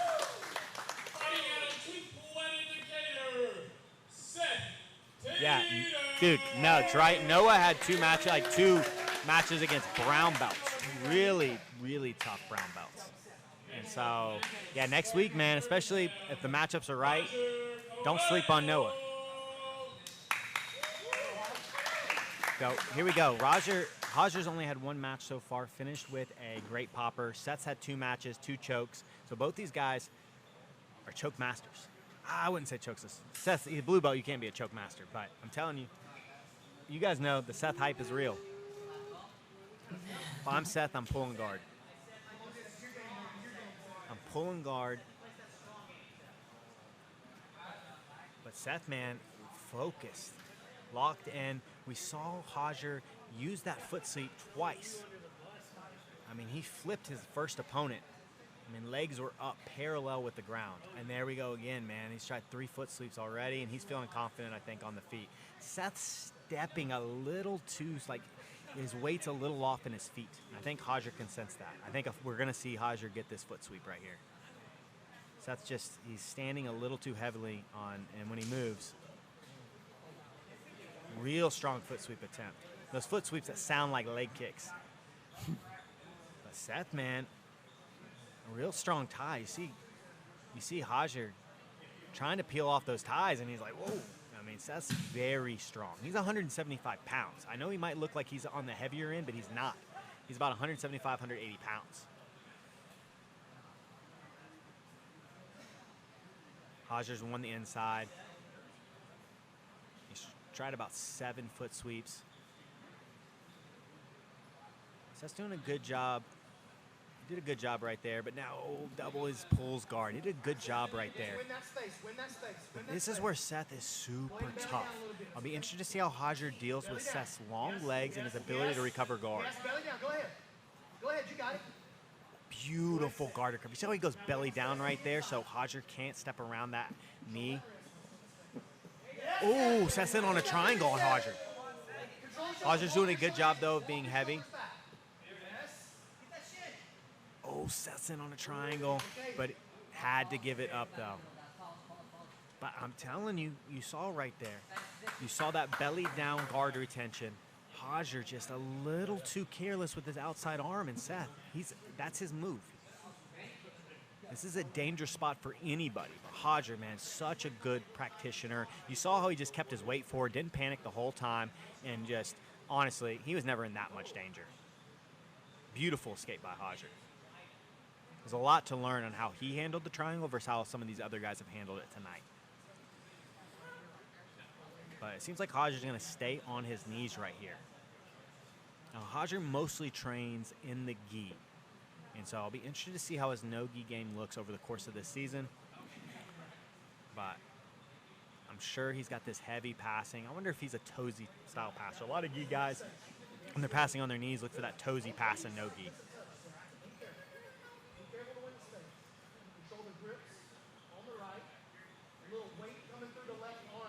Yeah, Seth is a nightmare here. He's got an overhook, And Seth does a great job of creating an angle. Now, Matt Harrison has a little bit better hip movement, especially side to side, than Seth, but both of them do a great job at creating angles from bottom. Hajer's doing a good job. I really like what Hajer's doing. Look how straight his lines are. You see he's kind of in this position. Look how straight his back is. That allows him to be super heavy here. And always going for that toes, that Sao Paulo toesy pass. 340 on the time. Such a good and difficult pass to stop. You see how he's got that ham trapped on bottom? Very good pass. That is possibly the best technique we've seen tonight. Very impressed by Hajer right here. So Hajer, we saw last time, really grinded his opponent and forced a great popper here where he got that outside arm, so Seth's left arm was across his chest and on the other side.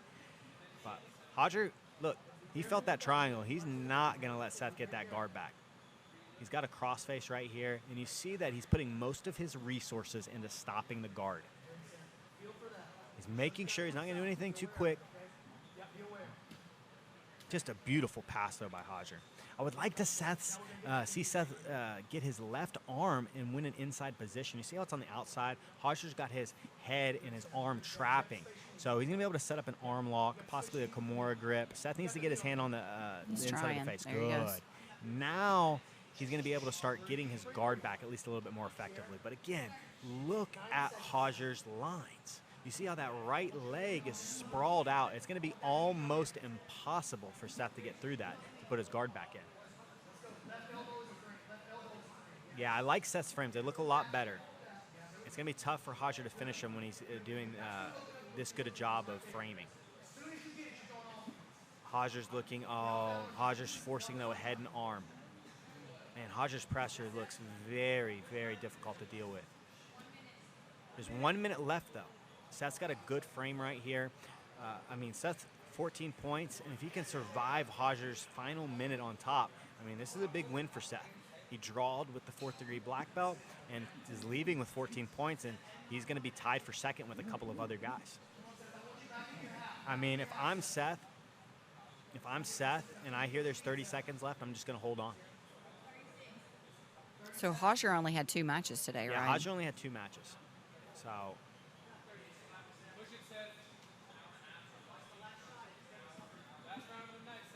man, that's just excellent top pressure. Good job. I like what Seth's doing, though. He hasn't shown him any opportunities. Oh, that elbow. Ooh, I really like that. I really like that attempt by Hajer right there. Yeah, Hajer sniffs out that weird triangle on bottom, changes the angle, and just an incredible pass. Hajer's pass from the closed guard was as high level as it gets. So there we go. That's all the matches. No injuries, 5 draws, and a bunch of exciting new stars emerged tonight. A bunch of guys really made a statement tonight, and I'm looking forward to looking back at some of these matches and really kind of analyzing the data. But in my opinion, we got 3 superstars. We got Elijah Carlton. I got to throw Seth Tatum in there and Matt Anderson. Those guys all 13 points. Matt Anderson with 13 points, but 3 finishes. Him and Elijah Carlton are the only guys with 3 subs. Oh, excuse me, and Jonathan Roberts. Jonathan Roberts had 9 subs. So we had 3 guys, 3 subs. Jonathan Roberts, though, with 9 because they were all breaks. Matt Anderson, 1 choke, 2 breaks. Elijah, 2, I should be calling them kills. 2 kills, 1 break. So we have a 17, 14, 9 with our all 3 matches finished by submission. But then we have a bunch of guys with 14. We've got Dallas Sharp with 14. We've got Seth Tatum with 14. We've got Joe Kai with 14. No, he only had 2 matches. So 1 no-show. So Hajer had 9. Oh. So we hope you guys enjoyed the show. Yeah, hope you guys enjoyed it. I'll probably be talking for another 5 or 10 minutes. And if you guys have any questions, talk to me. It's over. The competitors are kind of talking, and everybody's getting ready to head out. But we're going to stay on for another 10, 15 minutes. Ask any questions, any thoughts.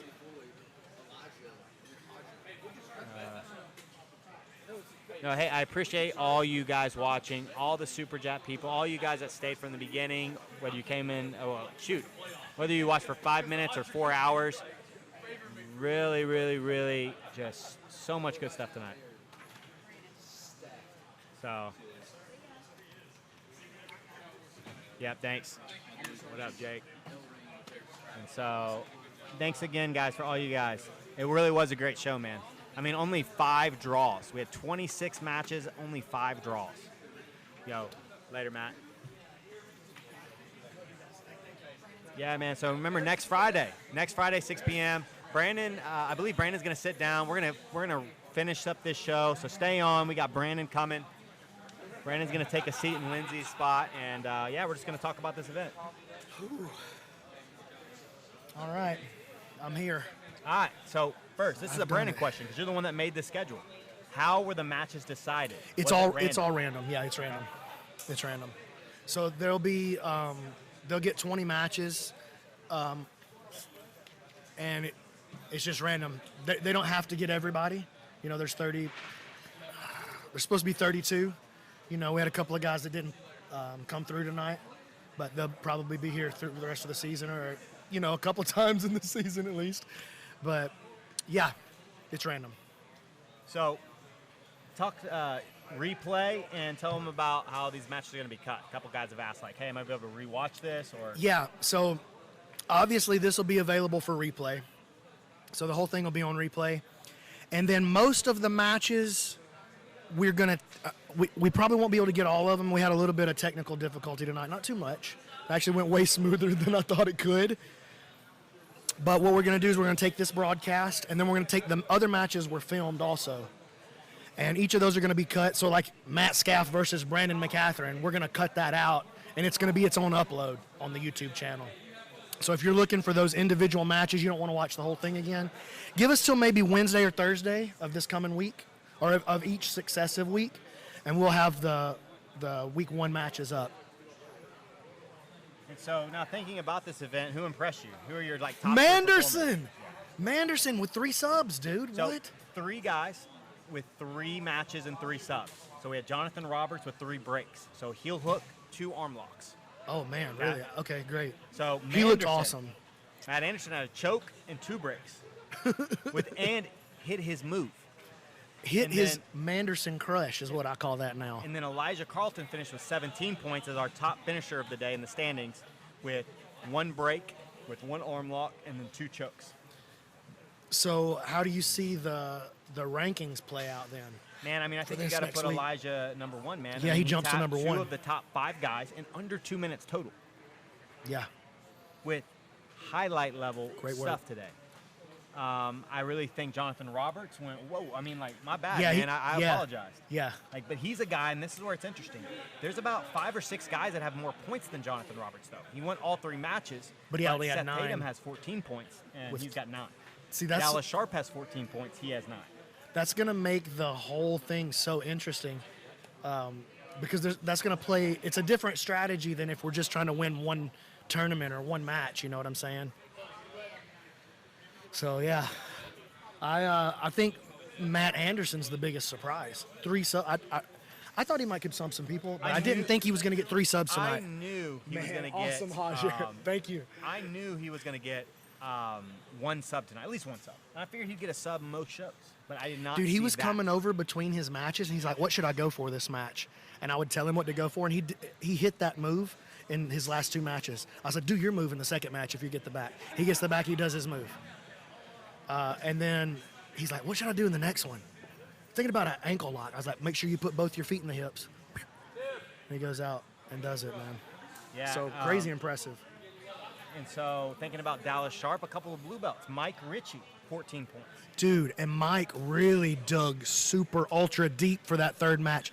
He actually came to me, he's like, "I cannot do the 3rd match." I was like, "Mike, if you don't do this match, then the way you feel tomorrow, you'll always regret it." I said, "No matter how bad you feel, if you just go out there and do the match, win, lose, or draw, you'll be a different man tomorrow than if you don't do the match." And he went out there and he gave everything, and he got a 7-point dub. So that was huge, man. Huge. Man. Like, he's going to be in the top 10 after the night, right? Like, oh, he's not tied for 2nd. No way, Yeah, man. there's a Mike bunch of guys Richie, tied boy. for second, so that's what's really The, cool. There's a bunch of white and blue belts tied for second place. Hey, right man, when we do the 99, that boy right there is going to be something scary. Jake Elkins, Oh, Matt's yeah. brother. Oh yeah. Oh yeah. When we hit that 99 kilos next season, I was telling the people big next trouble. season. Big trouble. That kid's no kid. He's not a kid. He's a grown man. Especially when he gets on top of you, he's a grown man. Yeah, he sent me to the dentist yesterday. That's a true story. He did.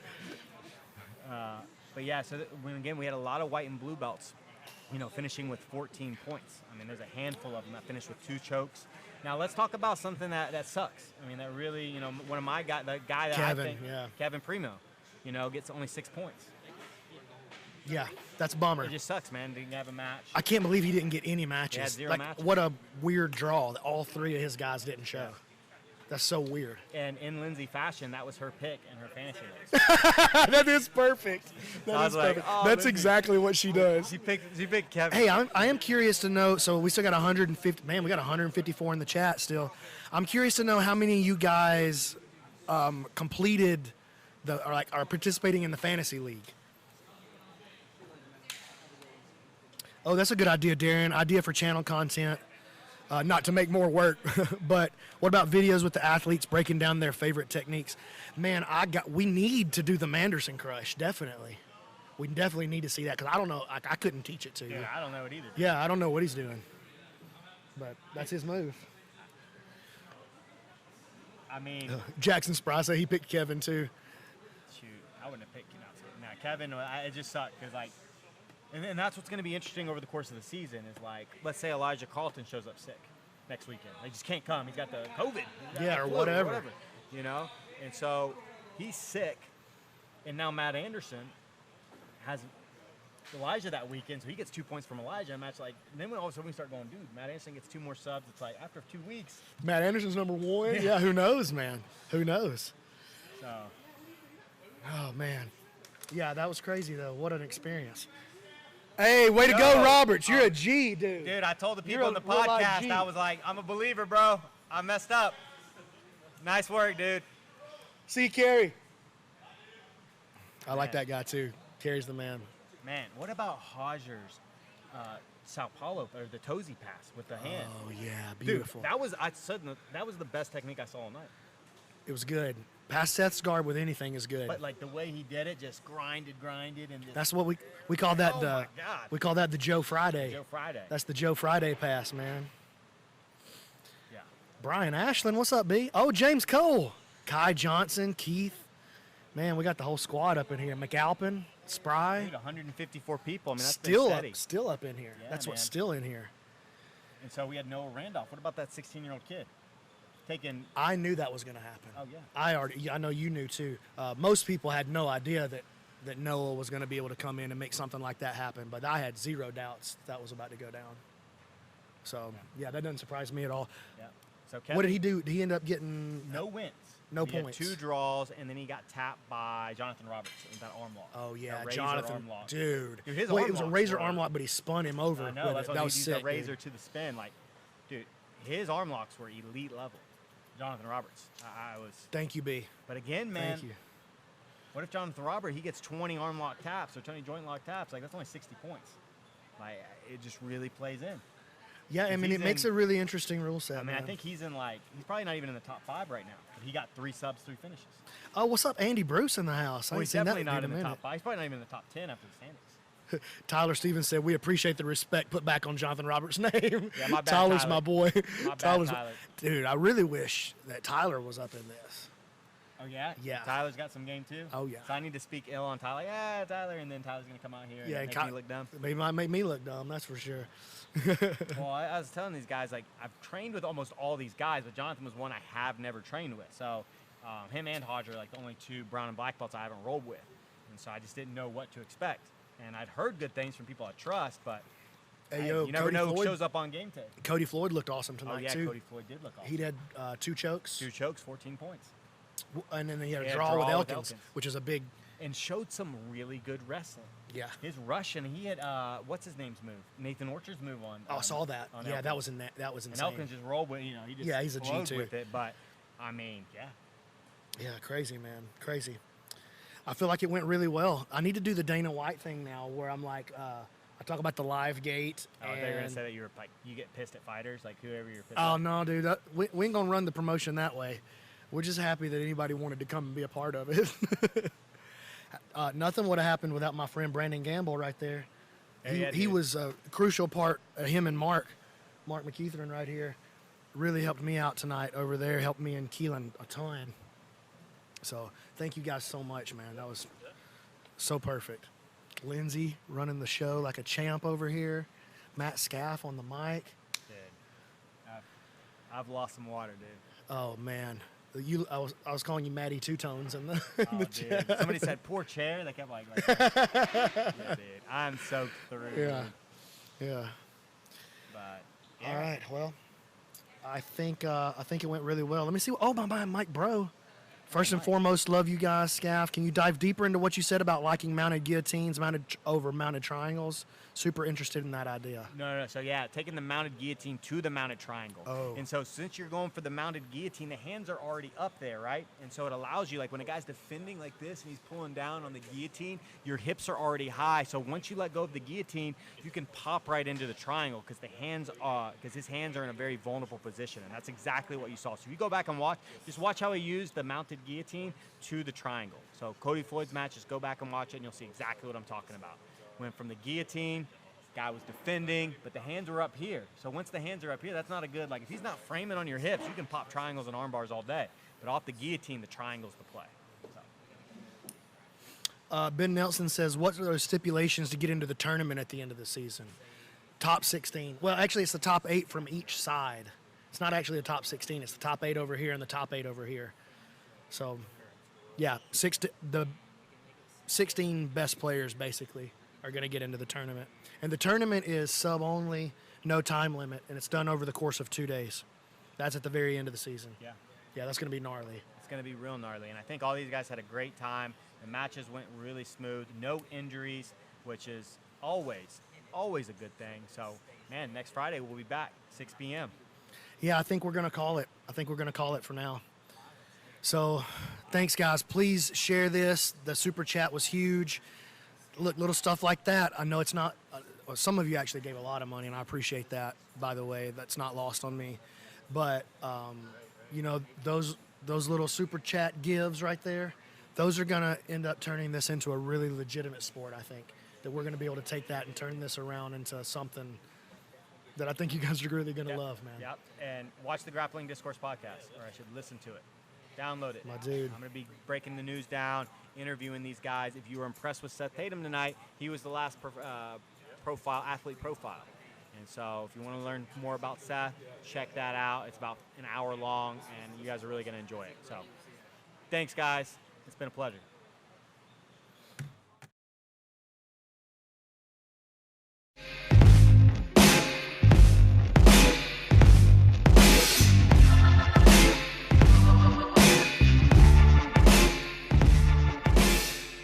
My name's Brandon McCaffrey, and I'm a Phalanx sponsored athlete. Ready, 1, 2, 3. These are my favorite shorts and my favorite shirt. I wore them on purpose. The shorts are the best, man. They're real lightweight, but they're super durable.